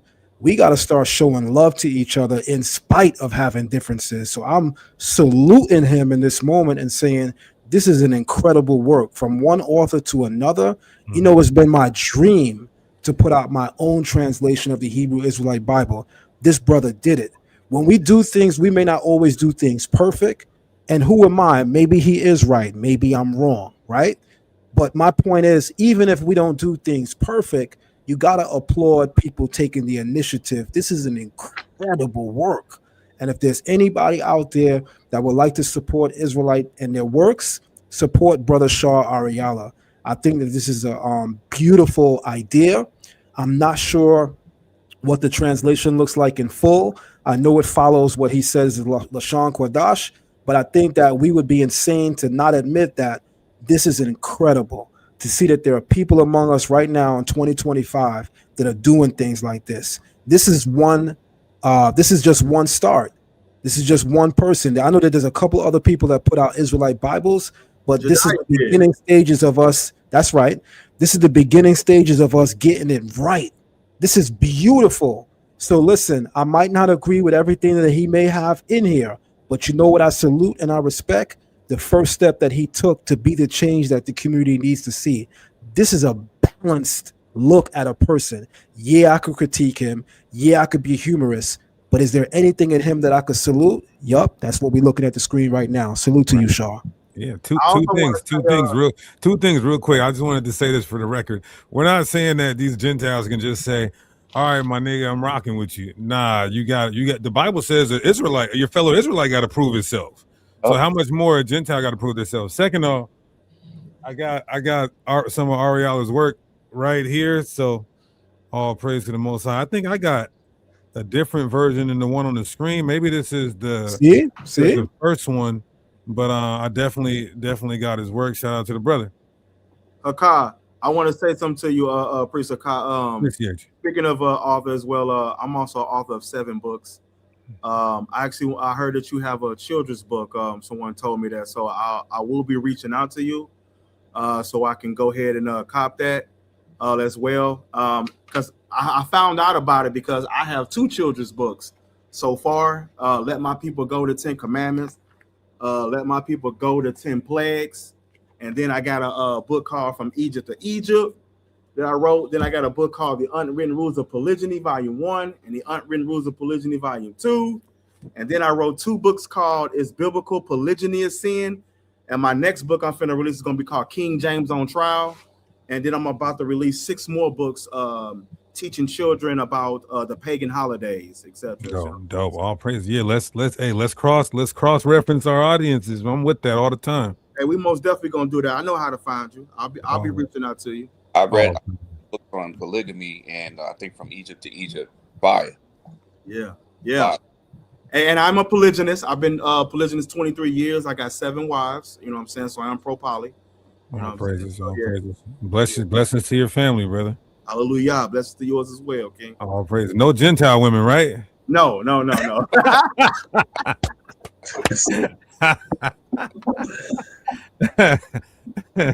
All praise to the Most High. Boy, you crazy. All praise. And you went viral back in the day. Remember, you was. What's up with your page? You still got your page going? Who, me? Yeah. I went viral. I didn't even know what I do. You know, remember one of your videos went viral when you was out there. Matter of fact, GMS were crucifying you for you. Oh, Yeah, for your First oh. Amendment, for your When I was Second in- Amendment right. Yeah, when I actually. was in St. Louis, you know, I'm definitely pro Second Amendment. I didn't know the video went viral. Yeah, no, they were saying they were on you, brother. Yeah, I said, yeah, they about to find out why they call me Judy the Shooter. Right. Oh, man. Yeah, I remember that. Yeah, that's right. Oh, doubt. All right, we have another brother that joined the stage. I don't want to misrepresent his name, so I'm going to ask him to introduce himself and go into whatever he would like to go into. Shout out to you, brother. Salute to you and shalom. Shalom, brothers. Your brother Judah Apollos, man. Very familiar with most of you brothers on the panel, is, you know, especially Judah the Shooter. Definitely.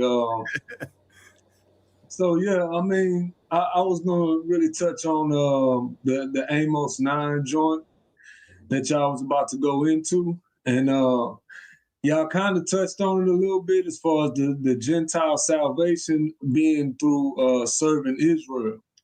And that's one of the things that haven't been taught, and it's very important to catch that part, that, yeah, like the brother was saying, they can't just say, yeah, we down with you, and we can just get on in. No, they have to do what it says. And so what we do is we show in the scriptures on the servants obey your masters, that these scriptures are being given as a commandment to the heathen to serve the royal people of the earth, which is why it says according to the flesh specifically. So we bring that out. We have a series called Gentile Salvation, Servants Obey Your Masters. We did about 10 years ago and have been teaching it ever since. You know, we do have heathens that do serve us now. And the reason why this has been hidden, you know, to our community is because of how much it would uplift our community. That's one thing they can't deal with, is when the heathens come under us and start serving us, and we end up having, you know, more of course, more substance. You know what I'm saying? That's very powerful. And, you know, I feel like one of the things they did when they did the whole mix up in the 90s, where they, you know, they separated that other school, the House of David. I feel like, because, you know, brother said that's when, you know, that was bringing in the bags and the police and all that, and trying to, you know, mix up the whole thing.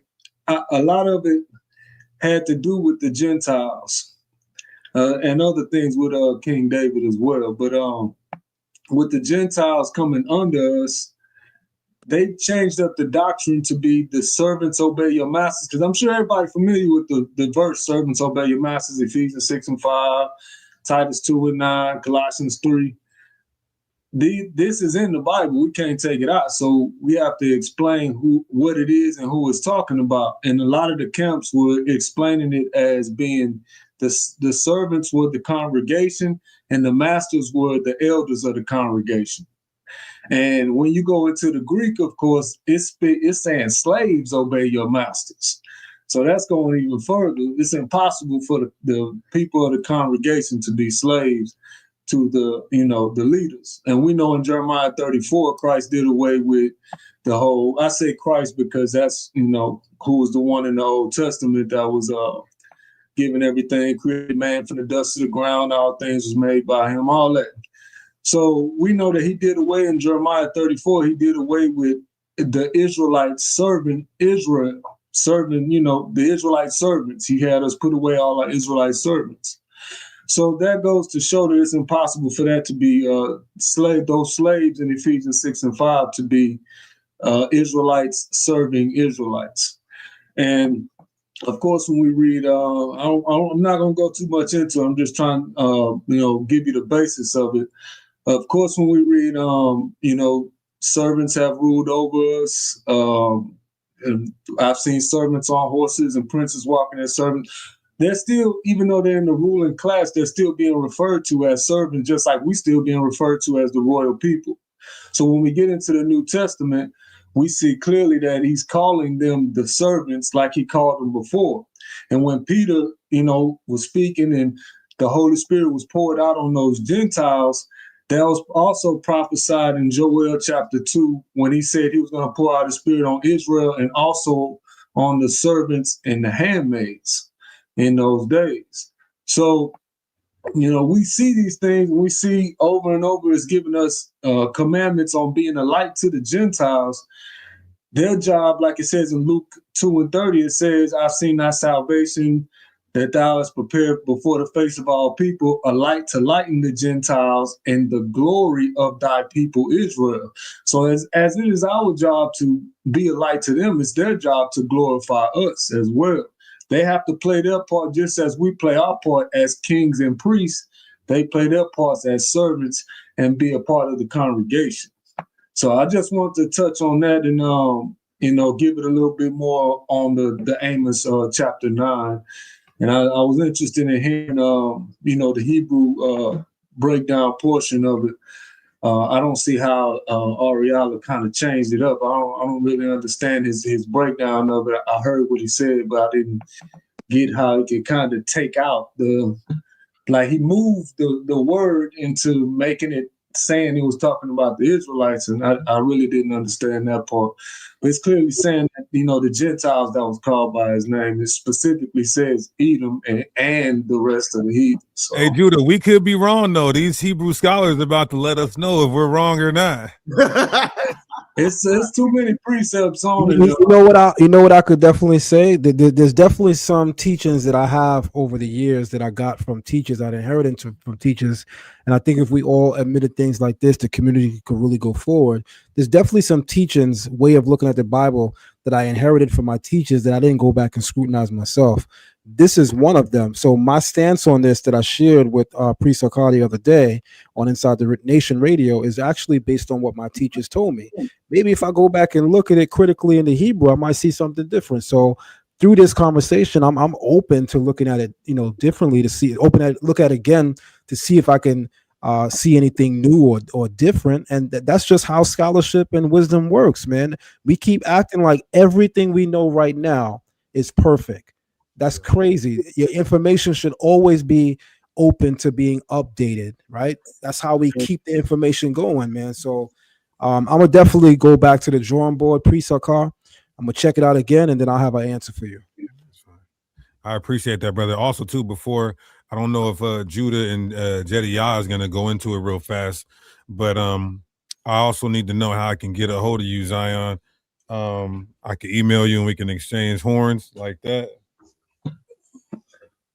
You could definitely email me at ZionLex with 2 X's at gmail.com. I hate saying this on the live because Israelites are weirdos. But my number is actually on the screen. That Zelle number, that's my business phone. Okay. So you could keep that number. Of course, there's always going to be one person that's going to call me right now at that number, even though I didn't give that number to them. I appreciate you. I'll give you some time to to settle in and decompress and all that, and I'll hit you up this week so that we can schedule something. I'm looking to do maybe a simulcast, or I can grace your channel, then you can come grace ours. Yeah, I'm with it, man. I'm definitely with it, man. I won't give any pre-packaged questions either. Nah, catch me live, man. Let me be wrong, let me be right, but let me be me. God, all praises. What verse is that in Amos? Amos 9 and 12. Amos 9 and 12. Amos 9 and 12. I'll go ahead and read, and I'll be quick because I know other brothers want to do their thing. So Amos 9 and 12, it says, Lama'an yirshu et she'erit edom v'chol hagoyim asher nikra shemi alehem na'um Yehovah et set zot. So the first part we have is Shari Edom, which is, of course, a remnant of Edom. We already know Edom is the descendants of Esau, which, of course, we already know, preaching to the choir, not Israelites. I don't mean to cut you off. I'm reading from the Tanakh. Yes. So we're waiting for Amos. 3:12. It says, "Thus saith Yah, as the shepherds rescue from the lion's jaw." 9 and 12. 9 and 12. Okay, 9 and 12. Okay. Thank you, Get Wise, for your support and your donation. I agree with you. I won't say the only person missing, but I would certainly say a significant person that is missing from this conversation that would have had a great contribution is certainly good brother Divine Prospect. Divine Prospect is a busy man in Israel. He does a lot We appreciate his contribution over the years. The conversation definitely would have got exciting had he joined it as well. And it's never too late, Divine, if you up. If not, we'll catch you next time. Yeah, no doubt. Yeah, so I'll go ahead and read it again.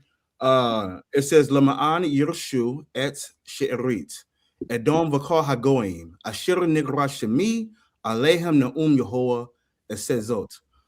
So the first part I was saying is the word She'erit Edom, which of course we know is what you would know is the remnant of Edom. And I was saying that the Edom, obviously descendants of Esau, not Israelites. This is how you already know, first and foremost, they're not even talking about Israelites as far as the context. Then it goes to say v'kol hagoyim. Goyim, for the most part, always means Gentiles, nations outside of Israel, unless context specifies otherwise. But here it is not. Then we have asher nikra shemi alehem, or who are called by my name. You know what I'm saying? So this does not mean that they are Israelites. This means that Yehovah will put his name upon them. He will claim them. They'll turn to him. So this is them coming up under his authority. You know what I'm saying? So what is Amos 9 and 12 saying? The Israelites going to be restored. You got Israel that will possess or rule over Edom and, of course, the Gentile nations. You have the Gentile nations who are called by Yehovah's name. These are not Israelites by ancestry, as we will. So these Gentiles, like somebody mentioned earlier, no, that was Elder Jediah. He talked about submission. So they're going to be submitting to the God of Israel, not Gentiles being Israelites, if you will. And last but not least, you know what I'm saying? It was something else I wanted to mention. Oh, yeah. Again, are the ones called by his name Gentiles or Israelites. So again, in the Hebrew grammar, I say Asher Nikra'u Shemi Alehem always refers to, you know what I'm saying, those who Yehovah was claiming as his own. You know what I'm saying? So in the Tanakh, that phrase is normally it normally applies to Israel about called by thy name.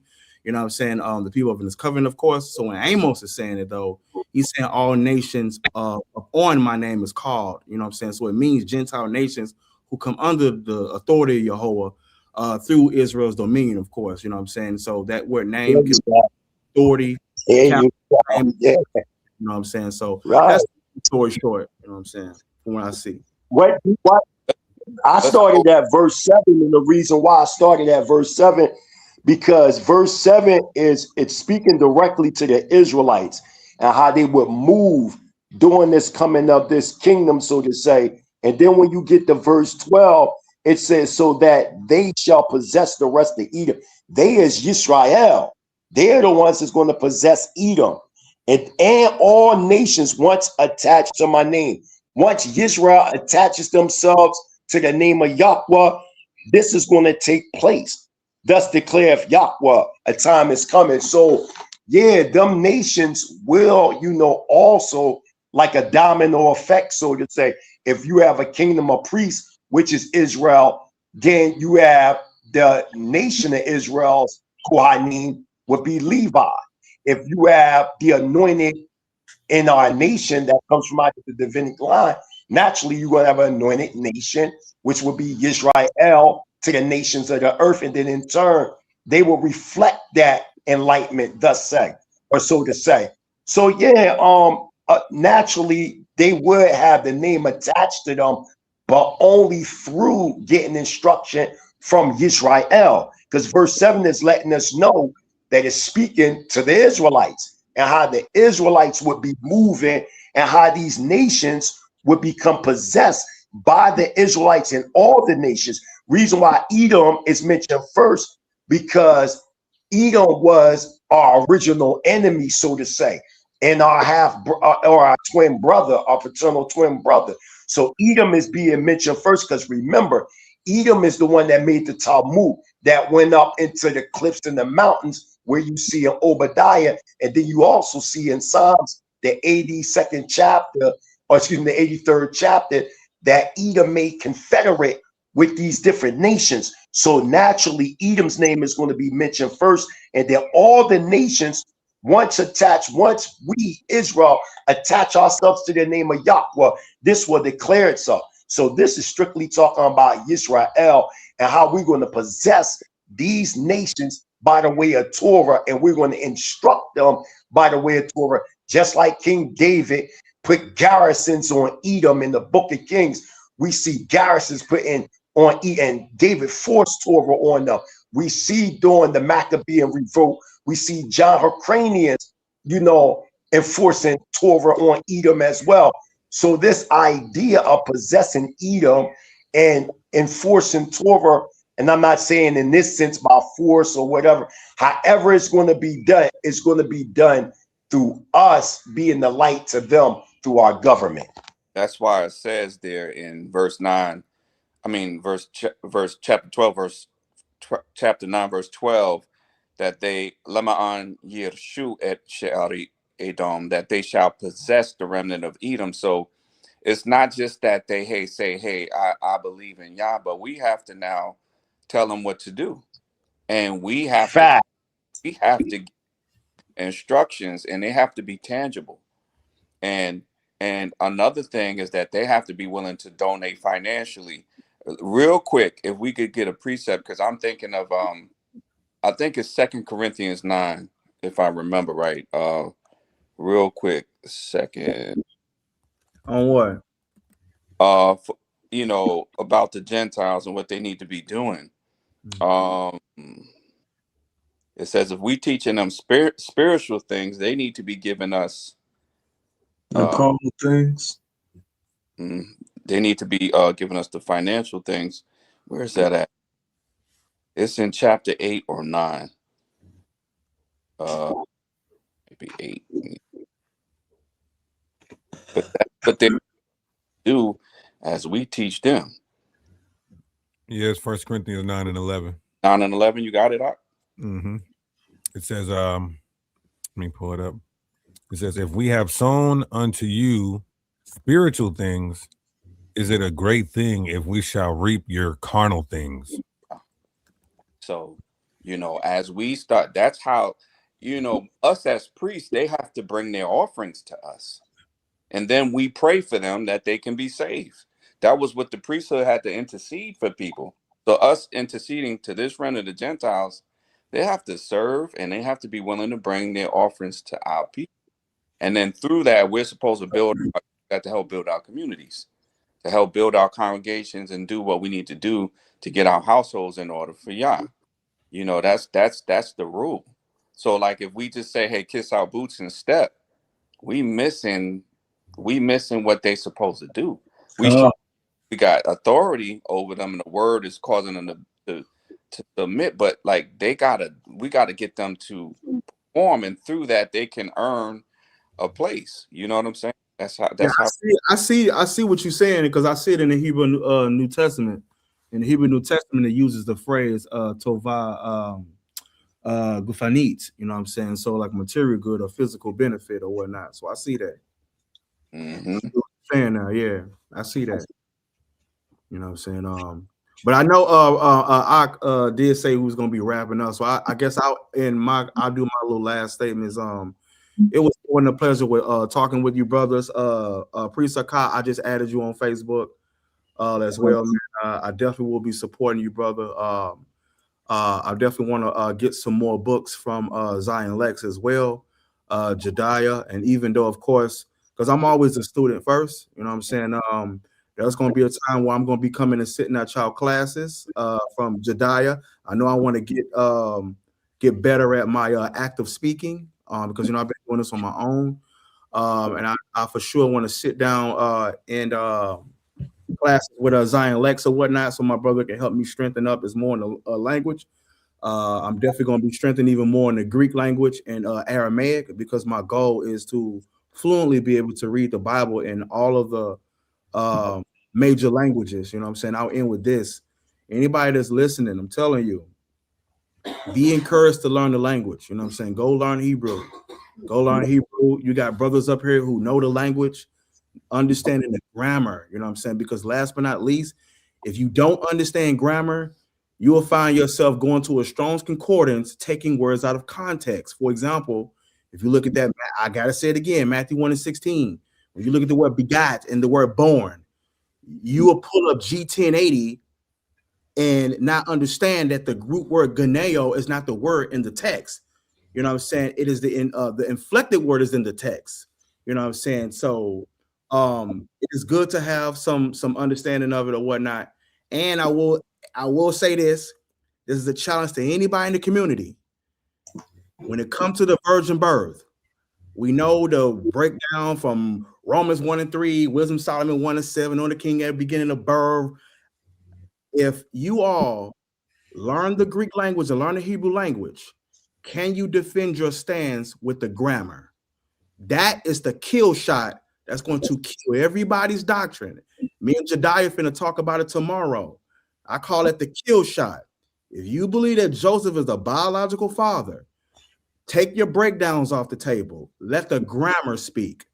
You know what I'm saying? Because when you understand the grammar, that means you understand the thought and the intent of the author, the way the author wrote it.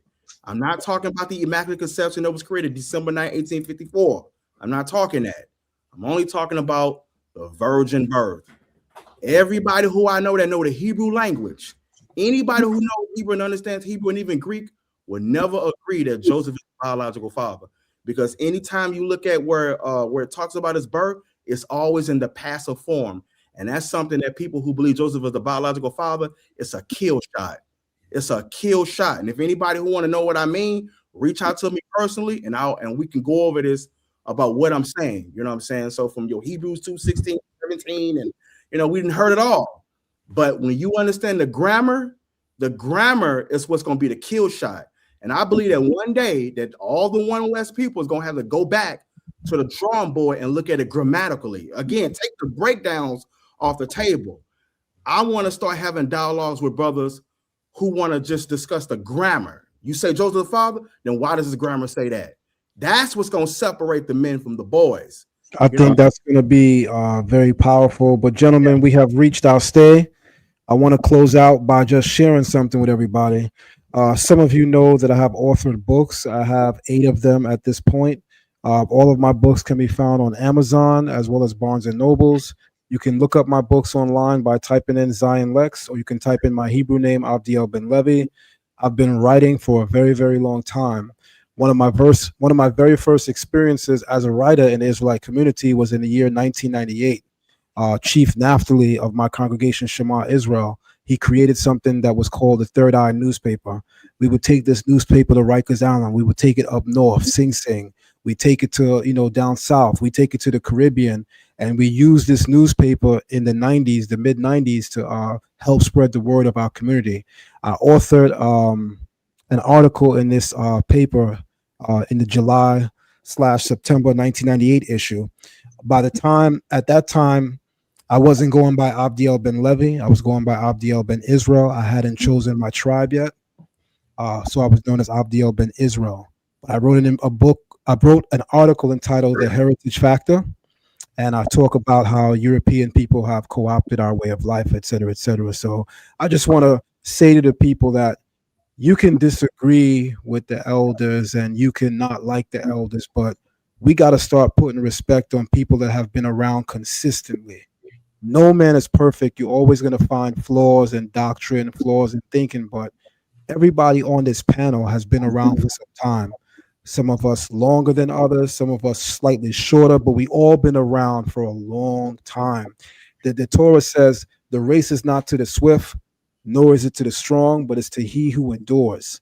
So there's a mighty men of Yah, of the Creator on this panel right now that have been enduring for years. There are some mighty women of Yah that have been enduring for years as well, and everybody deserves their flowers and their kudos. As we close, I want every panelist to close us out with some words, and then we're going to officially close, and we'll wrap it up. Somebody told me I should bring back the live streams. Tonight is one reason why I definitely want to do that. So we back, family. We're back. So you, in no certain order, we can definitely have our brothers go. It's up to you guys who goes first and who goes last. I'll say this. I appreciate you, Brother Zion Lexx. Many more builds. We're about to turn all the way up. And I just want to say this. I know it's not about the views and the subscribers, but damn it, it's about the views and subscribers. And here's what I'm saying, because the more people that we can reach, the more people we can teach, the more people we could wake up to the truth. And so the fact that our brother Zion Lexx, he needs to be having at least 5,000 views per video. That's at least, you know what I mean, for the brother's work that he's doing, real substantiated work. And so I'm excited, just like I told my brother Divine, to get you brothers on our platforms that may have more attention, but still will, you know, help our brothers. And that's what we should have been doing anyways. Like the brother Judah the Shooter got his books. I'm definitely willing to promote your books on our platform. That's fine. Jediah, I want to work with you as well. So Judah the Shooter, you got Jediah's number. I want to link up with you guys as well. My dear beloved brother. I give you my number. For sure. And I ain't doing nothing tomorrow, so we could all get on the phone. Brother Mighty Hebrew, you already know my brother. Shout out to him doing all the groundwork over there in Tanzania. And Judas Apollo, appreciate you. You already tapped in with me. You know, I've been catching hell going through this Gentile salvation thing, but it's I want my brother as one of the leaders over at One West, young leaders over at One West. I want you brothers to know this, because I may clip this with Zion's permission. I may clip this and talk about this on my platform. So you all have full permission to clip any part or take the whole video, everybody. I appreciate I'm taking it. I'm putting it on my channel. I want my One Westers to know it's bigger than just One West.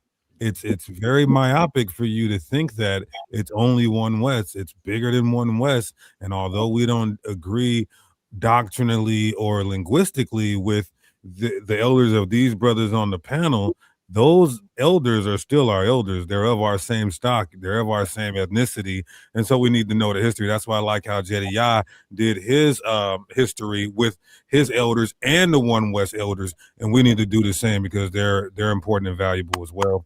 I love you guys. Peace to the chat. And I'm going to say all praise to the Most High. And last thing, I can't wait till Friday. Oh man, shout out to y'all. I got you. Peace and blessings, y'all. All right. Peace and blessings, man. Peace and blessings. So in no certain order, any one of you guys can go next. Again, thank you very much, Priest Hakah, for coming on. You know, we've been knowing about each other for a long time. We've traded some words of disagreement over the years, but it's a beautiful thing to see brethren dwell together in unity. It's comparable to the oil that ran down upon the beard, even upon the beard of Aaron. Our unity empowers us to do what is only done in heaven. We can be powerful when we unite under the banner of Torah and the Holy One of Israel. On that note, brothers, whoever like to go next, it's on you guys. Man, I just want to thank you again for hosting this discussion, and y'all will know lead to more good things for Israel and for all of the people, for all of the congregations, the camps, and so forth. Is, you know, for us to become a nation, we have to show brotherly love. And again, wherever we agree, let's start there. Let's focus on where we agree than where we disagree, because we agree on so much more than we don't. And you know, just appreciate the opportunity to be here and to share, and y'all bless you and the platform and all the brothers here. Shabash, not Shabash, but Shalom. Shalom, Lalato. Thank you very much, Jedediah Malek. This was my first time meeting you.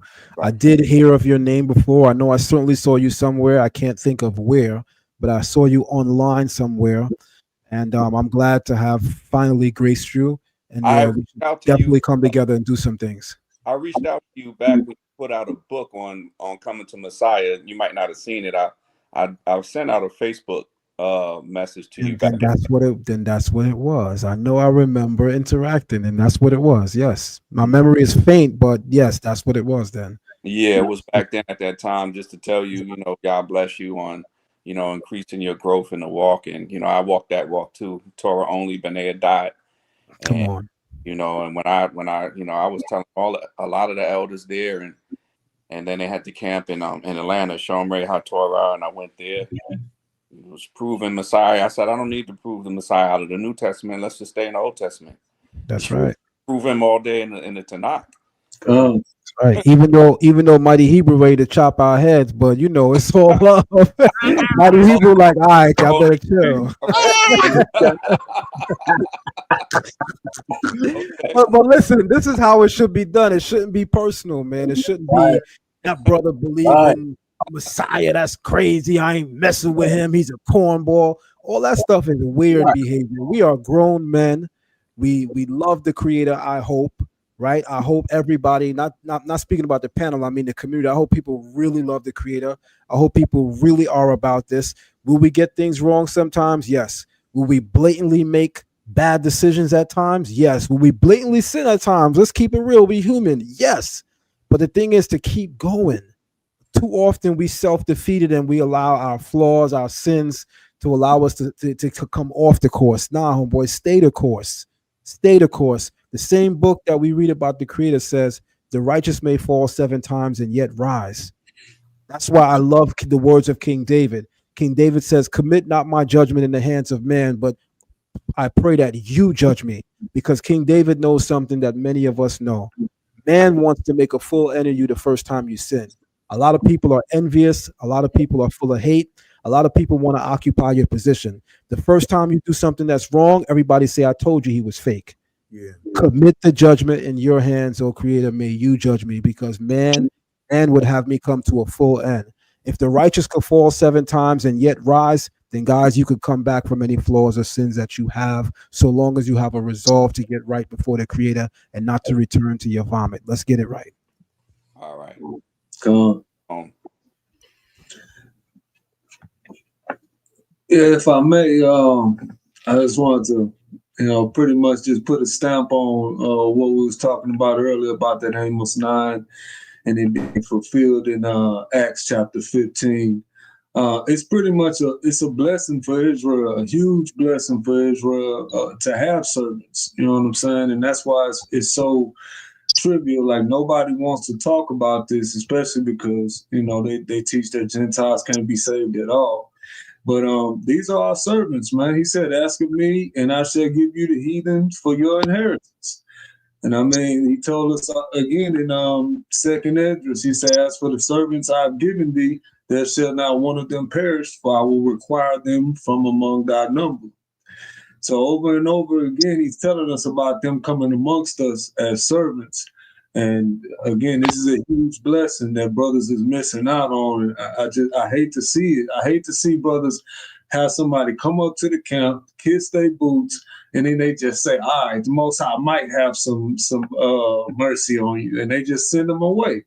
It's just crazy to me because, like the brother was saying, the elder was saying, if they'll kiss your boots, imagine how much they'll serve you, because that's some humble stuff for them to bow down and kiss them boots. They kiss the whole camp boot. They'll kiss a 15-man camp. Everybody boots getting kissed. So I just wanted to point that out, that it's important that brothers understand that the way they come amongst us is not as equals, not on the same level, nothing close to that, but as servants, and to accept that blessing that we have, man.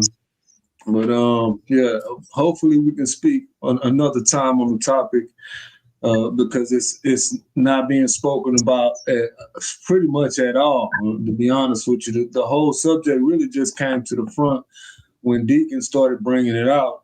But as far as the whole breakdown, the whole totality of it, of them being our servants, that part is not being spoken about. So, and I mean on this side, not on, like scripture says, when a man come and serve, like, let me get this one scripture before I get up out of here, just real quick.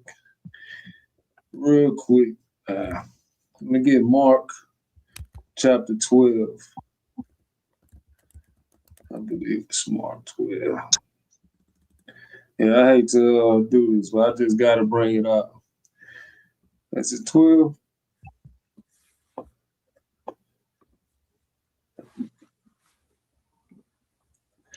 And it's specifically going into when you come to serve the Lord. Matter of fact, that's not the one I'm looking for. But the scripture I'm looking for is when Peter said, we left all and followed thee. And he said, there's no man that have left house, nor brethren, nor lands, and all these things which will not receive manyfold more in this present time.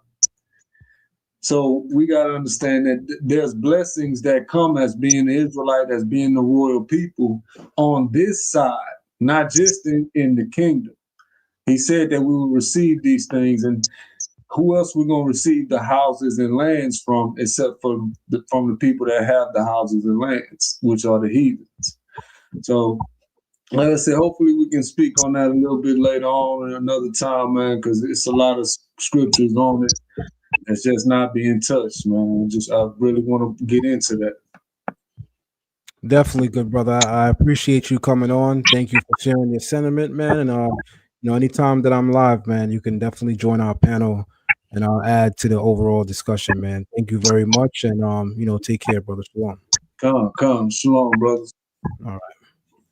All right. So I see Judah the Shooter. I see Mighty Hebrew. It's on you two brothers again. No certain order, but it's on you guys to close us out.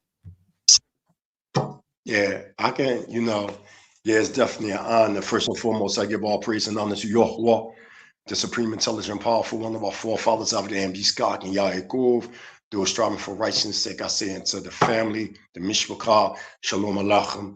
It's definitely an honor and a privilege to be on here. I've seen you grow so much, and it also, because of your growth and being an outstanding teacher, I even seen the Israelite community grow. A lot of, like you said, a lot of times we can point out the negatives, but there has been a lot of positive going on as well that's been overlooked. A lot of Israelites are manifesting that nationalistic mind state to repatriate as the spies that Moses/Joshua sent to the land, so to say, to build as a preparation for what is going to be even greater works than what we doing. We like what you would say the next generation, building on the foundation.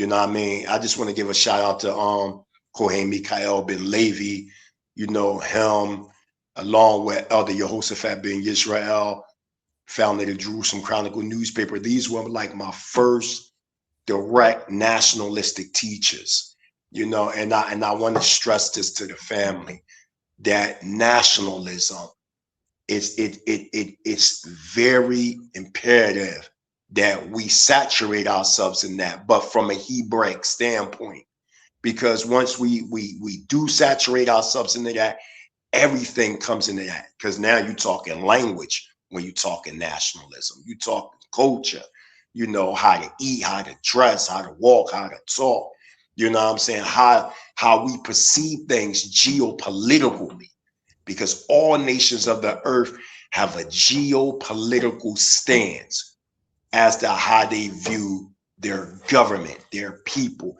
As you see in my background, you see our flag. So everything I do is predicated on a nationalistic stance. And I've seen comments before, and I want to make it clear.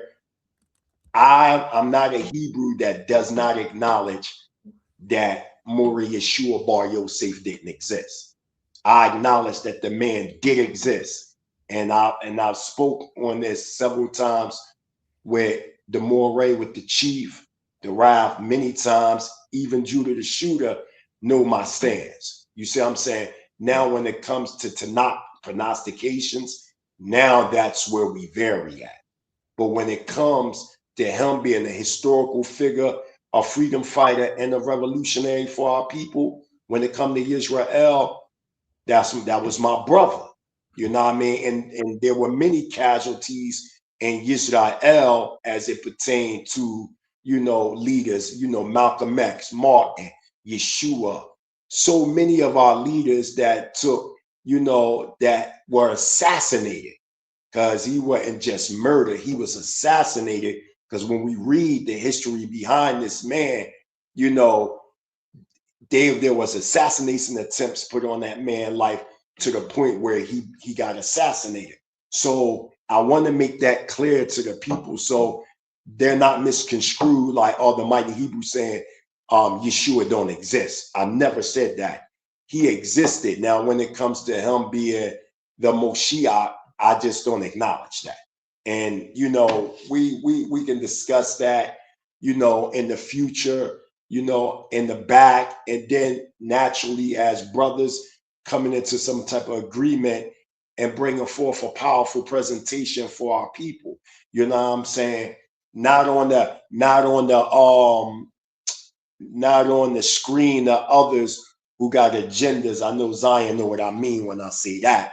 You know what I'm saying? So facts. because we're not gonna parade ourselves for people's entertainment. Because this is about the redemption and the resurrection of our people coming from out the waste, the waste and cesspool of these Euro Gentile nations. And one thing Noble Drew Ali said that was true. Law governs all events. Law put us in captivity. Law gonna bring us out of captivity. And what he meant, that there were governing powers that came together. They didn't just come together and say, we believe y'all are slaves, men and manifest destiny. You know what I mean? That we got to enslave y'all because of this, that, the third. There were certain geopolitical positions that were taken place. Just like right now, there are geopolitical positions and statements and laws that are being established for our people. So I just want our people to really get into the mind state like, yes, these Gentiles can have salvation, but it has to be understood as how we see it as a nation, not how the common religious person say, oh, you can convert to Islam, or you can convert to be Jewish, or you can convert to be Christian. I think y'all get my point. No, it has to be some type of naturalization being brought into fruition, but it's an honor. And shout out for anything you can do. Judah the Shooter, he looks out from time to time with his donations. Me, my family, the Ancient Bantu Hebrew Israelite Awareness Center here, the Mighty Hebrew Universe, we want to definitely give you a shout out. I think you're in like your 6th book now. Pro Poly all day. You know what I mean? Every day. I'm working on my 4th one now. You know what I mean? Yeah. So, you know, I see you on number 6. I don't know. I got 7 wives, 7 books, and I'm about to publish some more. You got 7? 7, yeah. And you know what I mean? I'm working on my 8th child now. So yeah. What? What you working with, Zion? What you working with, Zion? I'm working with trying to get y'all off. For my wife here, y'all talking about power. I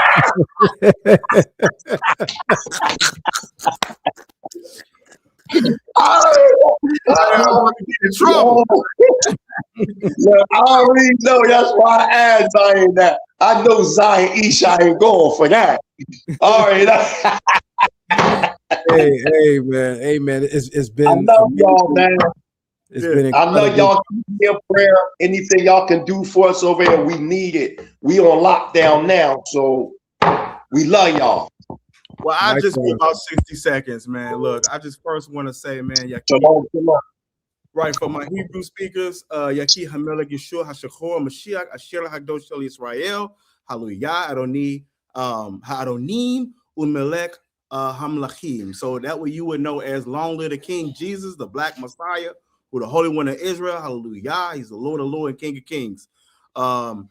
I definitely want to say, man, definitely check out my channel, youtube.com/Judah the Shooter.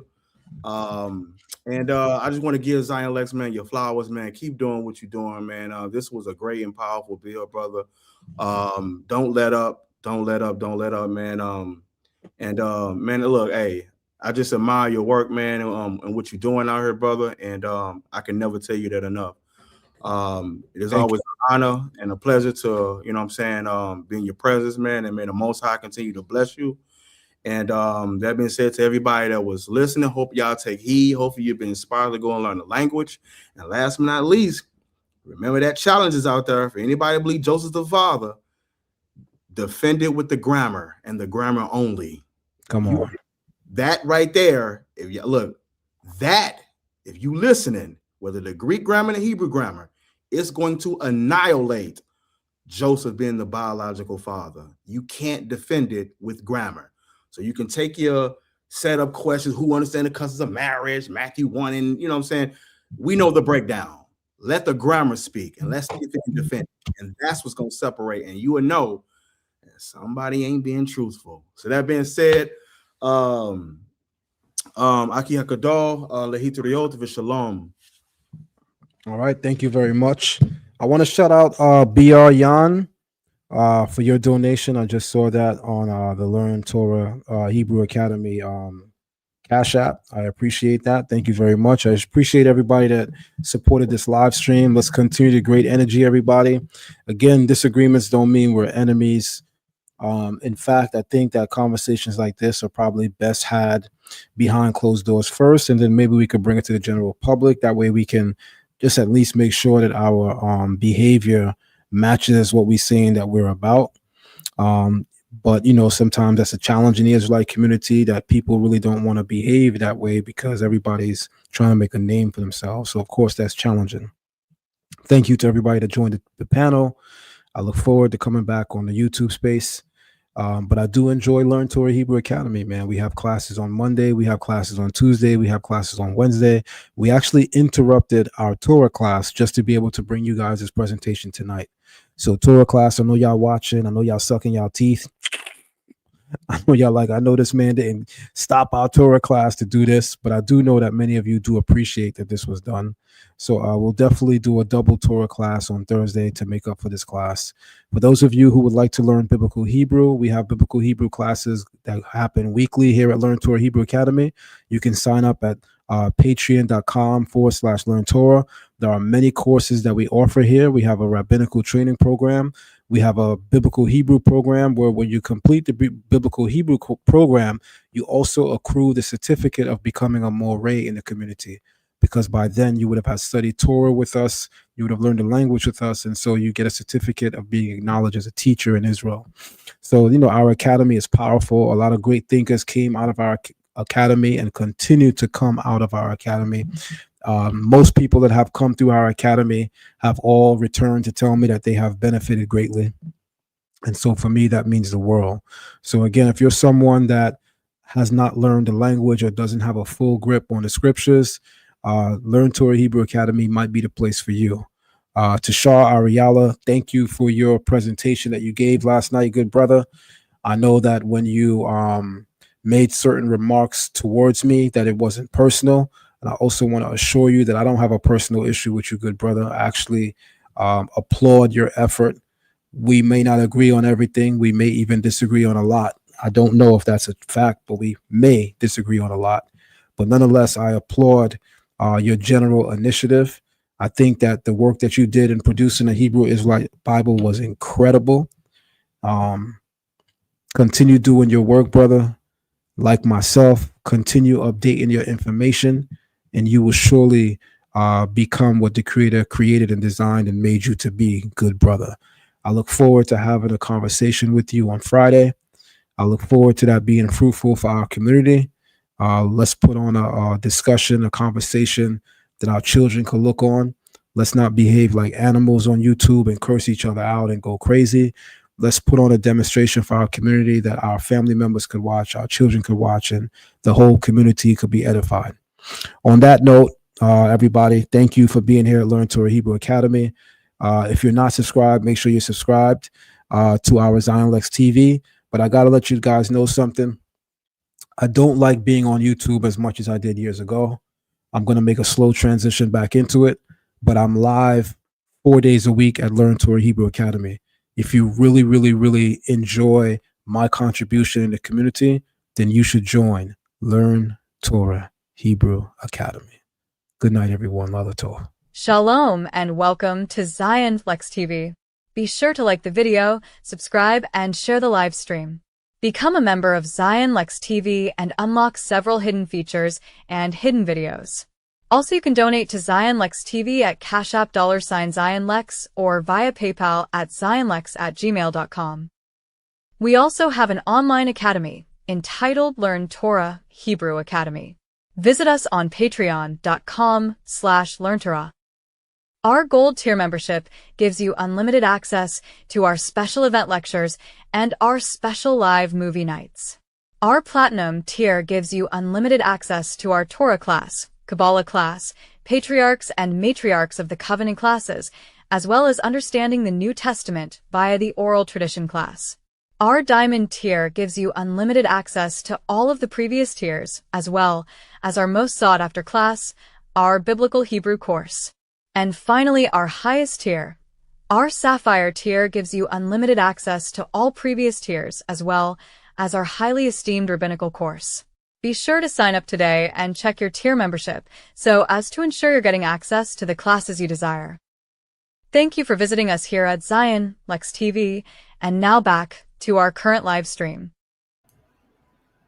Shalom, shalom, family. This is your brother Avdiel Ben Levi, otherwise known as Zion Lexx. Go to Amazon and purchase all of my books. Type in my author name, Avdiel Ben Levi, or you can also type in Zion Lexx. There you'll find some of my earliest books and my latest works. It was written and engraved, The DNA of Sound, The Star of David Controversy, Ancient Kemet on Trial, Patriarchs of the Covenant, Matriarchs of the Covenant, and my two foremost books that are critically acclaimed on Amazon, and even one has become a bestseller, and that's going to be the Messiah Codex Volume 1 and Messiah Codex Volume 2. So go to Amazon.com today, type in my name, Avdiel Ben Levi, otherwise known as Zion Lexx, and there you can purchase all of my books. Peace and shalom, family. I was personally very amazed by your level. I was not judgmental at all. I did not knew.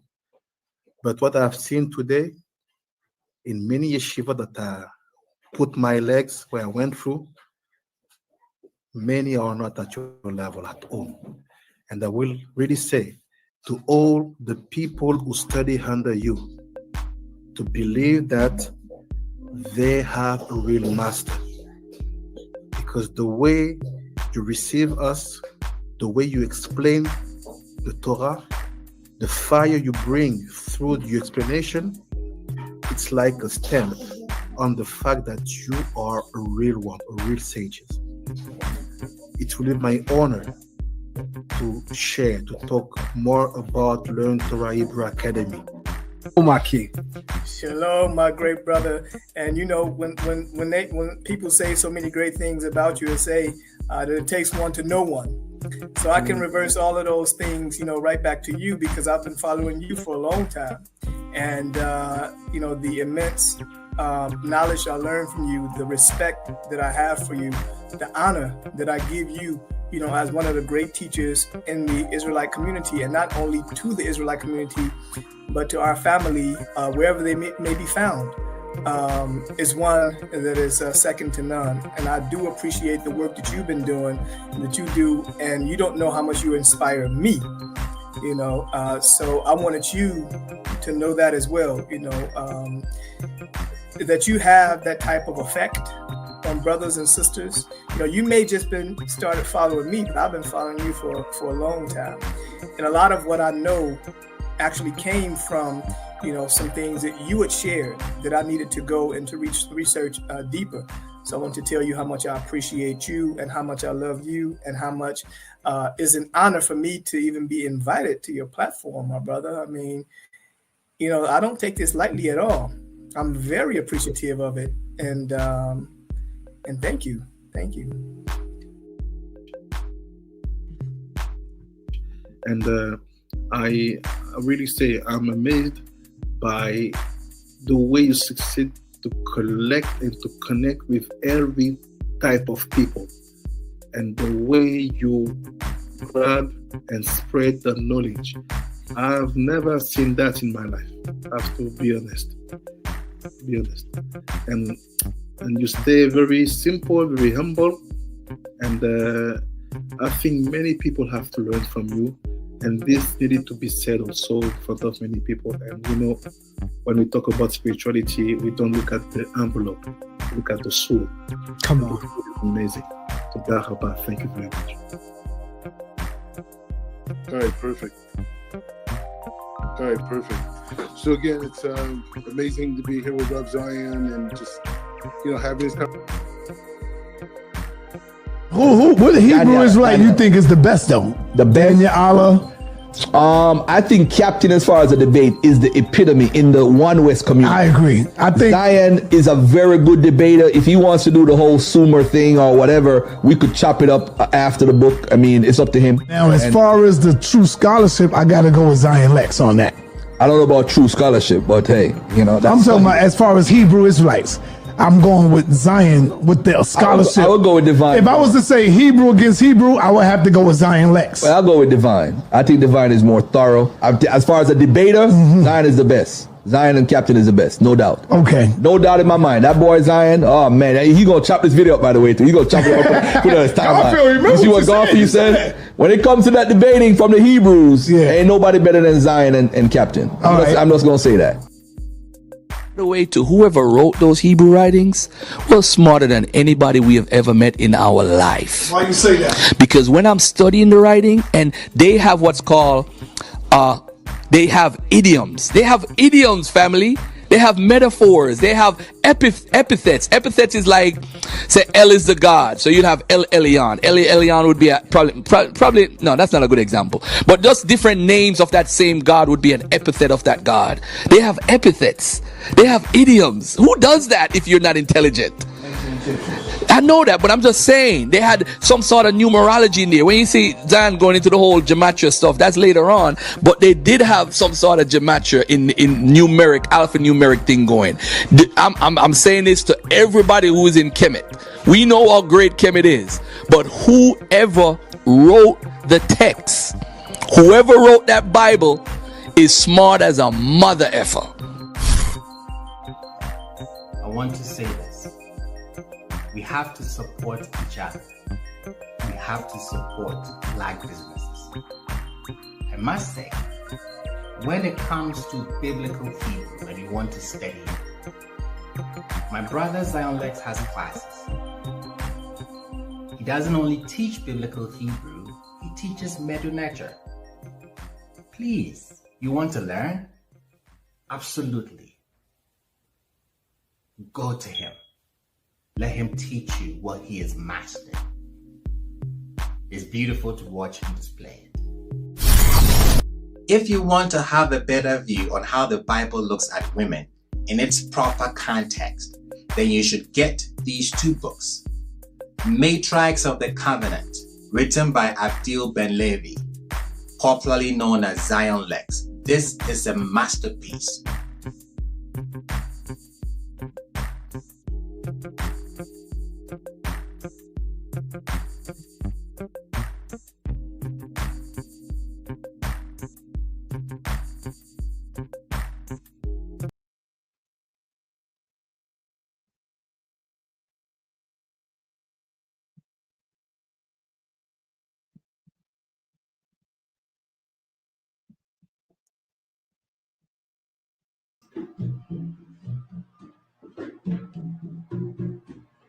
When you wake up in the morning and it's raining in your heart and you feel like you can't make it before you even start, your world is wrapped in darkness and you cannot see the light.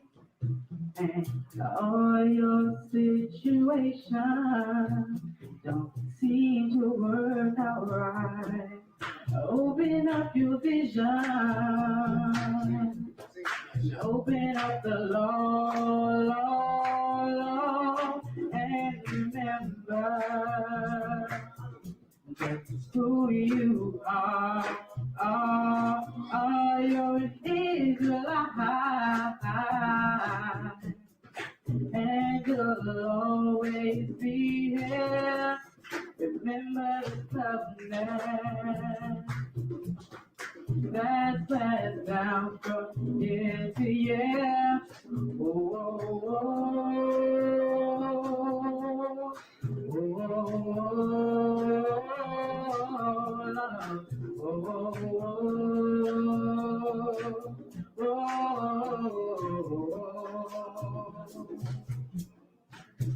See, Moses was a servant with a very special deed. He was sent to old Pharaoh to say, let God's people be. Israel were captive of an unrighteous man, and no Pharaoh would not hearken to the words of the Most High plan. Open up your vision, open up the Lord, and remember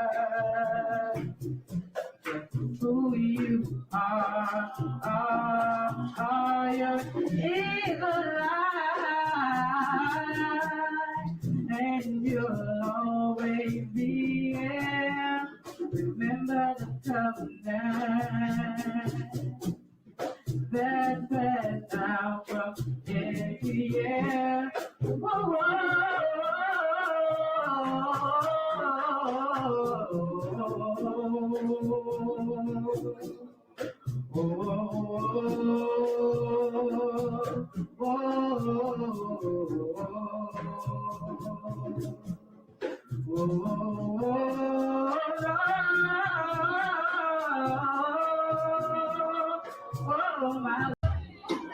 Listen, Genesis chapter 11, verse 10 explains the genealogy of Shem. Shem was a black man in Africa. If you repeat this back, Genesis 14, verse 13, Abraham steps on the scene. Being a descendant of Shem, which is a fact, means Abraham too was Abraham, born in the city of a black man, called Nimrod, grandson of Ham. Ham had 4 sons. One was named Canaan. Here, let me do some explaining. Abraham, Isaac was the... Jacob had 12 sons, for real, and these were the children of Israel.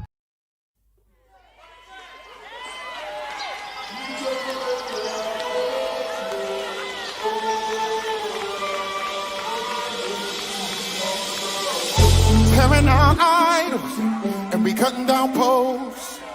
We calling back Israel to the hell we know. Throwing out crystals, we don't need these stones. And we ain't no God, that's a job for y'all. I'll praise to the Most High. I'll praise to the Most High, Yahuwah.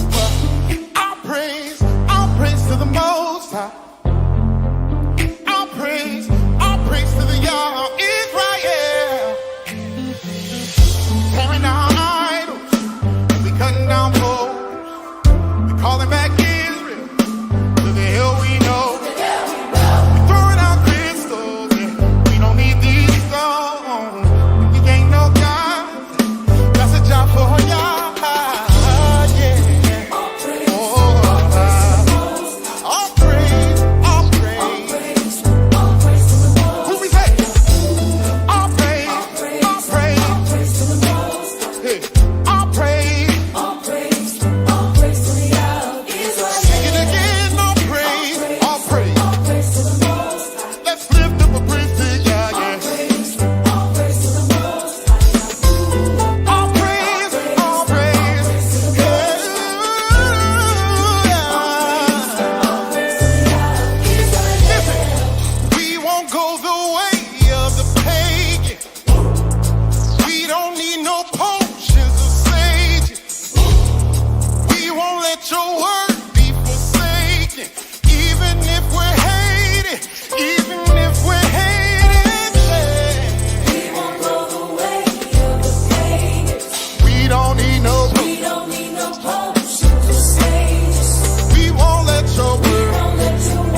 and we cutting down poles.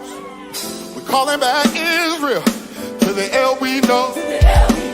We throwing out crystals. We don't need these stones, and we ain't no gods. That's a job for y'all. Everybody help me say all praise. All praise to the most. I can't hear you say. All praise to the most. All praise.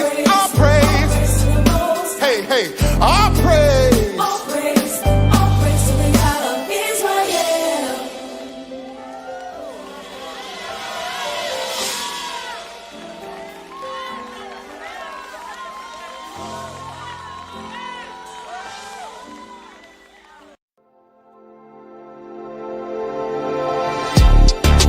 Yeah.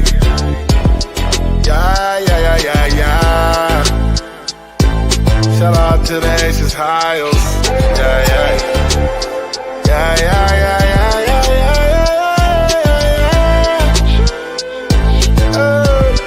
Hey, I see you living your best and you're modestly dressed. You got the recipe for success. Girl, you blessed.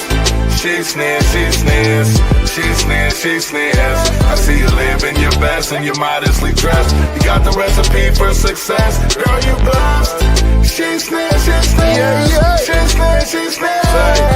AHRA, ain't no denial. Been looking for someone like you for a while. Nature in favor, Sarah Imenu, Rebecca Imenu, Leah Imenu, Rachel Imenu. Great things in store, and this is just a preview. Fine, and you fly dressed. That's that new D-Rama. High me dose, and you all about your commas. Get your cooking skills from your mama, and you get your toughness and your confidence from your Abba. I'm grateful to your folks like Toda Rabba. I pray we see each other in Olam Haba. The journey been scripted just like Java. Shout out to Haba Java. She sweeter than them blueberry pancakes. Low-key popping in the cut like a Band-Aid. Low-key popping in the cut like a Band-Aid. I see you living your best and you're modestly dressed. You got the recipe for success. Girl, you blessed. She sneers. I see you living your best and you're modestly dressed. You got the recipe for success. Girl, you blessed. She sneers. Hey, ain't nothing more fashionable. The opposite is laughable and completely incompatible. I need a lady all mine who's so fly she gotta conceal her beauty at all times. Worth more than a precious stone, not just on the outside, but also in the home. She the rock and the foundation for the entire affiliation. She ain't gotta show the whole world, no, cause she knows she worth the whole world. Yup, so she ain't gotta show the whole world, no, cause you know she worth the whole world. Yup, she sneers.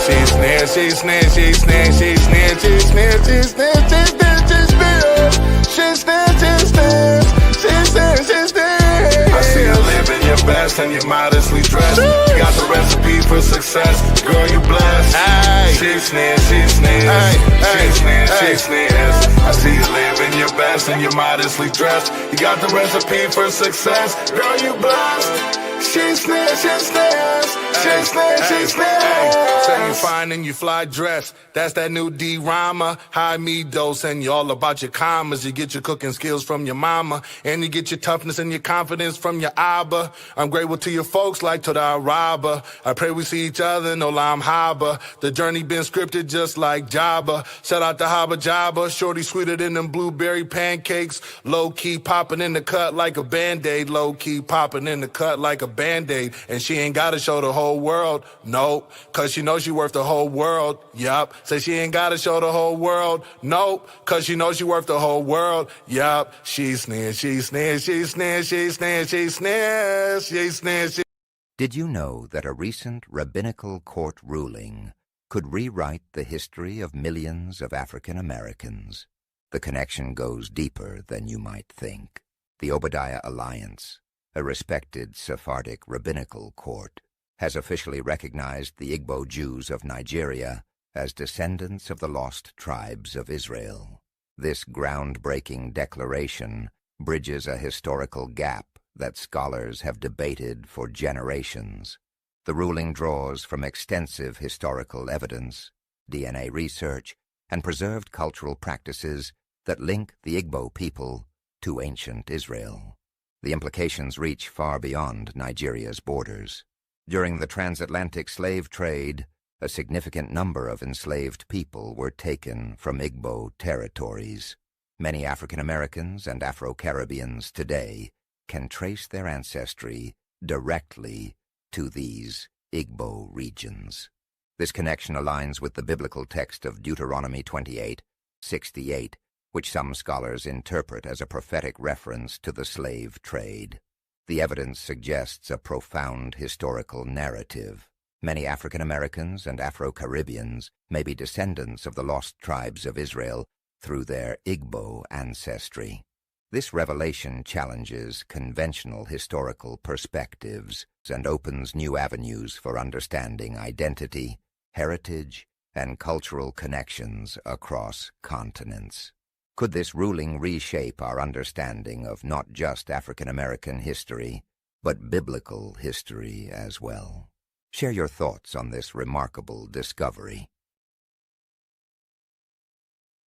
Ancient texts hint at a fascinating truth about biblical figures that challenges modern assumptions. Could Moses and Joseph have been black men? The evidence might surprise you. Historical records show ancient Egyptians were known for their dark complexion, with their land even called Kemet, meaning the Black Land. This becomes significant when we examine biblical accounts where both Joseph and Moses were mistaken for Egyptians among foreign peoples, suggesting a similar appearance. Biblical scholars have long debated this connection, noting these weren't casual misidentifications, but rather complete assumptions of Egyptian identity by observers. A compelling piece of evidence appears in Exodus, where God gives Moses a miraculous sign. When Moses places his hand in his cloak and withdraws it, the text describes it becoming leprous, white as snow. This divine sign's impact relies on the stark contrast between Moses' natural skin tone and the supernatural transformation. The miracle's power lies in the dramatic visible change from dark to light. These historical details align with archaeological findings about the diverse appearances of ancient Middle Eastern peoples. While modern depictions often show biblical figures differently, original texts suggest a more complex historical reality. Ancient Israelites likely shared physical characteristics with their Egyptian neighbors, challenging many contemporary artistic interpretations. What other historical truths might we discover by examining ancient texts more carefully? Want to take your understanding and perception of the Hebrew Bible to new and exciting heights and depths? Then join us today at Learn Torah Hebrew Academy. We offer a full range of masterly taught and thought-provoking classes and courses in Biblical Hebrew for beginners and advanced students, Torah classes, with specific emphasis on the weekly Torah portion.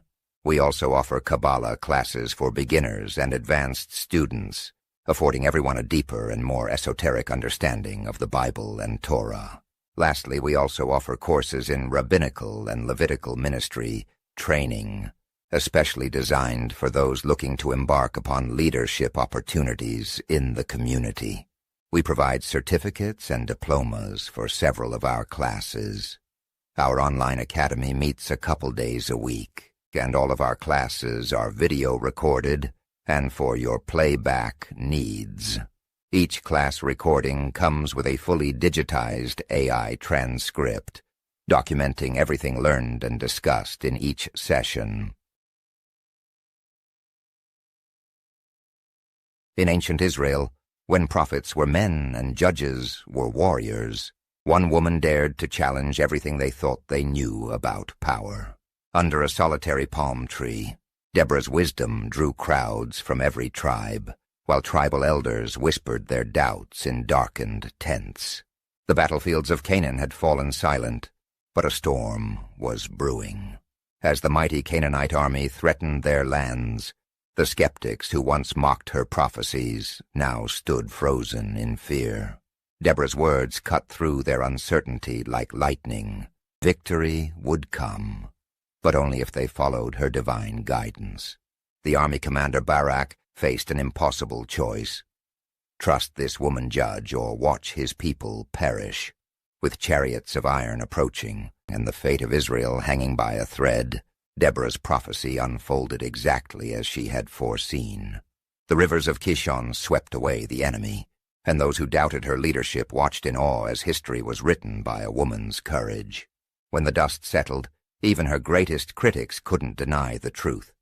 God's power flowed through unexpected vessels.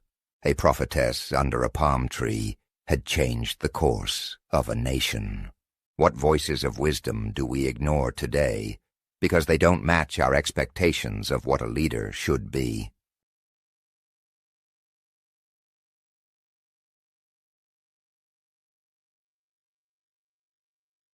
Shalom and welcome to Zion Lexx TV.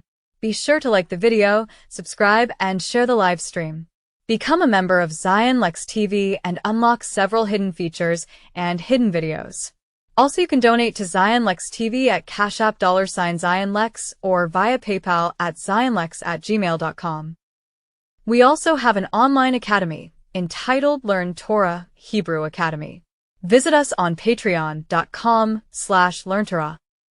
Our Gold tier membership gives you unlimited access to our special event lectures and our special live movie nights.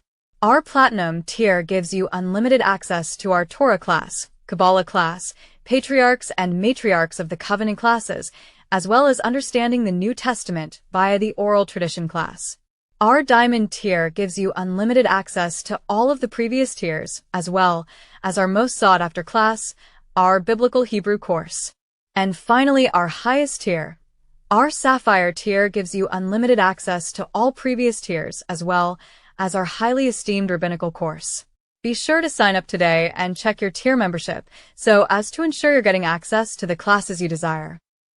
Thank you for visiting us here at Zion Lexx TV, and now back to our current live stream.